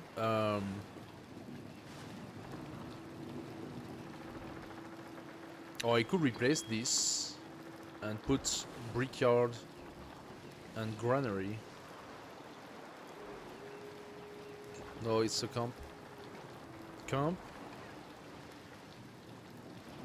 I mean, brickyard really makes sense, especially if we have another clip it here. Soapit, I don't know. We have a little bit of forest. Are we gonna work? Probably, actually. Yeah, camp and stuff. So Soapit does make sense. Brickyard and Soapit make sense. Granary, not so much, because yes, we have the pasture here, but at the end of the day, we are mostly going to... That's also a mine. We are a quarry, actually. We are mostly going to fish, and we already placed the fish stuff, so... Okay. Brickyard and Soapit, do we place them?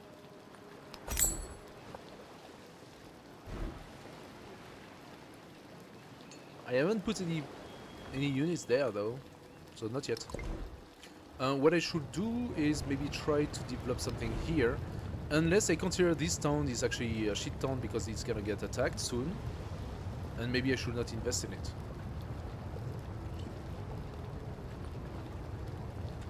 I mean, I can already put a Soapit. Immediately makes sense to me. 92 gold. Really makes sense. Okay, what's next? I think the 20% growth rate in town with growth focus is really good. We need for that to have more policies. We're gonna be in celebration in one turn though. I like that. Yes, the galley went up. That is good for us.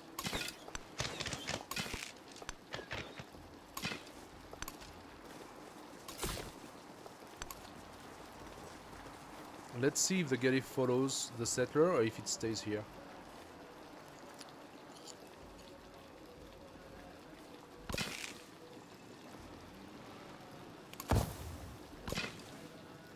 Ah, no.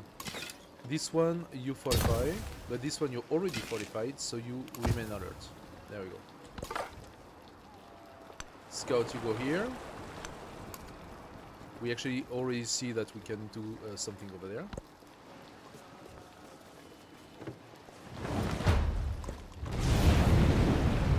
Okay. Sort of knew that would happen. Okay. The galley went up. that is good for us. No, I don't want to build that one, although I did say I would. I'm gonna go down the sea now. And I'm gonna go back here.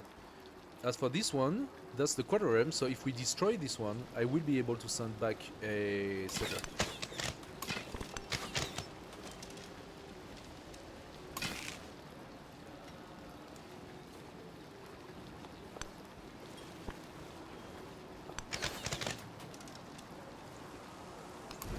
Let's purchase an archer. I'm really going to protect my coasts with archers. I think I don't have a choice.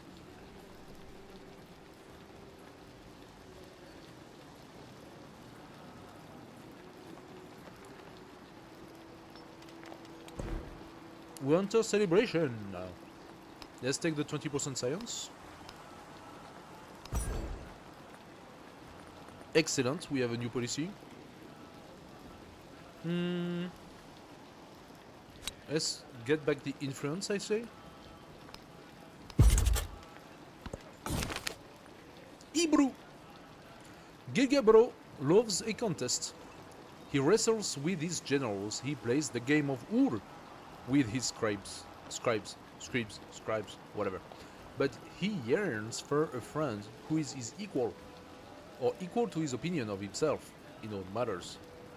So basically, you want a friend who thinks he is a god and who turns out to also be a king.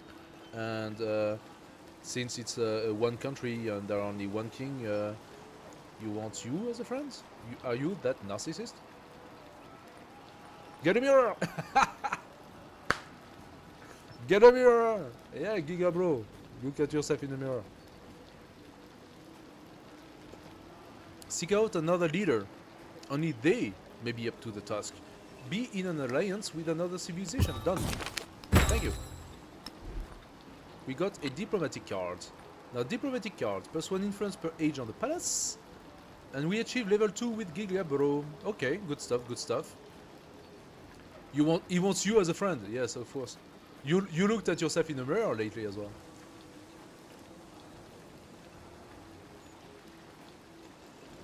Do you wrestle with your generals and play Ur with your scribes? +1 happiness per age on the palace, that would be +4. Or we could also go toward, I mean, I think we can go toward the influencing on both ways, right? So, 1 influence or 4 happiness. I'm gonna go for the 4 happiness. And the befriending independence is quite interesting to us. Maybe for the next age. I'm thinking Karal Subei could be turned into my city, but I don't really want it. I really want to settle those islands first. This one and this one. So, this is where we're gonna go for now. Let's take the camel. Excellent. We validate the economy. Camel is placed.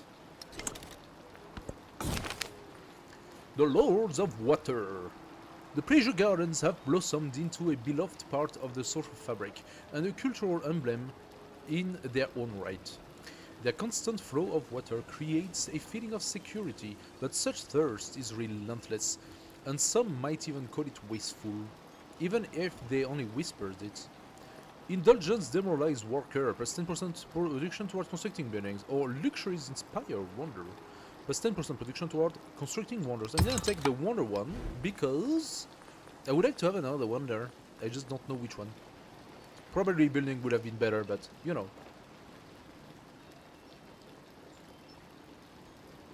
Oh god, that's good. I will keep on repeating it. Where do I place my blacksmith? I don't know if I can place my blacksmith. And I would like the ancient wall.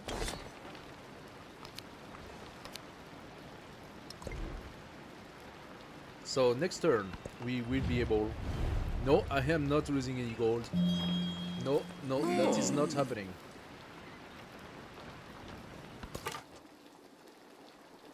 Move 1 and look. Okay, so we just found the city set of J'y suis malade. Complètement malade. Give me a minute, I'll be back.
Okay.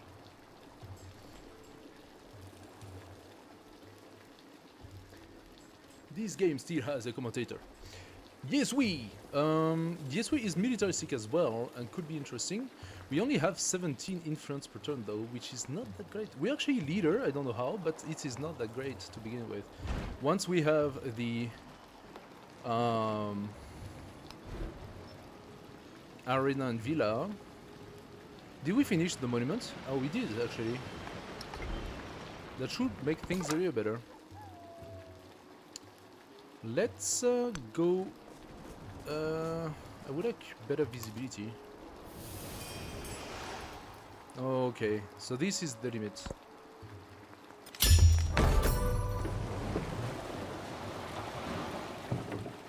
Who attacked? Oh, he attacked my archer. How dare you?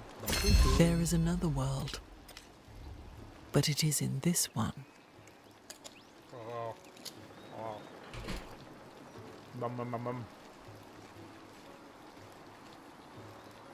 Okay.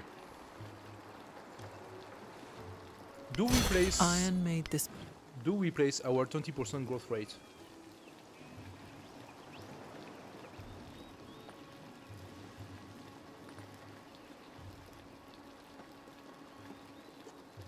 I think we do. I'm gonna take the influence out again and put the 20% growth rate. I want those to grow nice and steady. Okay, setter, you go in the water. And we're gonna try to cross this time. Done. In Parsa, a setter takes 1 turn. So, setter, please. There we go. We're gonna try again. We get the ivory. Now the ivory is a empire resource. Plus 10% production toward wonders placed in tropical plain and desert terrain. So that would have been absolutely perfect for Petra. But we don't have Petra, so. Okay, we could go for currency. Currency unlocks the Colossus that has been built already, but more importantly, the market.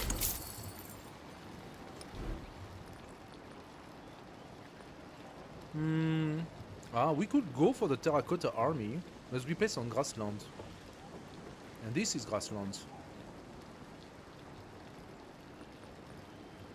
Let's try that.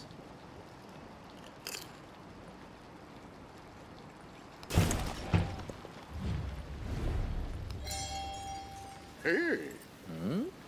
I made a mistake. I was too hasty. I supported his endeavor, which cost me 30 points, instead of just validating it and then sending him an endeavor. That was a mistake.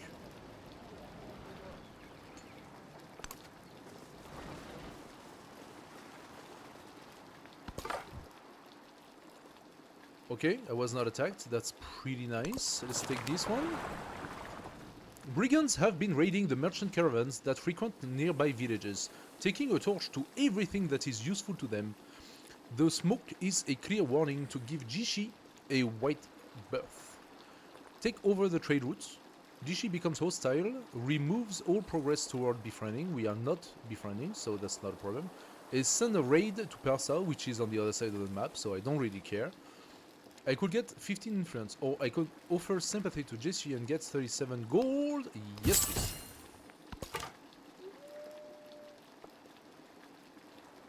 Should I give myself first a couple of turns of heal? And the answer is yes. Okay, he got another skill adept. I think he already had it, but now it's clear. Okay. Those galleys are coming and dying. Very good. That is exactly what they are supposed to do.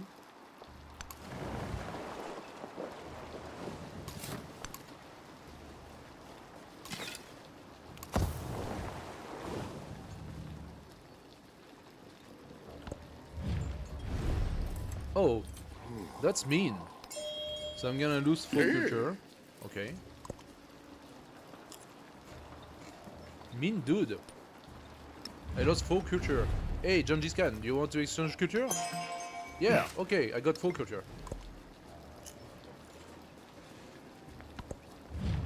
Whatever. Thank you, Jose. Thank you, Jose. Archer, you are going to remain alert.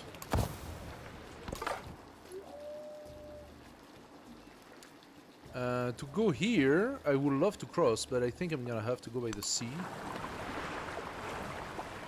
There's also one on the other side there. Great lighthouse has been built. When I was young. Okay, this is gonna be a little bit of a problem. This slinger there. Oh, and we found another one, so that's fine. Let's leave them for now. Maybe I can go back from the north. Gengis Khan. Combat strength. I would love it, but unfortunately I don't have enough. Right now.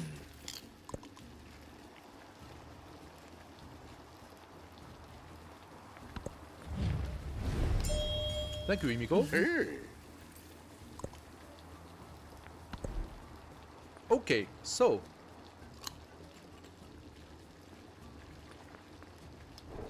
what do we go for next?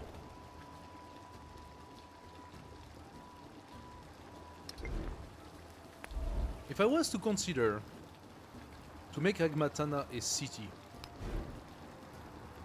I would lose the gold, but I would be able to place in a library.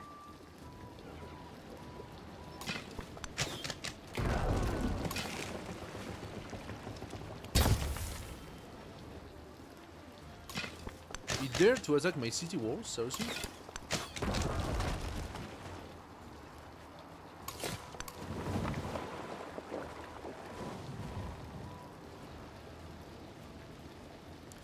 So, am I making Agmatana a city? That's the question.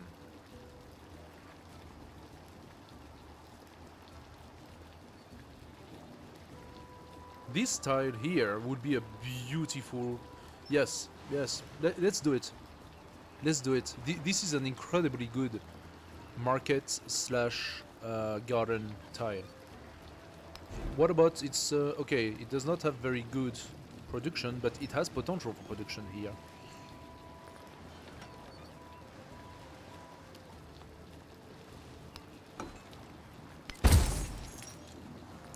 I'm going to purchase... Oh. Oh, that's not fair. Suddenly the altar got more expensive?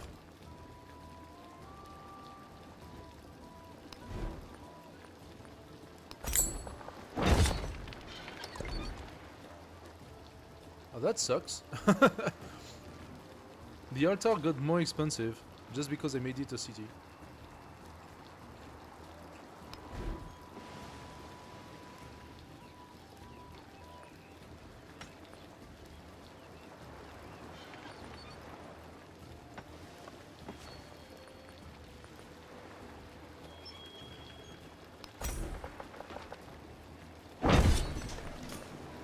Let's start with production, and then we are gonna have a garden slash a market.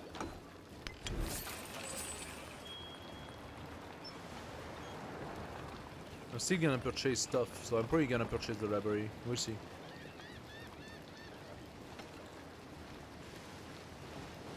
I'm gonna purchase the altar in 2 turns, because it will give me additional production thanks to God of the Sea.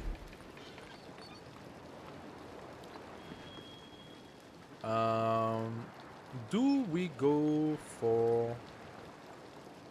What do we go for?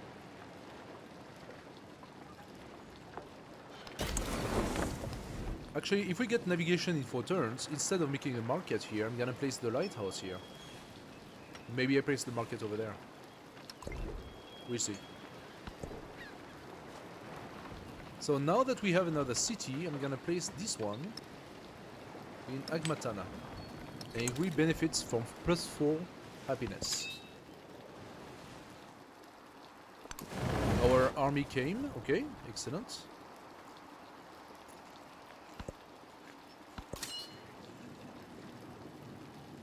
How much money do I need to upgrade my army? 320 gold, that's quite a bit.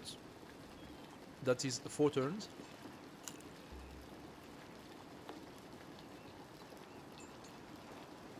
But we're gonna do that.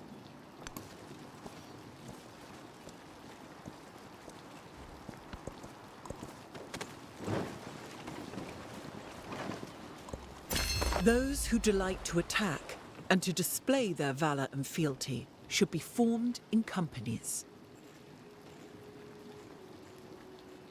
So now we have access to the terracotta army and the drills that gives another 30% production.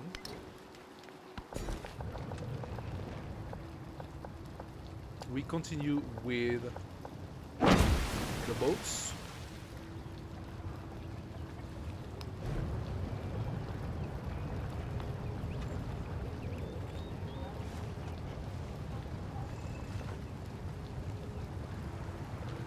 How am I gonna reach that? This is so weird.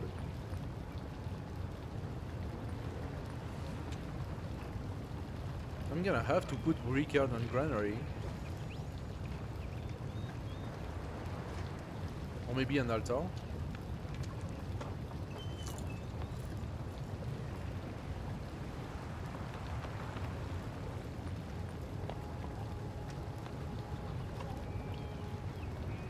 Technically speaking, that tile here is adjacent to a wonder. A natural wonder. That will make for a very nice how do you call it? Cultural building.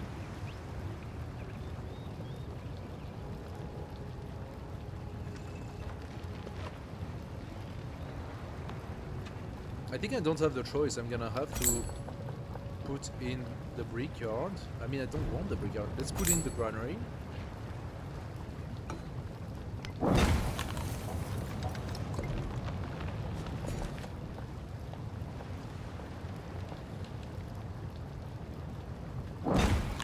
I'm gonna put a farm to justify that this tile is gonna be taken now by something else. Can you stop with that?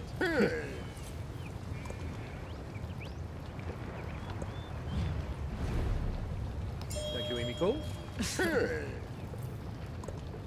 Hey. Sorry. Organized military will give me a settlement limit. I think that's pretty good. Lakshmabai, how far are we to declare war?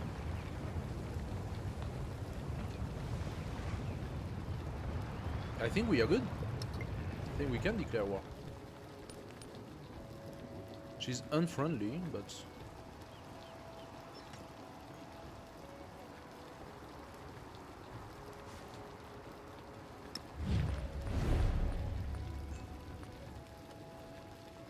I'm gonna denounce you. I don't want you to just be unfriendly.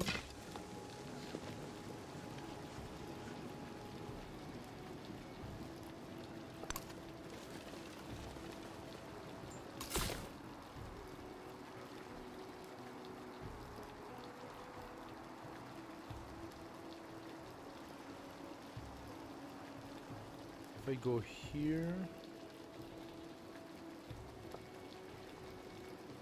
Am I taking the risk? I have to, huh? I don't really have a choice. I have to take the risk of meeting with another quadrireme of sorts. I don't know how many quadrireme he had built, so...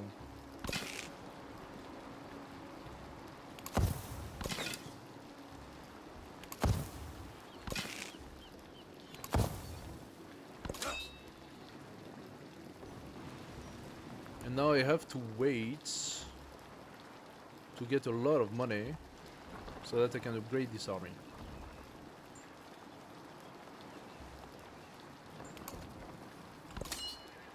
Same for here. Divodurum!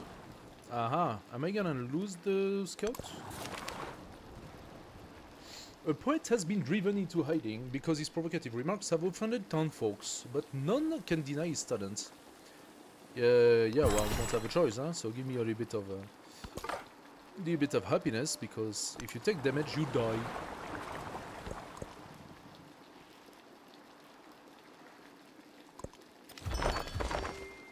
Okay. So, what's happening? Yes, our relationship is gonna decrease. We are going to war, girl. Whatever. I am not building, so if you want. Okay, now we have access to the tin, plus 2 production in cities, plus 4 in towns. Therefore, we put it in a town. Aha. Agmatana is a city, Tarsus is a town, so let's put it in Tarsus. There we go.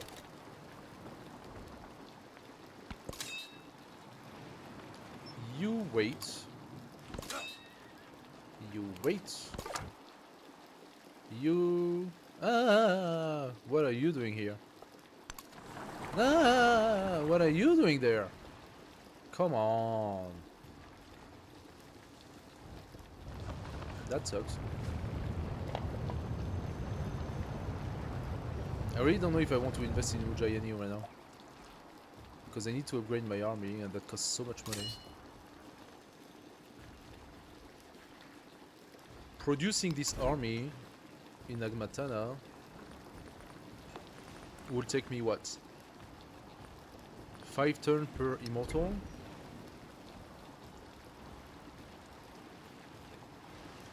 Five turns per immortal is roughly 400 gold, right?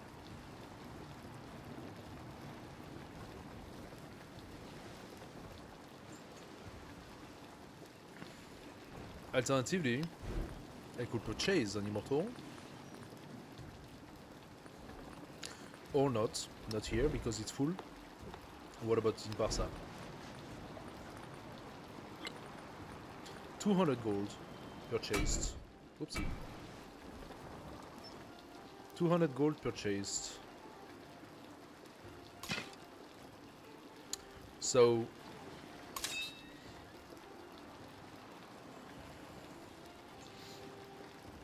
my question was, is it not worth for me to just... Because I have to wait 320 gold. But I could also just purchase a few more of the next level and go with a stronger army. Also, I do not know what the Immortal can do against fortifications. I probably need to give them a ballista or two. How much would a ballista be? Not here. A ballista would be 105. Yeah.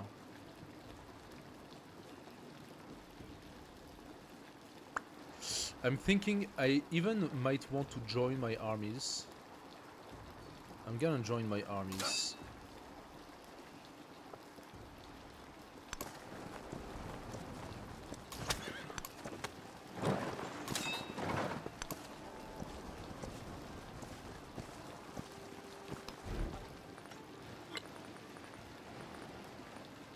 Go in for... Ah, come on. So I need to build the ballista inside.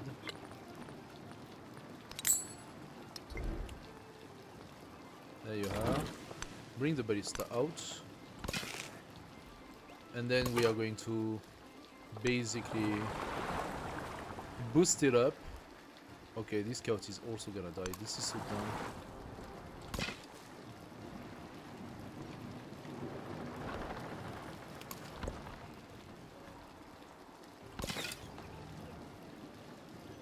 You 45.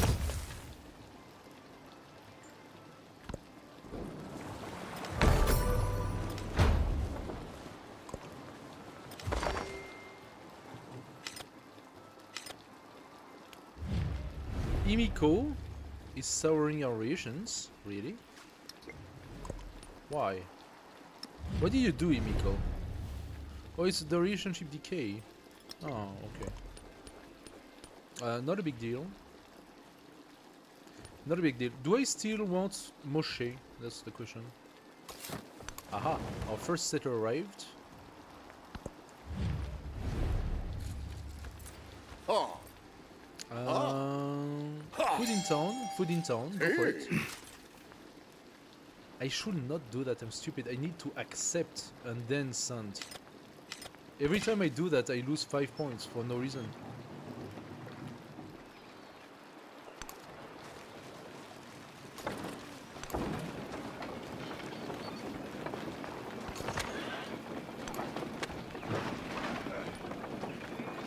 Okay, there is a mountain here that is very unfortunate.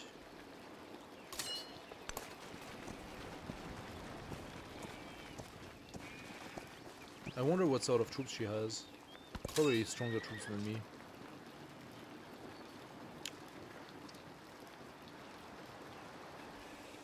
Should I go by the sea and come out on the side? Oh, there's a volcano here. What? And that's a Fariz?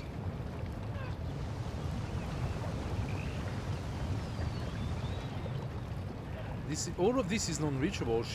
That's a nightmare to go on her place. So I have to go from here, from this place like this, to do the reach around. The city is over there anyway.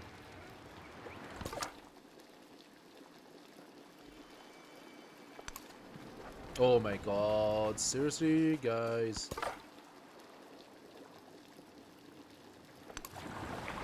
All of my scouts are getting destroyed, one after the next.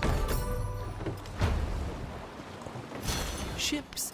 Mondo Perdido has been built.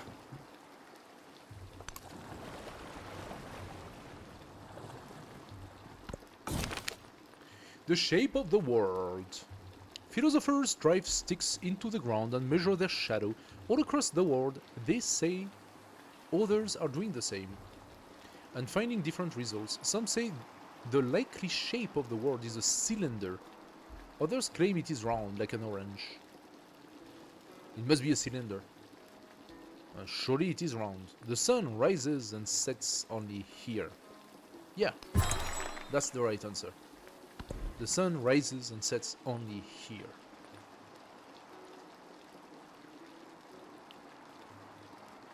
Happiness and happiness building seems good to me. Or we go navigation 2. Food and food building. Combat strength for Navi. I don't care, but the food and food building is good. Alrighty, finally! Our city of Ragasonic is here. Let's immediately build in a brickyard. Because we can have a mine. We can have a lot of things. This city needs to grow. 6 and 6. Yeah, well. Start with that. That is going to boost up our infantry. And the next one is gonna do the same.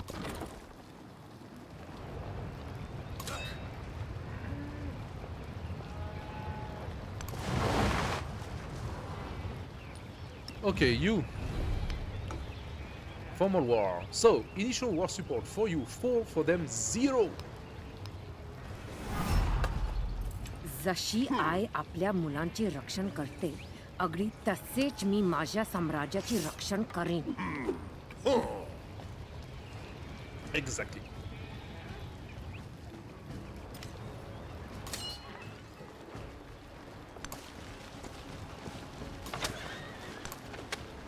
Suvarnagiri. We found this city. We have to pass from the north. Alrighty. Oh, this poor scout. He's still not dead though. So, scouts! Good man. Now you're dead. And town. Beautiful town of Sparta. Let's take the boss. We're gonna access to the sea. We need a bit more money. Yes. Yes. That's right. Amaranakaratai Patis Bihana Hevsman. Asam Parayanti. If you want. Why did he go to war with us? Is he by any means allied with Lakshmaba? He is. He's allied with Lashmabai. That's why he decided to be so unfriendly to us. I don't know if that's why, but that's one of the reasons.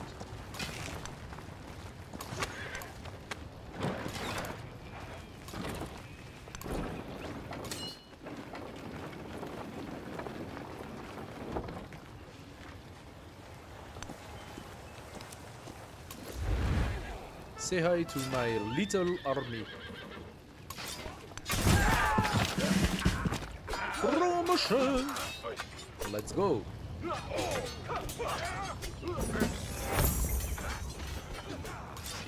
This guy is gonna have to do the reach around. There are lots of people and he's gonna die. So that was a bad idea, I suppose.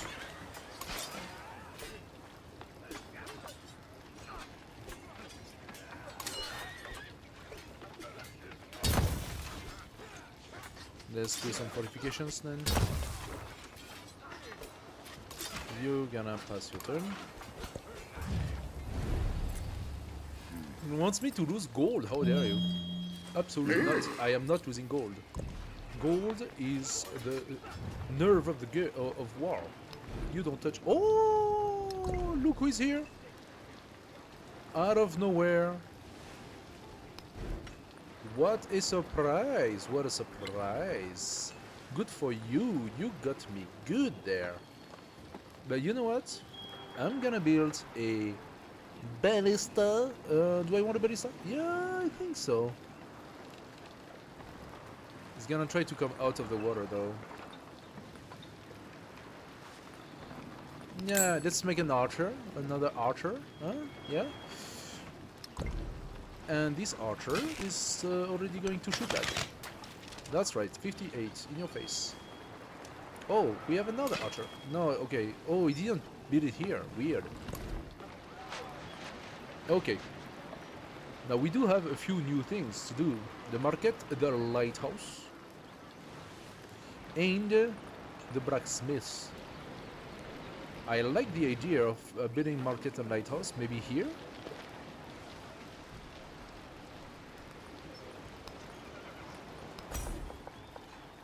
+7. The lighthouse can go in the sea. Where am I placing the blacksmith? We can have a +13 blacksmith right here. I think that's what I'm gonna do. I'm gonna go for the... I'm gonna place it... Oh, there are 2 resources here. I didn't even realize the horse was here. So yeah, that's good. That is good enough. Let's do it. Okay. You can check the tiles. Ooh. Okay. That stinks a little bit. But I think... Oh, I would have loved to see this area. Maybe Agmatana will send a scout eventually. Oh, he's leaving. Ha ha ha ha. Are you leaving? Really? Where are you going? Dude, don't go anywhere. Oh no! You spearman! What happened?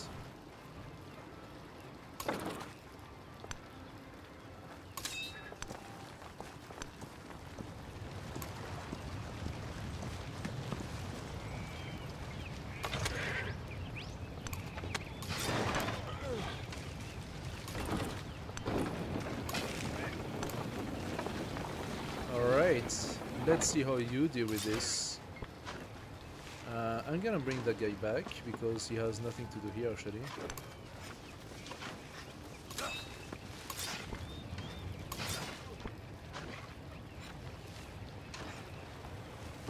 Plantation. There we go. Thank you very much.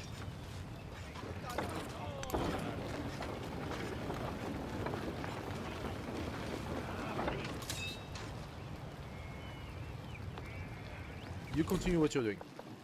Okay. We take the second source of iron. We go for the dye. I think we go for the dye. In Sparta, we want definitely the brickyard. The granary, sorry.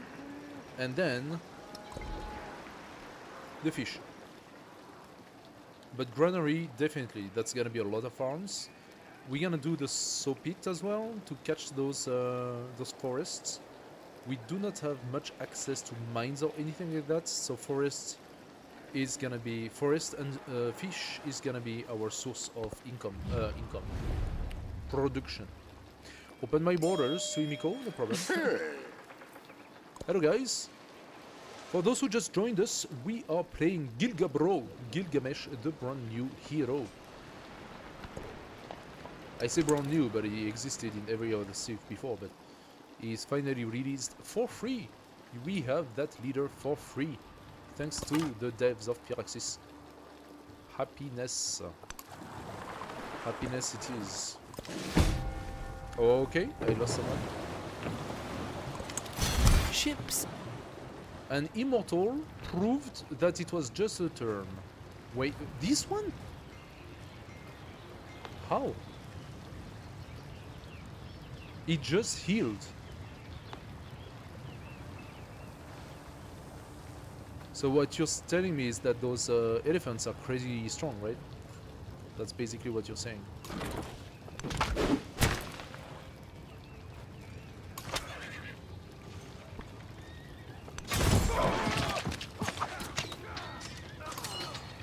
I'm actually gonna bring it here so that I can benefit from all the attacks. I'm gonna wait for the elephant to come in, because in the river you're actually on the negative.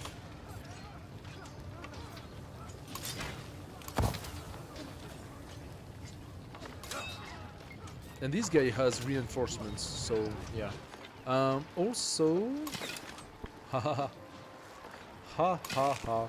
So you're sending me your spearman back, huh? Yeah, you come here. Actually, that was stupid, because I wanted to purchase in Agmatana. I wanted to purchase a ballista. Okay, that's good. It did. Good stuff. The second ballista is gonna come. We're gonna bring it here in place of the archer. And we're gonna place the archer maybe here, fighting there. Is that vegetated? It's not. So we can place the archer here, and you can shoot over there. And we're gonna have double ballista to destroy the defenses. Once this city is down, since this is like just a small corridor, I think... Oh, it's also a small corridor here. It's not very good. Maybe we go for Tosari? I don't know. Logical Samapa should be the one, but we'll see how that goes. Okay, currency number 2. In Agmatana, after you're done with this, I want you to place a library. And you're gonna give me a +6. +6 library, please. As for the altar, I said I wanted to purchase it, so I really need to now. True immortality, yeah, no, they just died. They just died. They are not true immortal at all. 50%, blah, blah, blah, blah. I don't really need to boost that up at the moment. But those are very nice boosts for producing more army. Now we do have a bit of army. Are we starting to place specialists? That could be a good preparation for next age. Alternatively, I can just try to keep growing the city. Let's take the horse, that will always work. Oh, we got an extra immortal. Oh! Did he come back? He came back in life. My immortal came back in life. How it... like, what? Immortal. Oi. Oi. Immortal. Okay, I passed this event a little bit too far. Maybe it's because it's my very first immortal that died, but it came back to life. Oh, that's cute. I like it. So you're gonna go to Agmatana, please.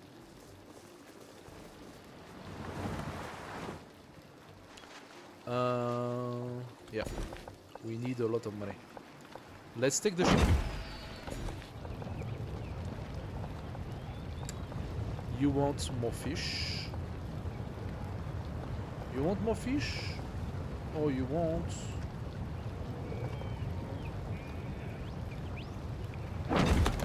some woodcutter. Let's take the woodcutter. Okay, he's sending a spearman here. Big surprise. The spearman has to go all the way here before being able to do something, so... Let's take the die. I am not losing culture. Thank you very much. By the way, I actually have a little bit of points. Therefore, I'm gonna open those. Thank you very much. Thank you, Jose. So we are boosting up a little bit our stats. There we go. The ship. +2 production, +2 happiness. Let's put it in Raga. The immortal... Which one? This immortal could go and attack this guy. Actually, it says I will do a lot of damage.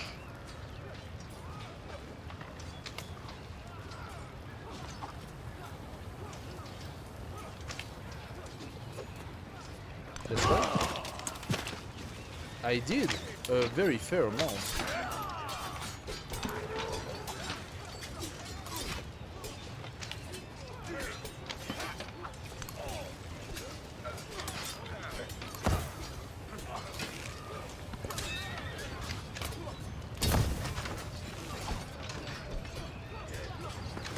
I also want this guy to benefit from the attacks. So I'm not so sure how, like, maybe I place them here instead, so they can benefit from the attacks of most of the army.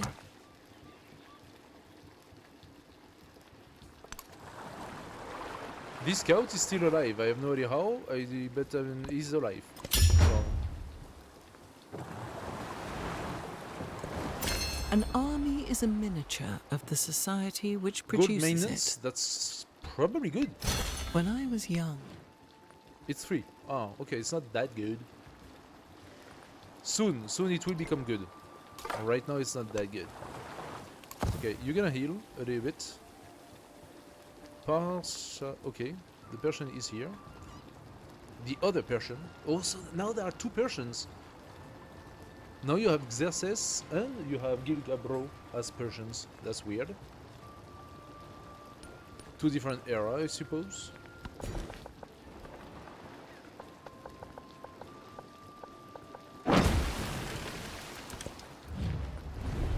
Yes, we're gonna take the +3 this time. Since we are at war. Thank you, Imiko, for the influence. Thank you, Jose, for the influence. We can make use of this. Military training. +3 combat strength for range and siege unit is finally starting to get interesting. And as a civic, we're gonna go for...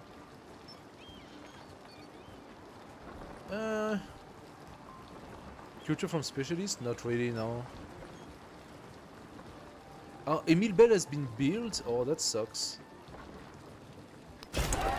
Let's go for citizenship.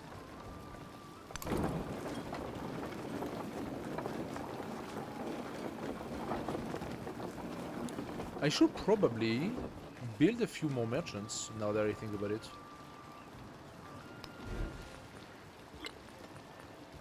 How much is a merchant? 120. I want to wait. First, I'm purchasing the altar on this one.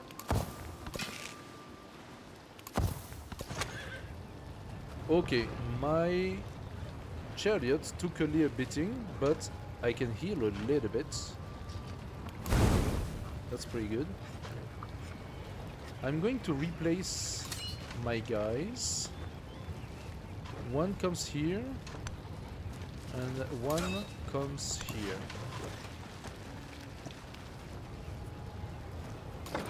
I can probably do some damage to this guy. Obviously, I want to do damage to that more. But this guy is the perfect enemy of the chariot, so... There we go. Let's take the promotion. Now this guy could promote toward range units and siege units instead. Providing its bonus to those guys behind. Range unit. Hello! What's up? Who is this?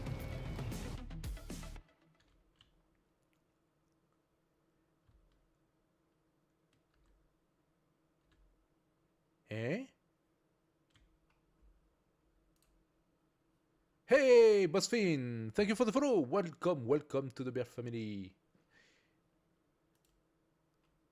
Welcome to you, Buzzfin. If you have any questions about the game or the new leader, do not hesitate.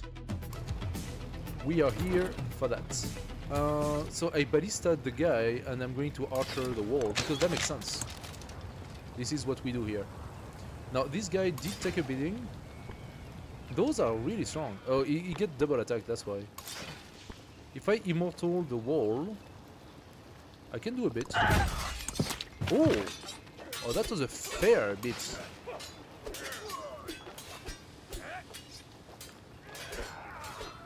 Now what I could do, it's almost a cheat, but actually I think, can those guys exit? They have movement, right? They have movement, so I should be able to stack my immortal back, take this immortal and unstack it. No, he doesn't want to. He does not want to, so I'm gonna wait for this guy to come in. I want him to be here.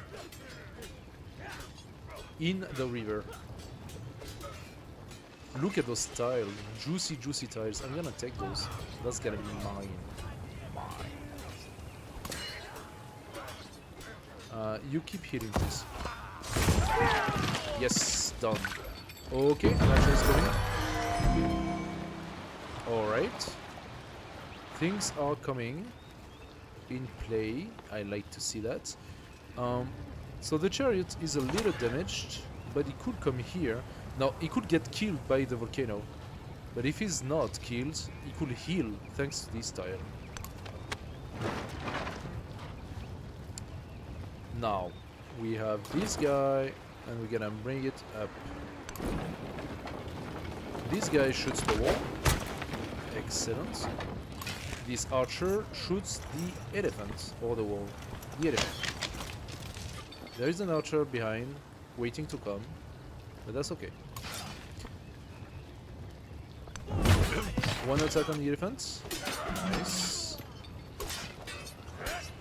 This immortal is actually in good place to kill this guy over there. That's exactly what I'm gonna do.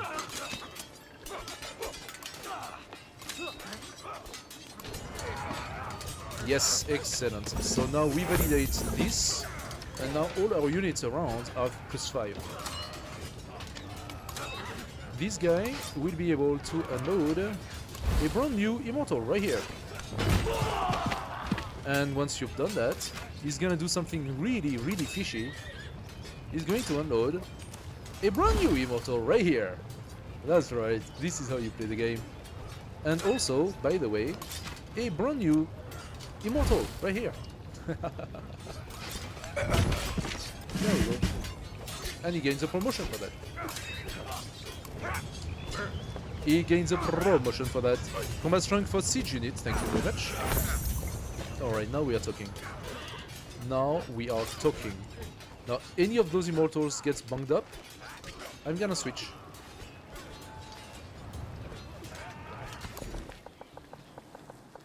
Okay, so we got our 2 irons. Funny enough, this town is actually improving really well. I think the +20% is really helping. Let's give it the farm. And we have enough as well to give it a granary. And 1, 2, 3. 1, 2, 3. Yeah, we're gonna have a little bit of fishing. Not a huge amount, but a fair bit left and right. So we're gonna go for the fishing quay.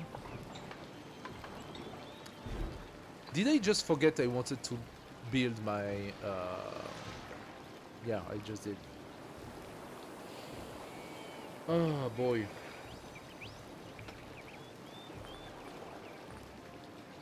It's 196, right? For the altar.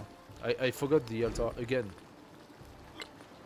It's 200 now. Okay, the altar is getting more expensive by the second. Granary I don't want. Brickyard I do. So, do I want the brickyard though? Yeah, no, we do want the brickyard.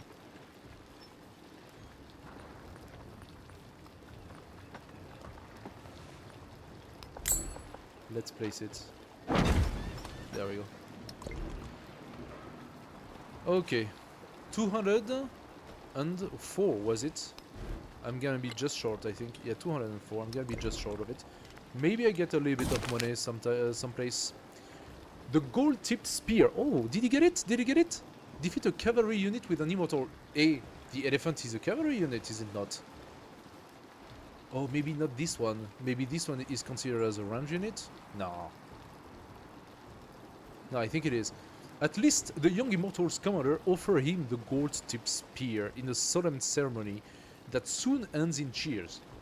He has earned his place among the elite 1000 and will make the army and his people proud. Declare him a great champion, +1 immortal. Declare him a future leader.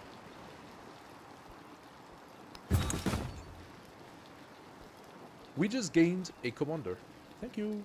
Oh, and I did forget something important. Terracotta army.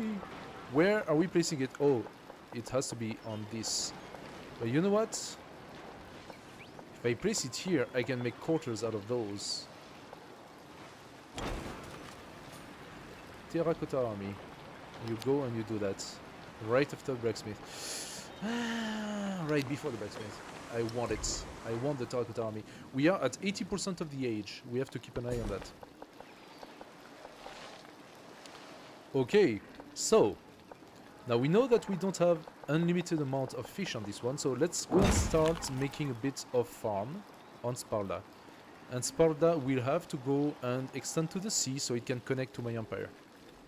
Now, considering this and the fact that it's gonna grow to this part, I should definitely start considering another city, maybe around here.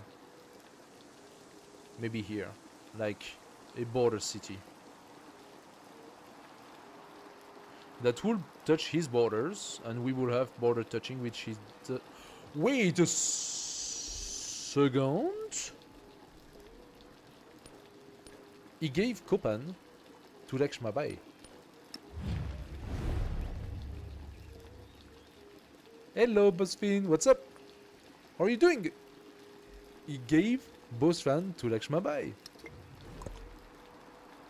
Twitch has been super silent. Very happy to have you here. Welcome, Bosfin.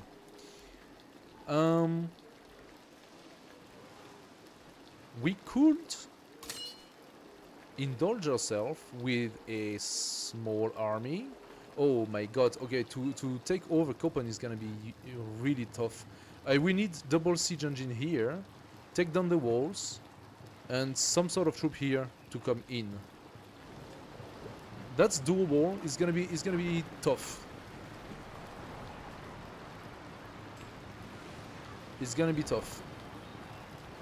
But I think we're gonna go for it. So I'm gonna place my Adzara Patatis down there and wait for a little bit. Suvanagiri, okay, where are we with you? This Adzara Patatis. First time using Twitch. Hey, thank you so much. Yeah, that's a great idea. Civ 7 is often used by my viewers in order to do something else in the same time. Most of the people are watching on YouTube, by the way, so I'm very happy to see you on Twitch. Twitch has been so silent when it comes to Civ, so yeah, you are very welcome. Welcome to the family, man. Immortal. Ah, this Immortal here is going to wait one turn. As for this Azarpardatatis, is going to beat temporary fortification. Radakal! What's up, my friend? Radakal! Are you?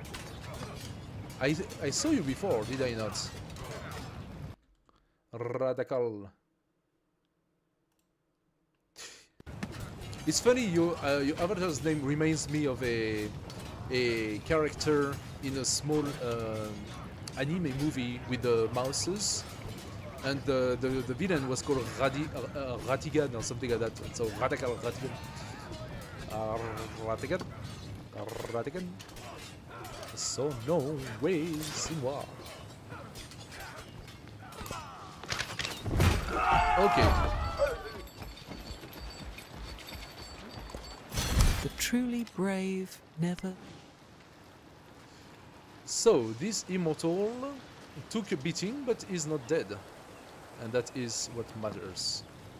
Also, I've put an immortal here because of taking the thing, but at the end of the day, they are in a better position than I am. Bossfin, what's up? You say you want to do a project that includes Twitter and YouTube. Can you tell me more about your project, please? And then I will be able to maybe provide you some advice or just personal experience. But I would need to know a little bit more first. I'm gonna switch those two.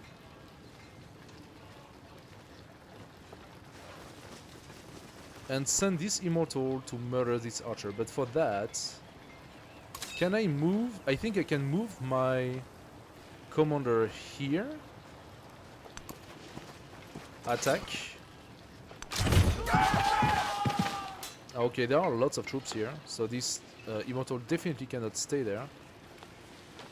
And bring the commander back. Unless... No, yeah, no, he's with a damaged troop.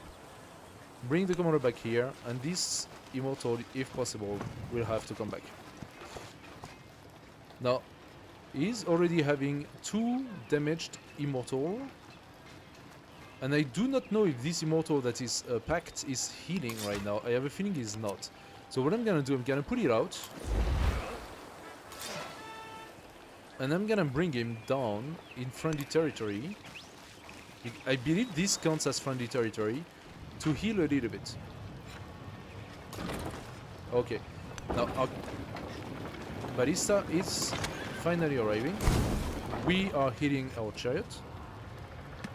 This archer is gonna come in the forest and fortify. While this ballista is gonna move here, and this ballista is gonna move there.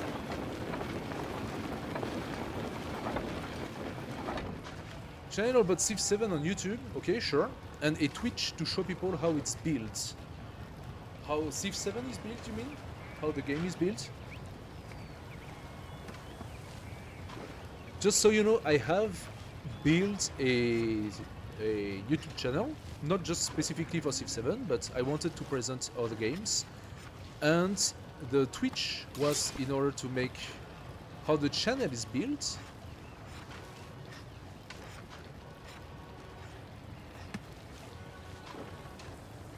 I don't understand. You want to do a Twitch to show people how the channel is built? But what do you mean by that? If you go on Twitch, it's to make a live sessions on game and stuff. Like, what do you mean by how the channel is built? You want to do live session on how to build YouTube channels? That's kind of weird, no? Because people know how to build YouTube channels. That's not the purpose.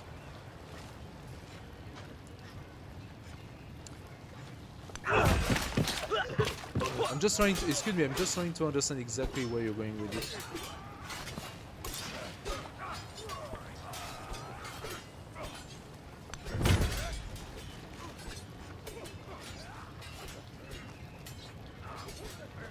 You want to set up a YouTube channel to talk about Civ 7 and make videos on Civ 7, like some tutorials, some, I don't know, some like tips and tricks and stuff like that, right?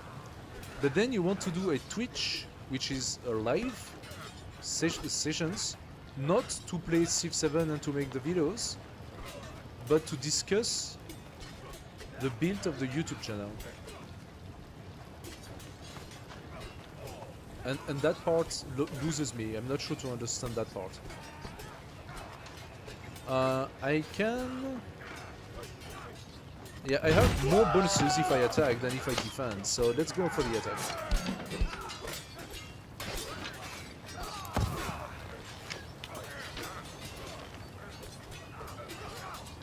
Okay, most of my army is now damaged, and gonna have to be a bit careful about that. You're building a good YouTube channel / course using some AI, but like with a camera over your shoulder watching. That's the Twitch part. So you should do it reverse. I think you have it backward. Make videos of you building the YouTube channel, camera on thing, and I don't know what. Create good videos explaining the things that you're doing with AI and I don't know what else, so that people can watch the video and learn from it at their own pace. If you want to do some Twitch session after to basically review some of those parts because you already grew an audience on YouTube and they are interested in knowing more or seeing you do some experimentation on I don't know what or whatever stuff, fair, why not? You can do this. But most likely than not, if you set up a YouTube channel that is built on Civ 7 as gameplay on I don't know what else, those are two different things. Filming how you build the YouTube channel is one thing, and making videos or tutorials or stuff like that on Civ 7 is a complete different thing. Those are two different niche, and they are not going to go together. But most likely what you want to do is to play Civ 7 on Twitch or YouTube Live, so that people can come, check the game with you live, ask questions, benefit from the gameplay that you're doing, and eventually either you use that after to build videos for your channel on YouTube, or I mean, yeah, that's most likely what you want to do, right? You want to play the game and then make videos out of it, so you can play the game live, record it, use the VOD to make then your YouTube videos on this. And if you want to independently from that make those camera on the shoulder, how I built my YouTube channel videos, a series of videos or tutorials or whatever, go for it. But that's independent. Those are two different projects. And I think it's important that you make the distinction in your mind that those are two different things.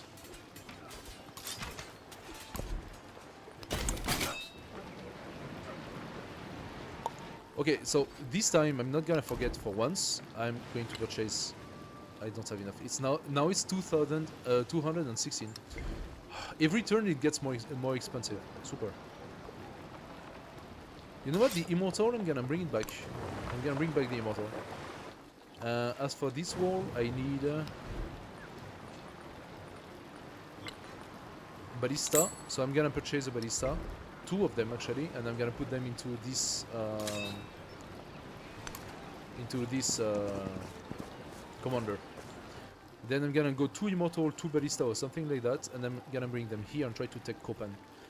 This way I can benefit from Kopan. It's a shit city, but if I place another city here, I won't be penalized by that.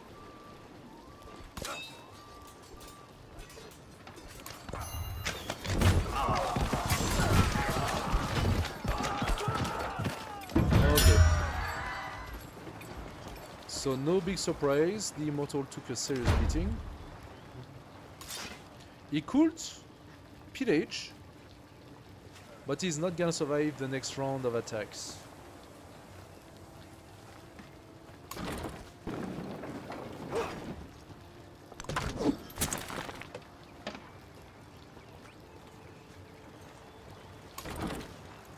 Maybe I should bring my siege engine back in, because they are not really doing much compared to the archer, I suppose, although the archer might not do so much here.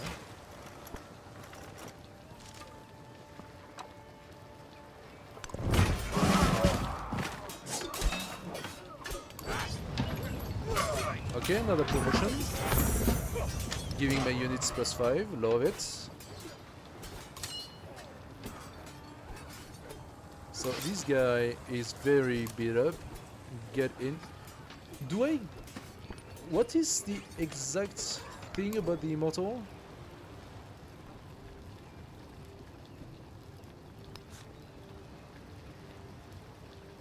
Heal 15 after defeating an enemy unit. So if I was to defeat this guy, I would heal 15.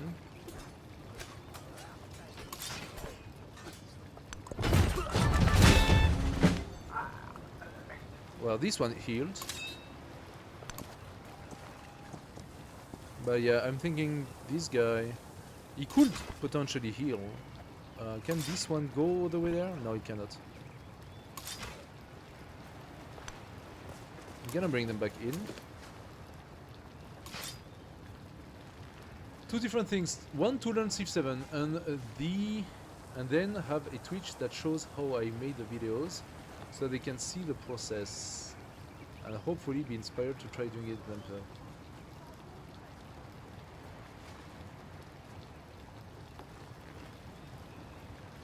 So the problem that you're gonna face is that it's not because you come online that it means people are gonna connect, right? It takes a long time and grinding for people to start knowing that you exist, for people to start seeing what you do, and for them to decide to join you. The thing is, while you build your videos and I don't know what, are you going to show on Twitch you building your videos and doing a video editing every single week for years to come? Or are you going to play Civ 7 every single week for years to come? In which case you're gonna sort of create a routine where people know that you are there, that you connect, and that you do that. This is the hardest thing, right? For people to get to know that you are here and to know your agenda, so that they can come and see you.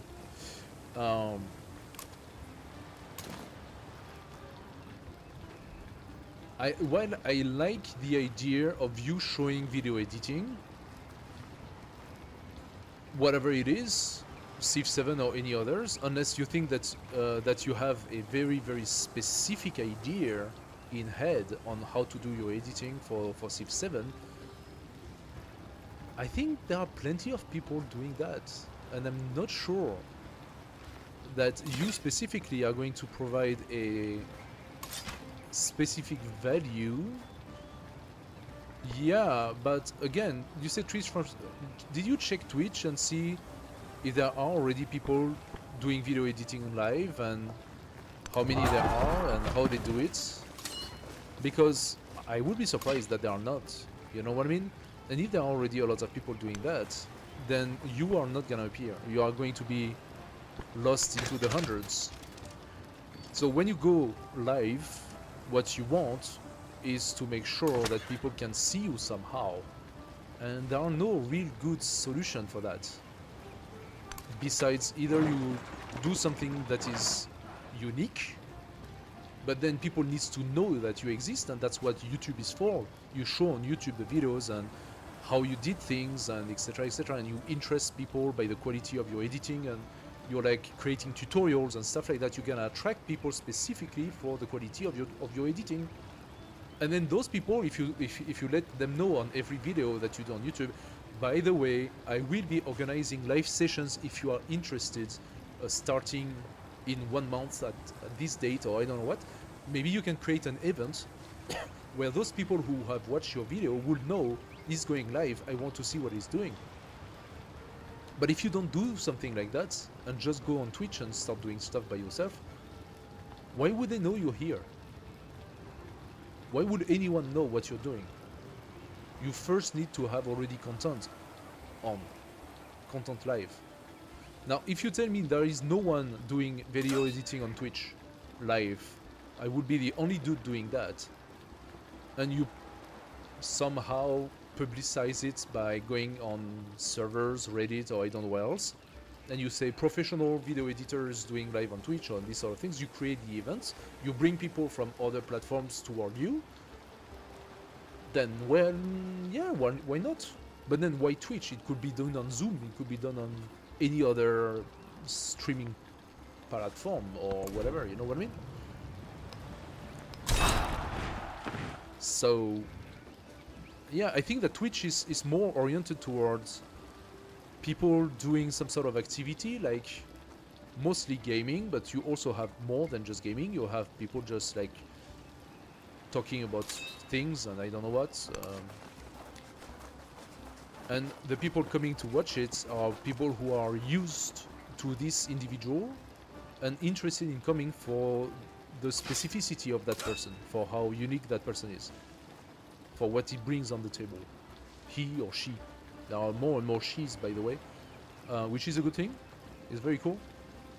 Specific value in depth and using a very unique and fun way of presenting it. Okay, maybe Twitch is not the maybe Twitch is not the right platform. YouTube Live is definitely, I think, I'm thinking YouTube Live is probably your platform. Because first you're gonna start putting videos on YouTube, and then you're gonna put videos on YouTube on tutorials on how you did those videos. And then, eventually, you start doing some lives of you preparing those videos and showing to people how you do it live. But then you can do that on YouTube Live. You don't have to go on Twitch or anywhere else. So I would suggest search online and ask AI and do whatever you want. Search online what would be the best platform to talk about professional shit such as video editing, for example. Is it Twitch? Is it going to be YouTube? Is it going to be Zoom sessions based on this or this forum of this on these categories? Is it Kick? I am currently trying to open Kick a little bit because I just heard of Kick a few months ago and I was thinking, hey, Kick does not have, you know, ads or anything like that, and maybe some people are going to be more interested in watching on Kick. So I opened Kick as a multi-stream. But here's the thing. I'm gaming. I'm just playing a game. People come, they watch, they enjoy, they sometimes ask questions, they come and go. You know what I mean? What you want to do is more educational. So if you want to do something educational, you first need to reach the niche of people that will be interested in watching that course. And eventually, even you take reservations, like you maybe you open a Patreon, and via Patreon or other platform like this, you start gathering people, and once they are gathered and you have a specific date, you do it. Doesn't live gets lost when it's done? Are you saying Kick? Yeah, I said Kick. Kick is another platform.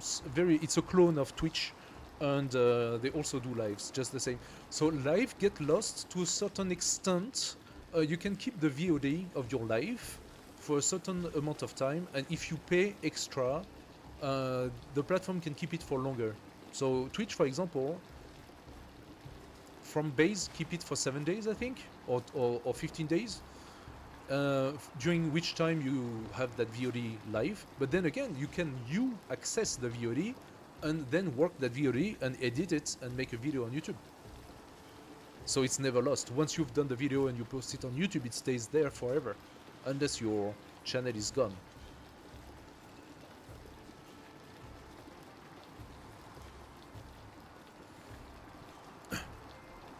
You see, the video editing is the one part that I suck at, and I really don't like it. I actually hate it. And that's the reason why I have not... oh, thank you so much, Bossfin. The reason why I have not posted more videos on YouTube is because of the video editing process that I really do not appreciate doing. But the live that I do, I am also doing them on YouTube Live, because my live on YouTube Live, the VOD, are all on my YouTube channel. So all of my lives are actually saved on YouTube Live. If you go on my YouTube channel and you check on the live section, then you will see all the lives that I've done. Every week I live 3 times a week.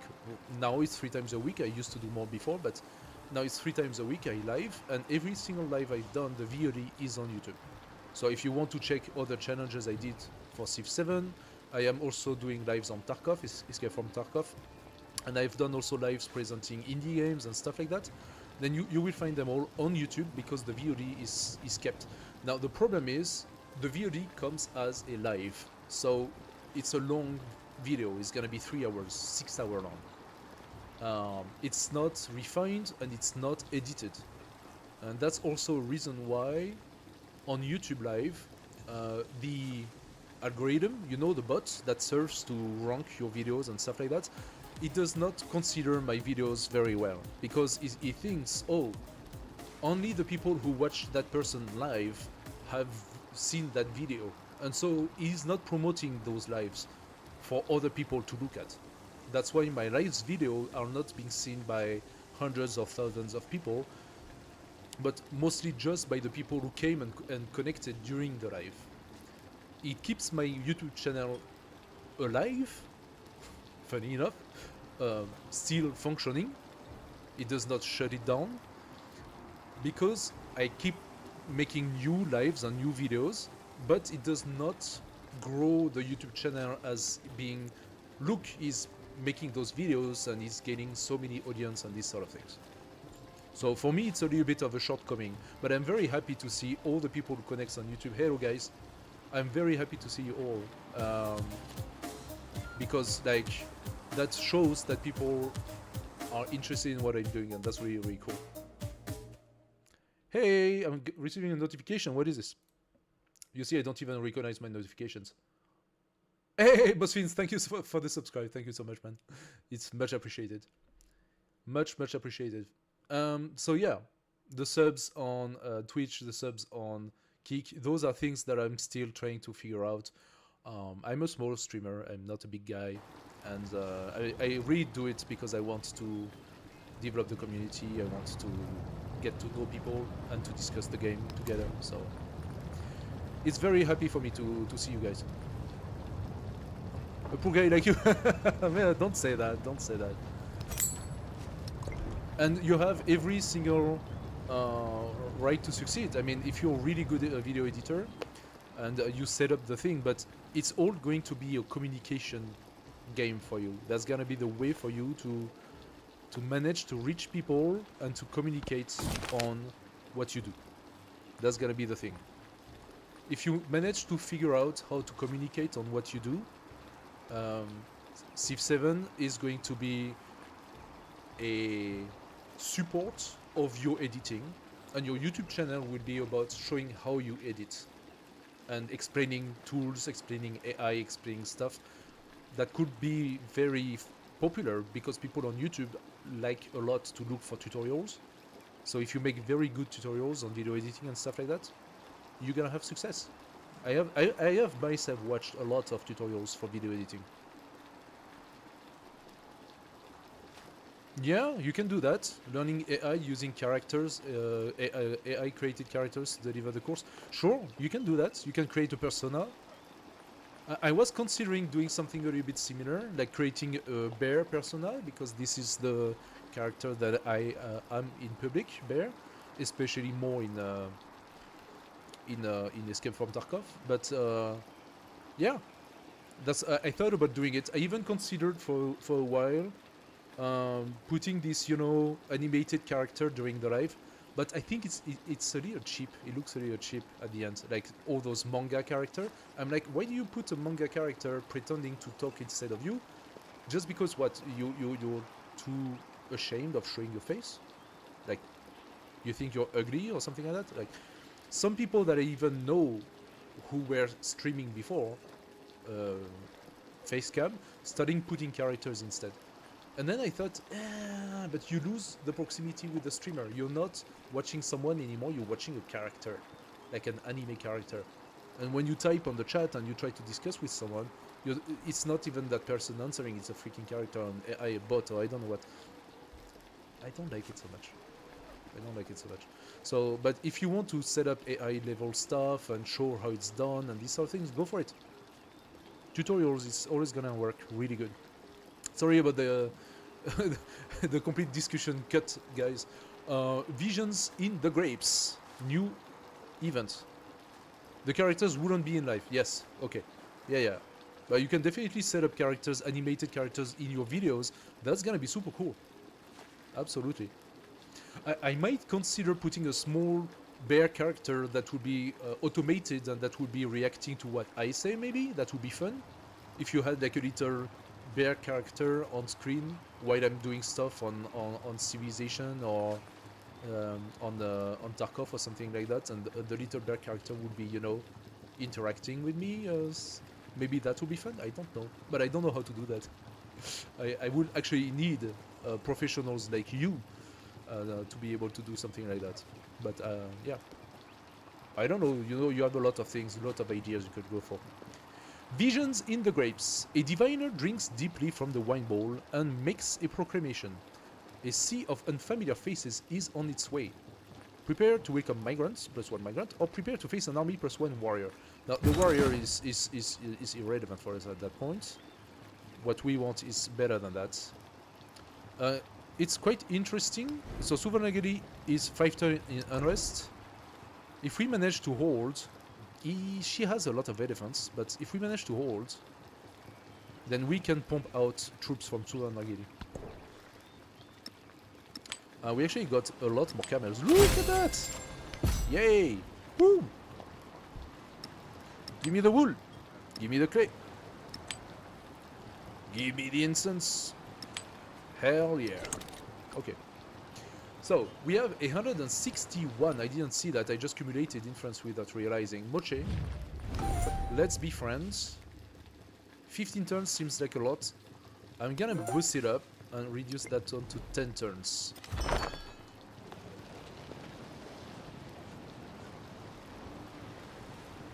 You can find all the details on the front of my channel if you look at it.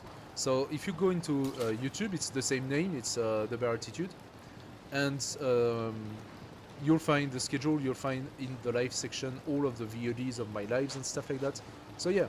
Also, on the channel description, you have the access to the Discord. So if you want to join the Discord, you can just follow the link. And on the Discord, then you will receive notifications for the lives.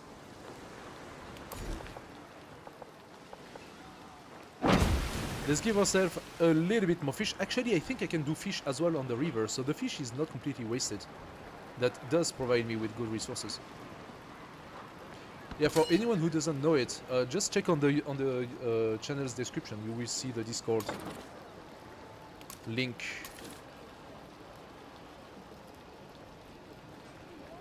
Thank you so much, Bossfin. Yeah, you are more than welcome to come during the stream. And if you have any questions, please do not hesitate. We are here for that.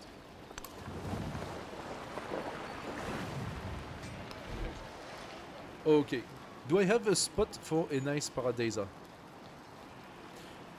Since I am trying to set up the Target army here, I'm gonna have definitely quarters here. That's a Paradisa, I cannot place one here. But I could place maybe one here. Now, can I place one here? I think not. I can only place one over there, and I don't know why. That's weird.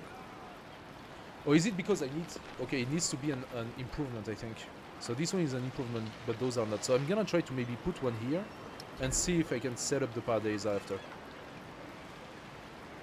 Potentially that will work. And look at all this influence. This juicy, juicy influence. Love it. In Parza, I'm gonna wait a couple of turns. So I got the Ballist, I'm gonna have an Immortal.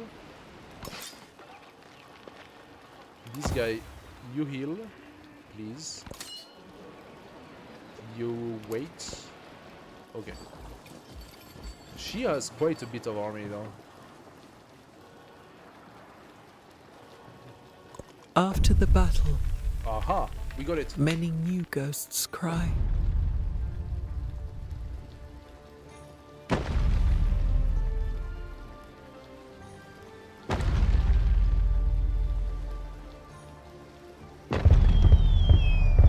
Beautiful. After the assembly gathered, the elders gave their answer. Alright. Do we want the 14 food? I am quite tempted by the 14 food.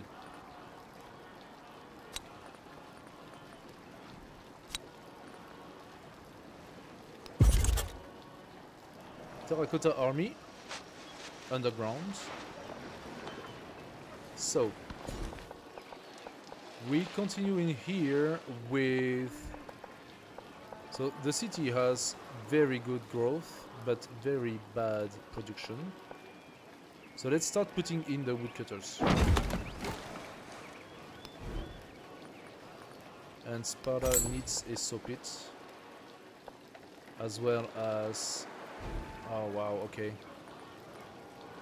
Altar is 196, it's back... Okay, we are back down to 196, so... What that means is, in Agma Katana, I should build my altar. And I'm gonna do that first, because it will provide me with additional production. And maybe I set up a villa here as well. Give me the food. Thank you. Now, this time I took it on purpose, okay? Because it's either food or gold, but I was more interested in the food. Let's go for... +1 gold for each imported resource. That could be nice. I don't know how much it is, but it is definitely a little bit. And we got the next Azatraparis because... Oh, that's the new one.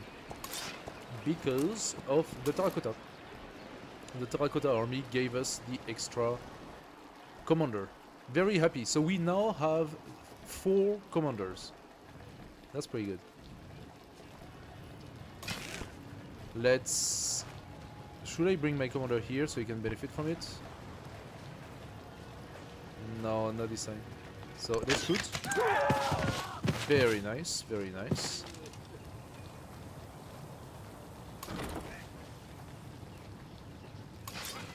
How could I bring this immortal to heal better? I think they just heal on friendly territory very fast, right? And this guy should heal even more. Excellent.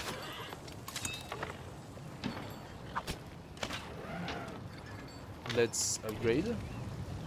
Okay, so now the assault with this guy is done. Either we go for the leadership to get the...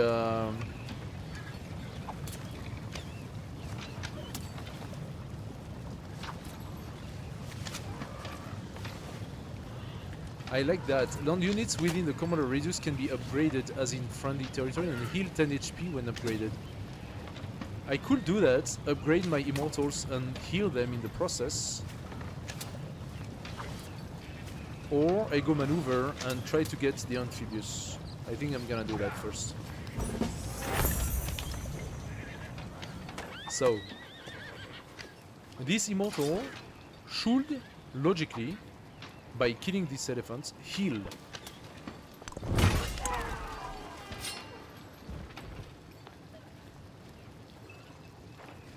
And I think that plus 15, there you go. That's exactly what happened. This immortal cannot attack in the same turn. I need to wait for this guy to come down.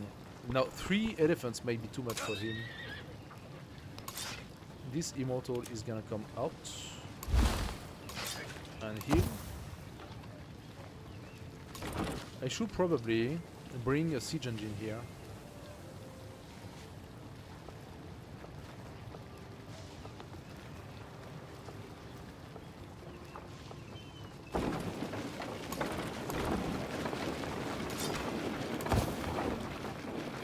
This is out of friendly territory.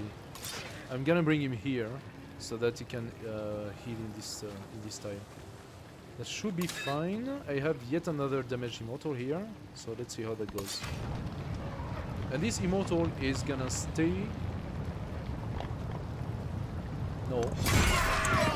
Yeah, you're gonna damage this. You're gonna damage this guy first. There you go.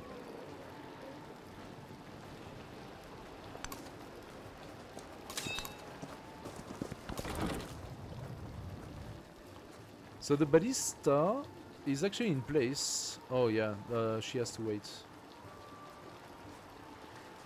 So you pass. You pass. Immortal, you are going to heal. Pass. Oh, wait a second. This guy has an immortal. This guy has a full-fledged immortal.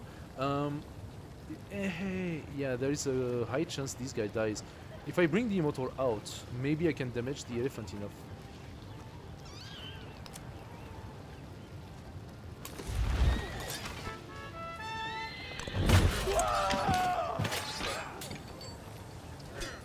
I don't know. We'll see.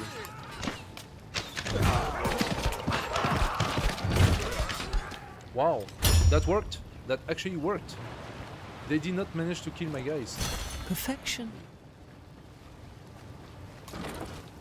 I didn't expect that. Let's use this guy to kill him. This guy to shoot at him. Good. Now that's good experience for those guys. Now this immortal, can you kill the elephant? I think you can. Excellent. And he did. Now he's in a little bit of a bad shape, but you are going to exchange with this guy.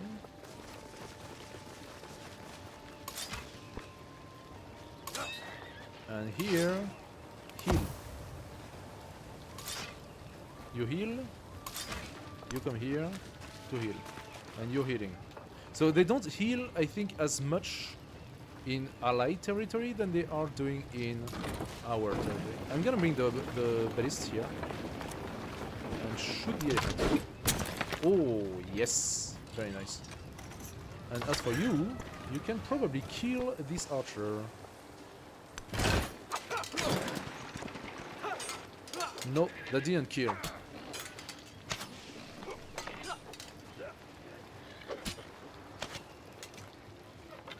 You're very new to Twitch except from poking around a bit long while ago.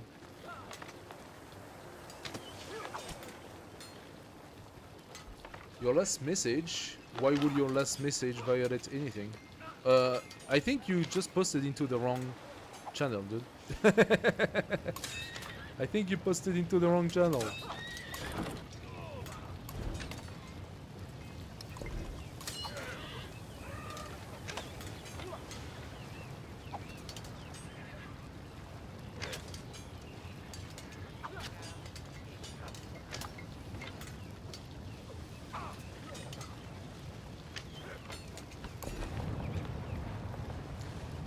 Okay, so this guy must have murdered himself. Let's give ourselves a mine. Mine. Okay, and we are giving ourselves a... Actually, we don't really need that. Let's... We are building the altar, finally.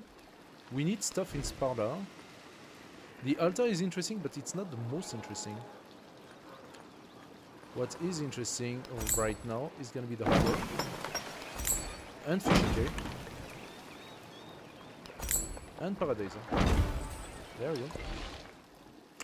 There we go. 146 gold per turn, guys. 146 gold per turn. Now that is nice to see. We can also send Gengis Khan a research operation and a culture operation. Thank you. Let's get the silver plus 1 gold and food in gold settlements. 157. That is not too shabby. We're gonna research mathematics. We are now at 91%, by the way. 7 out of 7. We finally managed to bring our 2 settlements here. I'm happy about that. The settlements that we got here are really not that good, but you know, we are currently taking over her place. Maybe if I want to go to Kopan, I will need to do it faster.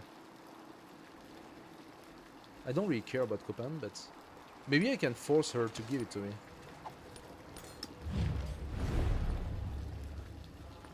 What are the names? Tosari. I would offer you peace if you give me Tosari and Kopan. Well, if you don't want to, you don't want to. That's your problem. It's not abusive at all. I'm not abusing my dominant position at all. You don't want to give me Greenland, you don't give me Greenland. It's your problem. I'm not abusing.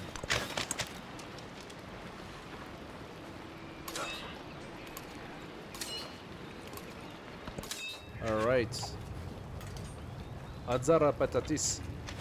You stay where you are. And you go.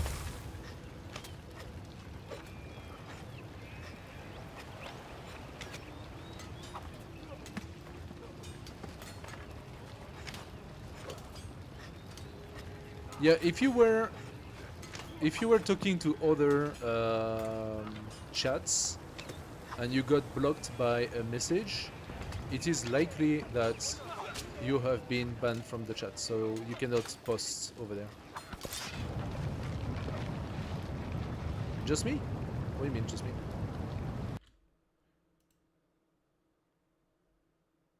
Oh, it's because you used because you used shut up in your message.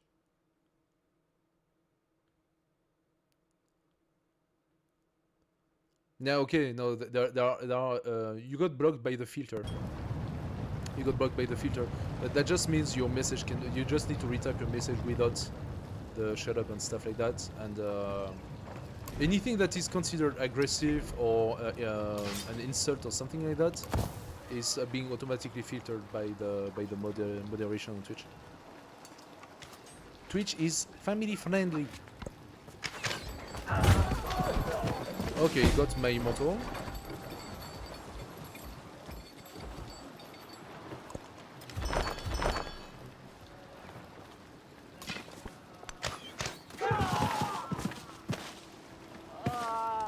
Yeah, but it doesn't matter how you say it. What matters is the AI automatically detected the term. So I don't think if I go here I lose zone of control, so my movement is stopped and I cannot pillage this.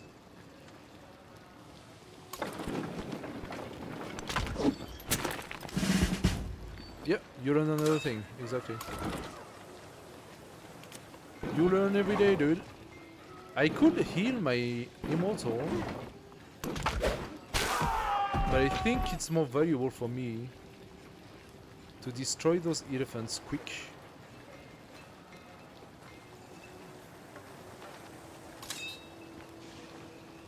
I have a feeling this immortal did heal a little bit.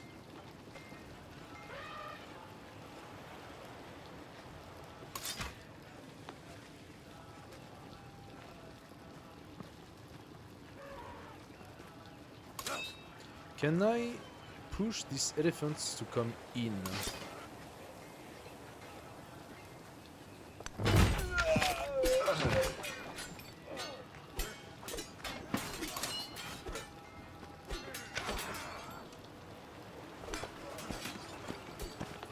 Can I incite the elephant to come in?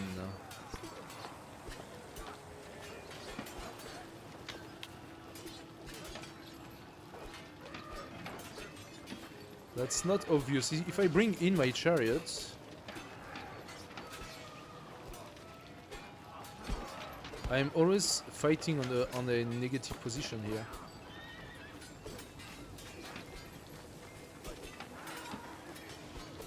Wait a second. Warwariness is 3. How is that possible? No. It's 4. It's not 3. There we go. Ah, I was making a mistake.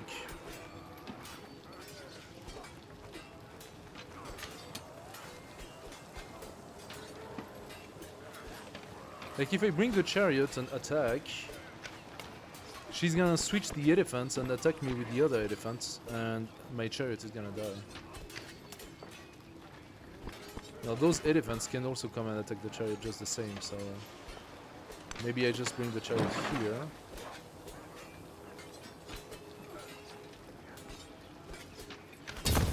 And I wait a turn. Maybe I can maybe switch with this immortal. Now this archer is gonna be in a little bit of a tough spot. As for this immortal, I'm gonna bring him here instead and heal. Hopefully we can do more with that.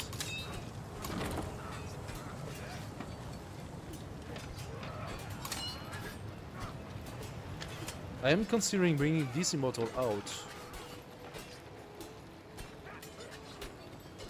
Maybe next time. Let's take some more fish. And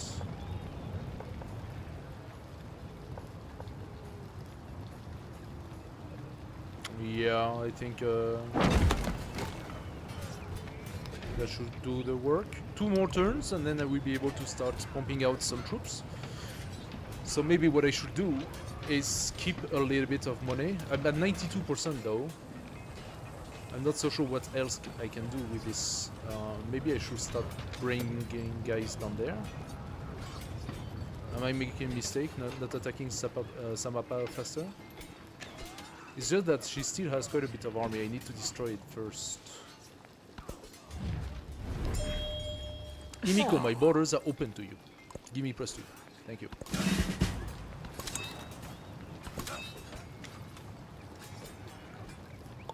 Did I gain a level? Oh, I did gain a level. Okay. There we go.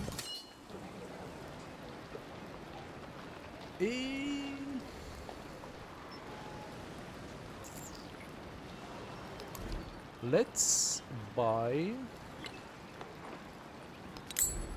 the second ballist.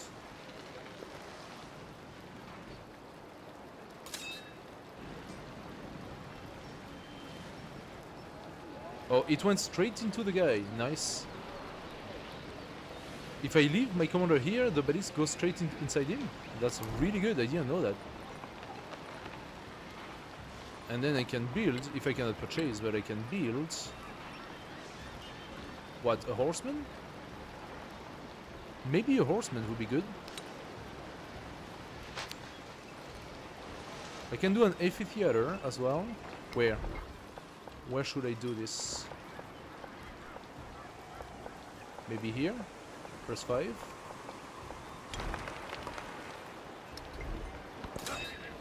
I don't have so many turns left, so I really have to start thinking about what I'm gonna do each turn. Now, obviously, I still had so many possible cities to build, but I'm not so mad about what I managed to get. Sugunya has taken here. Now, this is a terrible placement, is it not? 1, 2, 3, 1, 2, 3, 1. Not so terrible, actually. Sugunya could be interesting to incorporate. I don't think I'm ever gonna have enough by the time we are done to incorporate it. I need 4 turns to get the influence. Then I'm gonna need 15 turns to incorporate, to befriend.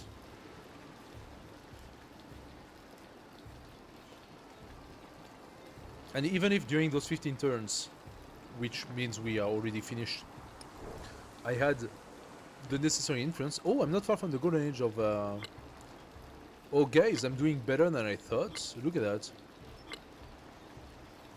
One more wonder, I will have the second level. There are no more wonder for me to build. I wanted Sparta to be a city. I think Sparta has capacity to be a city, but does it actually? It has the space. Yes, and we could make cultural buildings here. Nice adjacency here. Yes, Sparta has what it takes to be a city. 275. 275. 2 turns.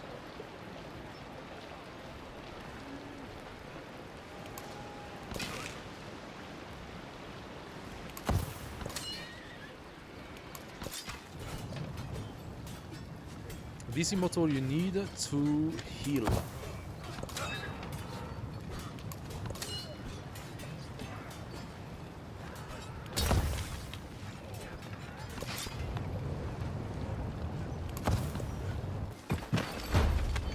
Okay.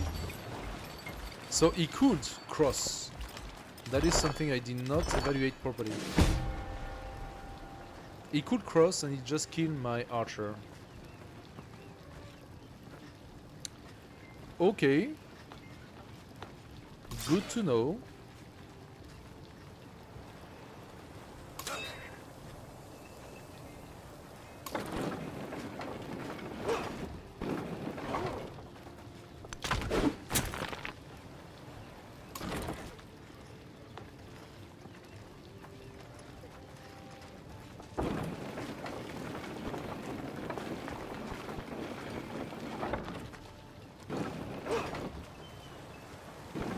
Has more elephants behind. She has so many troops. It's crazy.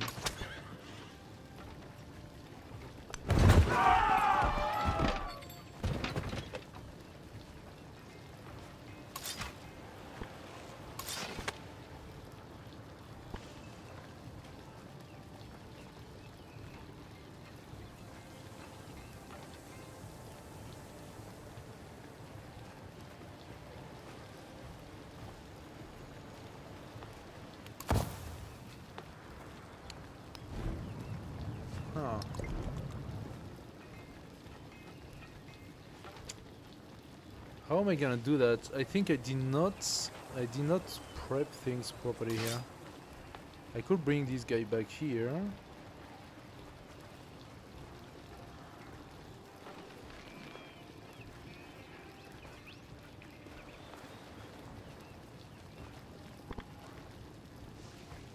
I mean, the immortal only the only option it has. Oh. Oh. It's just okay. It has high combat strength, but because of the other bonuses, not because of its bonuses.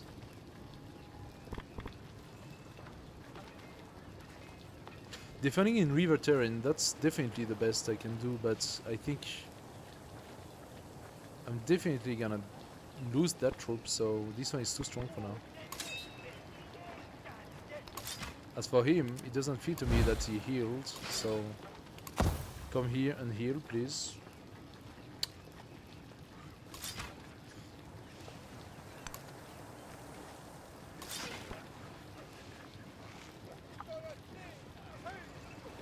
Wait a second.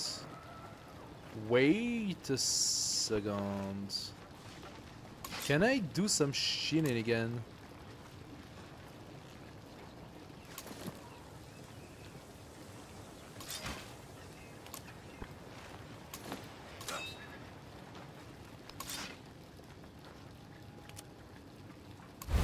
Oh, that's cheating. That is cheating. Let's do that. I mean, that's the game, huh? I'm not inventing it. I have the right to cross my troops like this.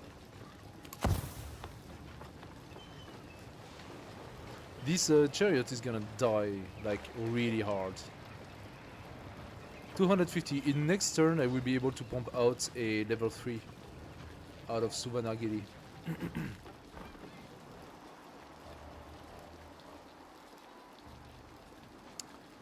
Do I want an altar in Raga? It's so expensive.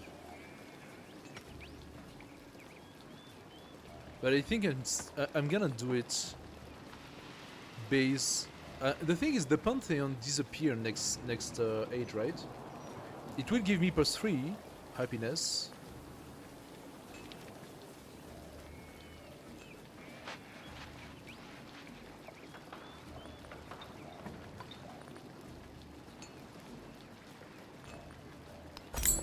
I think the Paradisa is better, and I should try to place some everywhere I can, because that's... I won't have access to it anymore. Is it worth placing it here? Maybe it's still worth placing the Paradisa anyway.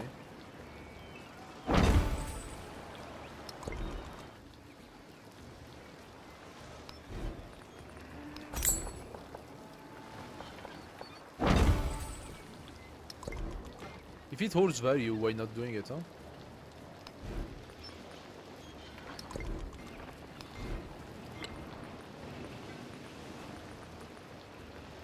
Okay, I think that's all I can do. Maybe in this one? Yeah, in this one I can as well.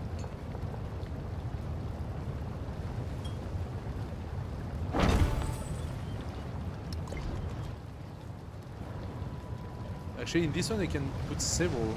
I'm surprised I can put one here. Oh, it's just that it does not provide the benefits. Yeah, next turn I'm gonna put the additional Paradisa. I suppose this is the one thing you want to place as much as you can, basically.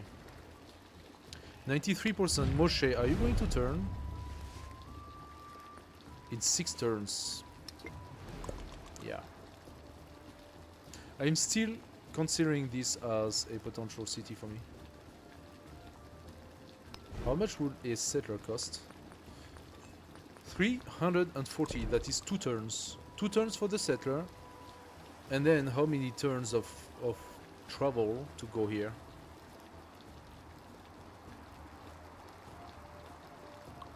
This here is actually pretty good. 1, 2, 3, 4, 5. Take this island. A lot of reef.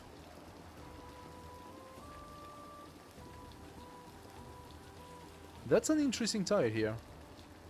They're a little bit close, but that's an interesting tile. Lots of reefs here. You put a fishing boat on all of this, you gain a lot of science.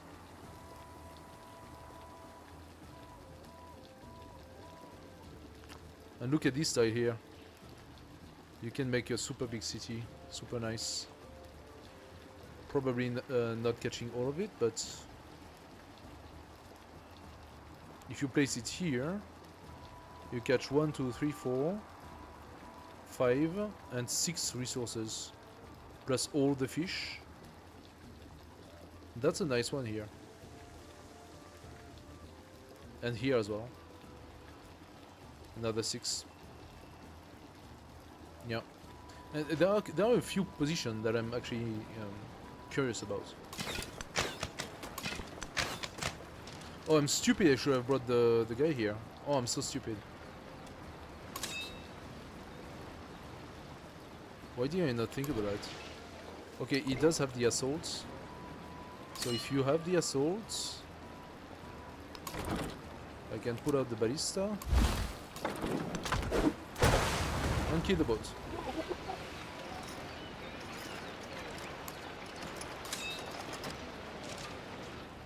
How far am I from Copan? 6 turns. Yeah, there is no way I can actually defeat Copan before the change of age. But then again, my troops should remain on place.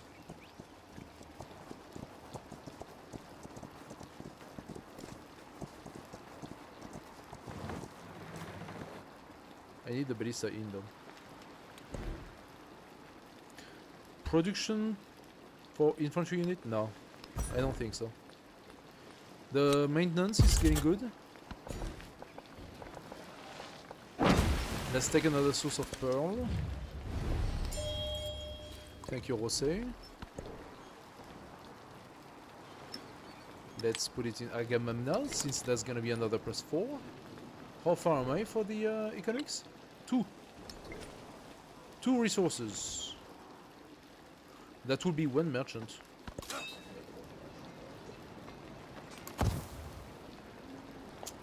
I could set a... I mean, don't get me wrong, these archers are still important.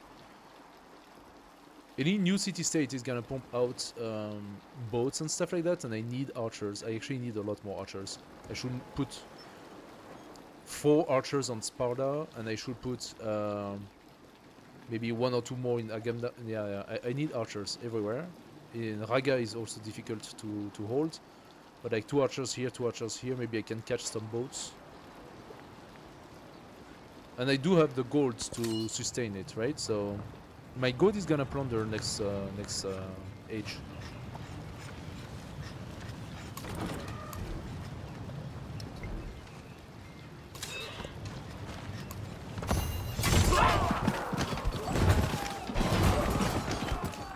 Yeah, that's what I thought.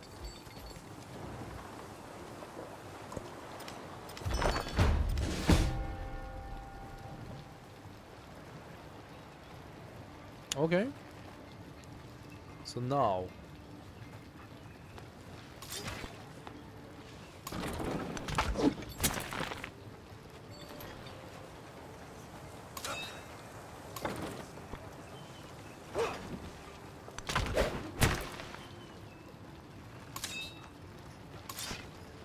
actually this one is already strong enough to kill it.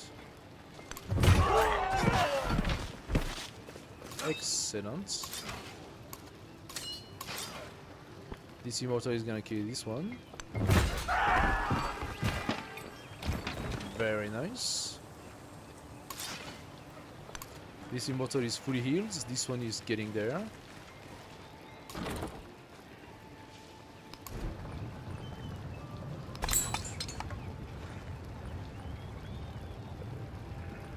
I can buy a merchant.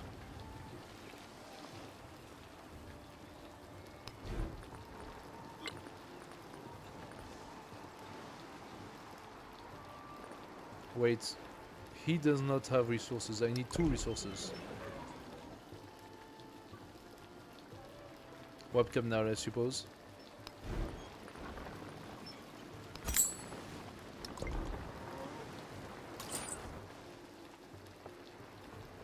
6 turns? You're kidding me. 5. Wow. Okay, 5 turns should be just good.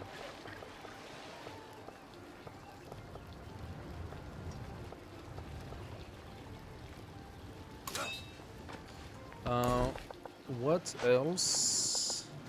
We don't have gold so much. So what I'm gonna... I'm trying to figure out how to do those last few turns. Let's come out here. Oh, there's a scout. From Sugunya. Okay. And the boat as well.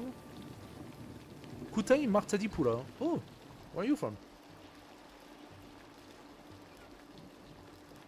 Kutai Martadipura. Okay, Moche turns. Not fast enough. Moche. Get 4 turns, so maybe we can get suzerainty just before the end. That would be nice. An extra little bonus, you know. Combat strength, yes. Thank you very much. You do give me that. Thank you, Imiko, for the additional influence. Okay, guys, let's do it. This guy.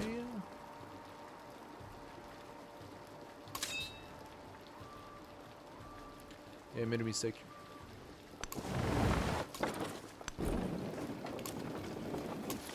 There we go. And maybe I set up a secondary army with him. And we will prepare for capturing Copan.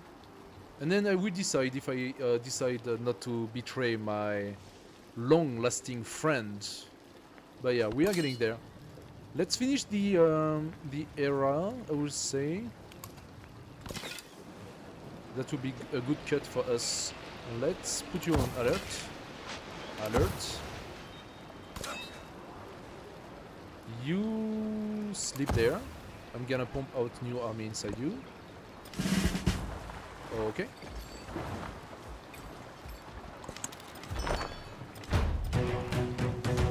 Excellent, new promotion. We got the amphibious.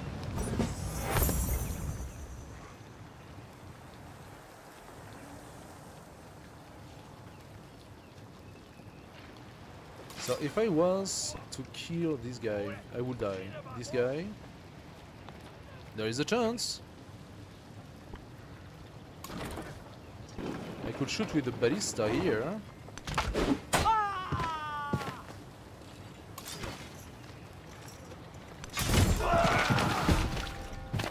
That didn't work. I lost a unit for nothing. This one worked.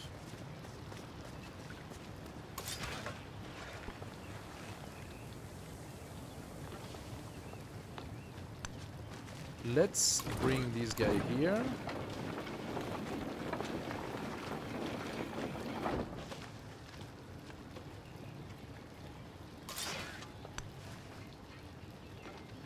I'm gonna put him back inside.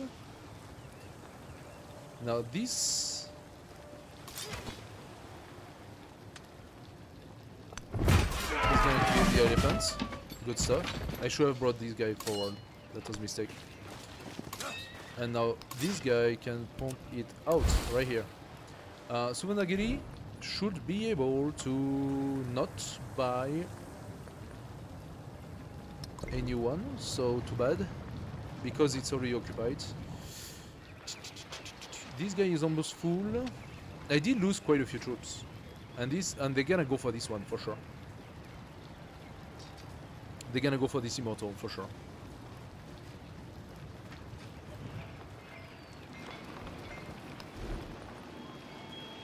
There is no point in me buying last tier units at this point. I'm gonna produce the lighthouse +9. Look at that, incredible. Oh, I will lose that. Wait, I will lose a lot doing that.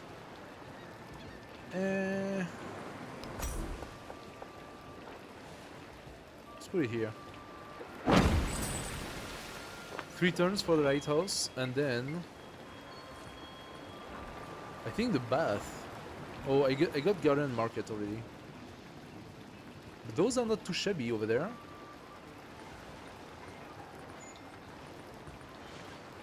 The bath will be 3 turns as well, and we have 5 turns total. Okay, if I wanted to purchase any of that, how much will it be? 504. That is 2 turns of production. I could, potentially. I could. In here, I am a little bit annoyed by troops, but that's temporary. Do I buy the ancient walls? Do I buy the fishing quay?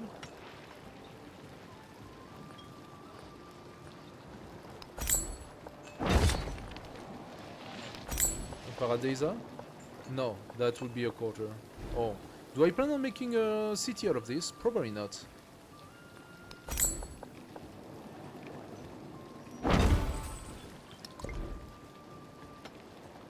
Next I will do the fishing quay and I don't know what. And in here, okay, so no, those are not fish. Those are all farm. This one is fish. Now we got all the fish we could. Oh, we got 2 points. Nice. So we can work toward the amphibious.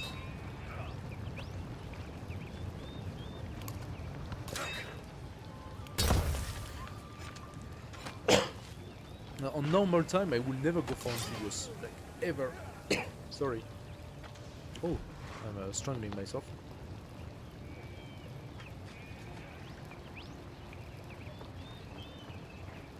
Sorry about that, guys.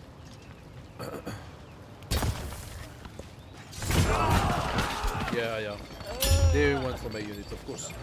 She still has quite a bit. Skill is This is handed surprising. down to me from my ancestors. There is geometry in the humming of the strings. Okay, so 2 things. First, we still need 2 for economics. Second, can I put more of those? Oh wow, wait a second. I forgot to actually add those. So, in terms of science, I'm missing just 1. I am interested in getting the academy. Requires 4 turns.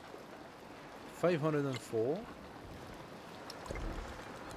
I have just 4 turns. So if I was to wait 2 turns, I will have the academy.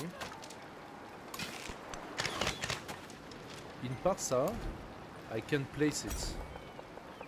So the academy is gonna give me 7 and 2. Or I place it up there for 7. I can have an 8 right here. That is the best value actually. And we're gonna do that. An academy for 8. Nice. Should I go...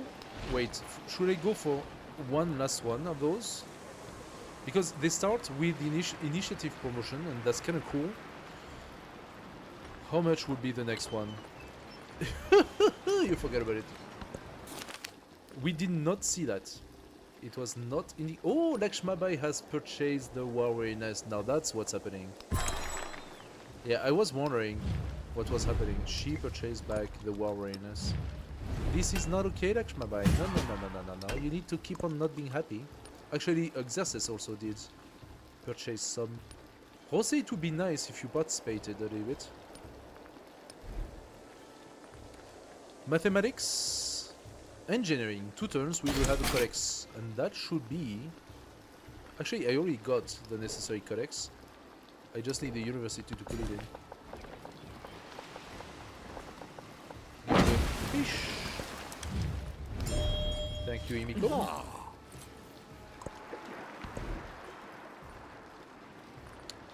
Code out of law 2? No, not really. Literacy would give me... Oh, Nalanda's been built already. Hmm.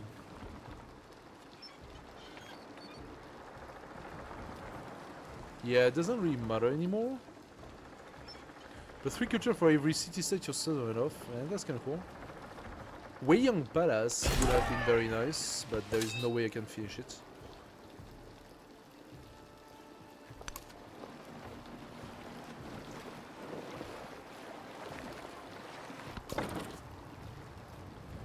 Okay, so revenge. Revenge for Junji.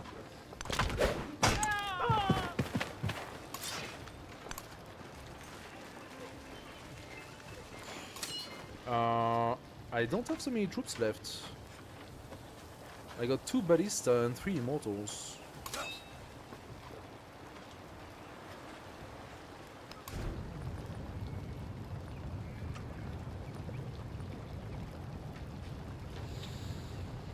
That is not great. Maybe what I could do is a couple of Paradisa, but I still want my 500s.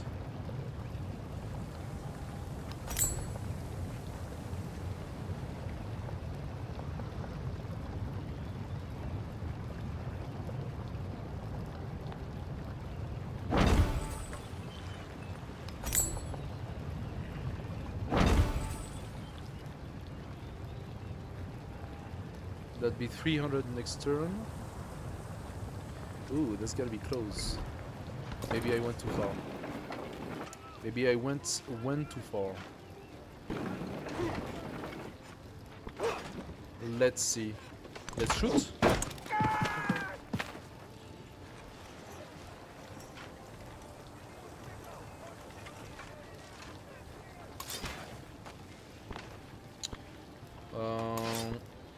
We can finish this one.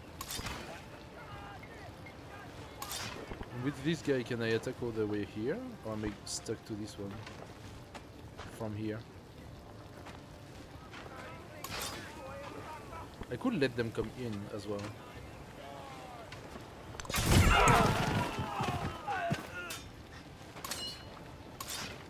Yeah. I have to wait for them to come in. So I would like for the elephant to come in this. In the river. Now I am fortified. He's gonna attack me, like I don't know how many times he's gonna attack this guy.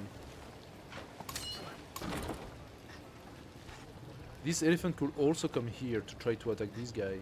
I don't know how much movement they have. What's the name of it? Pura Betara. Pura Betara. Pura Betara. They have 2 move range. 30 melee strength. So an immortal has 25, an immortal level 3 will have 30, so the immortal level 3 is equivalent to her elephant. I never had the immortal level 3 though. So you see, I took away the abbreviated age, and despite that we are still at 96% age progress, while I did not, nowhere near, finished the tree. I mean, near but not finished. The civics, well, not at all. Like, look at that. Look at how many civics are left. Insane.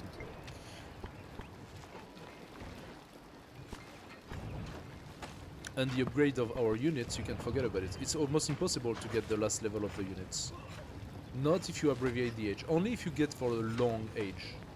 Maybe you go for the third tier. I have passed ages before where I was still on tier 1 at the end. At the end, I mean. One time. Oh, you went for the immortal? Okay. Excellent, and he went here into the river. That's good. Oh no! Oh no, my calculations are all destroyed. Well, here you have it. Remember when I said I'm not gonna take the 10 last turn so you cannot like organize shit and I don't know what? Well, this is exactly what happened. We were at 96%, so in theory 4 turns left, but ultimately what happened is some of them validated some, like Great Library, for example. I think like Jose could have validated, or Gengis Khan validated Great Library, just gave some points into the, or Xerxes validated the Silk Road, gave points into the age progress, and that finished the age faster. Okay, too bad. I was about to have the 2 points, literally a couple of turns away. A lot of things were a couple of turns away. I didn't validate because of that. But okay, we are top 3 and 4 on everything. Not too bad, not too bad. If we look at the reward, now at the legacies, we are first. We are actually top with Xerxes and Imiko. Okay. On different aspects, that's interesting. Look at that. Xerxes got the gold. I would have had the gold. Literally 1 turn away to have the gold. Also, I would have had the second tier of science 2 turns away with the academy. I'm destroyed about that. I would have loved to have the academy. It would have given me the second tier here. And I wanted to purchase another academy, by the way. Anyway. So Ritzal had the full science. He had the full... So the golden age. Golden age of science, golden age of economics. And I was level 2, level 2, level 1, 1. So not too bad overall. We unlocked the Gilgamesh level 2. That gives us a lot of things, actually. Oh no, that's the display. Okay, that's the experience I gained. I think I don't yet have the special Gilgamesh thing, I think. Yeah, we'll see. Oh yes, I do. Magic plant. The key to immortality. What is this? What did that do?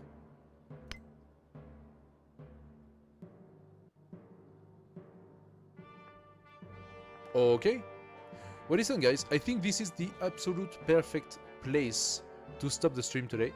I should have stopped actually 40 minutes ago. Normally today is from 3 to 9 and it is now 9:40. But we were having fun. It was nice. So maybe we go Abbasid for the next. I don't know. I did not really consider what would be the follow-up on this one. But yeah, next week we will probably do the follow-up on Gilgamesh. I think that was a cool game for now, and we could probably go for somewhere with this. I don't know if we can really do a total domination, because things are going slower than I thought. But we have now 4, if not 5 commanders. 2 of them are trained. 1 is on its way to capture a new city. And we are pretty deep already inside enemy territory, which means we will continue our war directly where we left it. And with the pumping out of a couple more troops, I'm fairly sure the next city is not far from falling. Now, aside from that, once we will have taken her out, I will need to cross the seas to go and fight Xerxes, or to start waging war against Imiko, for example. And that will be only for the closed civilizations. We are playing on huge maps, and we are already 5 or 6 players? How many? 6, huh? That means there are probably another 4 or 6 players on distant lands. So I don't know if it is possible to do a challenge like this on Deity difficulty and achieve total domination. I think it's probably impossible. Most likely the next for me to take would be the Norman. The Norman have the strongest cavalry. I do have mostly infantries though. Wait, they should not be locked.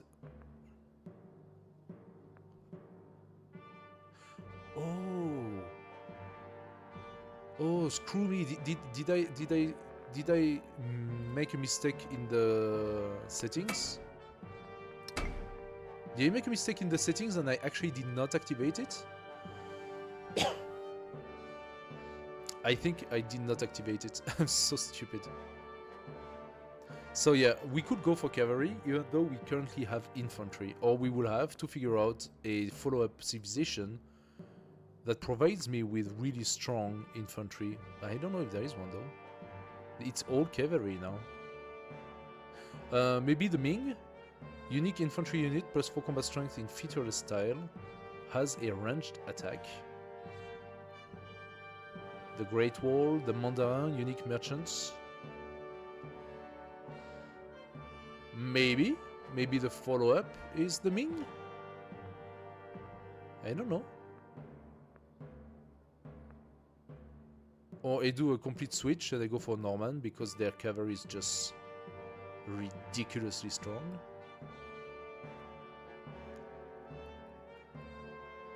Civilian unit capable of funding Newtons, Sockman. Receive medieval wall in the city center when a Newton is created. Dungeon gives culture and happiness. I will have to pump out cavalries then. It's not necessarily a bad idea. I haven't played the Norman for a while. The Ming is interesting. Plus 4 combat strength, and this one is 3. But you have to be in featureless tiles. That's so specific.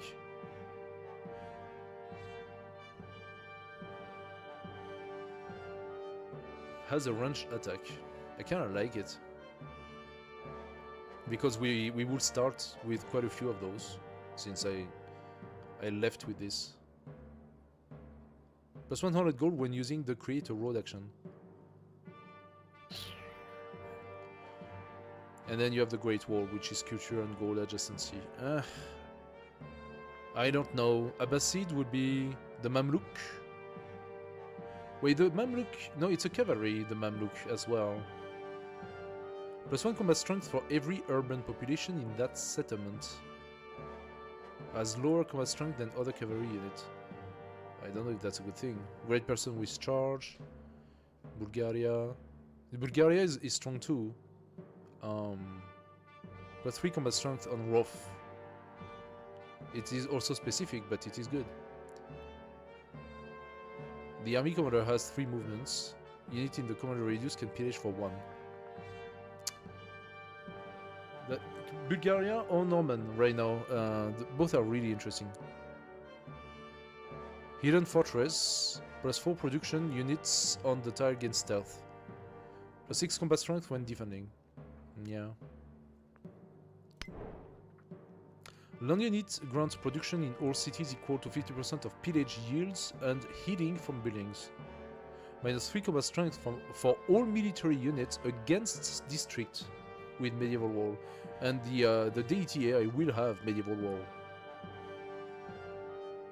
You get bonus for Rila Monastery. Land units gain plus 5 combat strength when adjacent to coast. Oh, I forgot that.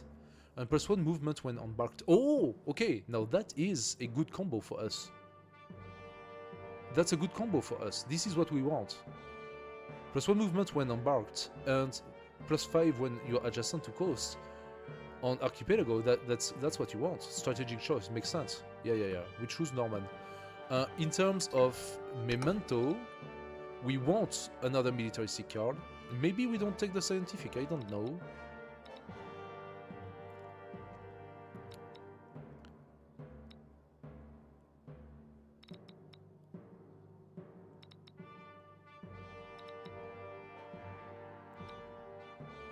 Plus 5 combat strength against 45 district for all units during celebration. That could be interesting. Didn't I have something for cavalry specifically? I thought I had.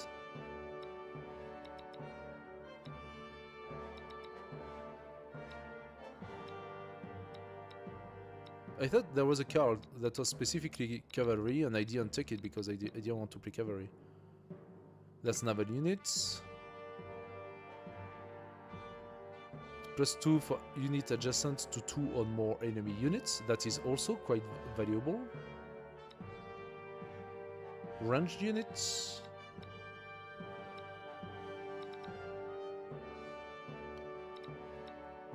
Plus 2 when defending. Oh, minus 1 gold maintenance on cavalry unit. Here you go. I think that's good. Paisa. Alright. So we're gonna go Paisa, we're gonna go Norman, and that's how we will start the next age. Restless conquerors, the Normans seek out new lands, and with their mighty stone castles, they hold what they take. Norman society is made of courtly knights and chivalry, chivalers and keeps. It offers protection under the sword. Stand and receive the fealty of your knights. The Norman yoke is upon the land. My waifu is funny. Anyway, I did say that I was stopping, so I just start so that I can save the game. But yeah, that will be it for the stream tonight, guys. Thank you so much for watching and for participating. It was really cool today. Very nice stream. Very appreciated. I will be seeing you guys on Friday for some Tarkov if you're interested. Maybe we touch something else. Depending how the stream goes in the future, I might consider doing back another small stream on Thursdays for like indie game discovery or stuff like that. But I don't know if people are so interested in that. So at the moment I will offer you guys to come back on Friday and for the small stream from 7:30 to 10:30. And that will be a shooter action game. And for the others, then I will be seeing you in a week. And thank you once again for coming. Much appreciated. Appreciate you guys. So I'll be seeing you next time. Have a good one. Bye bye.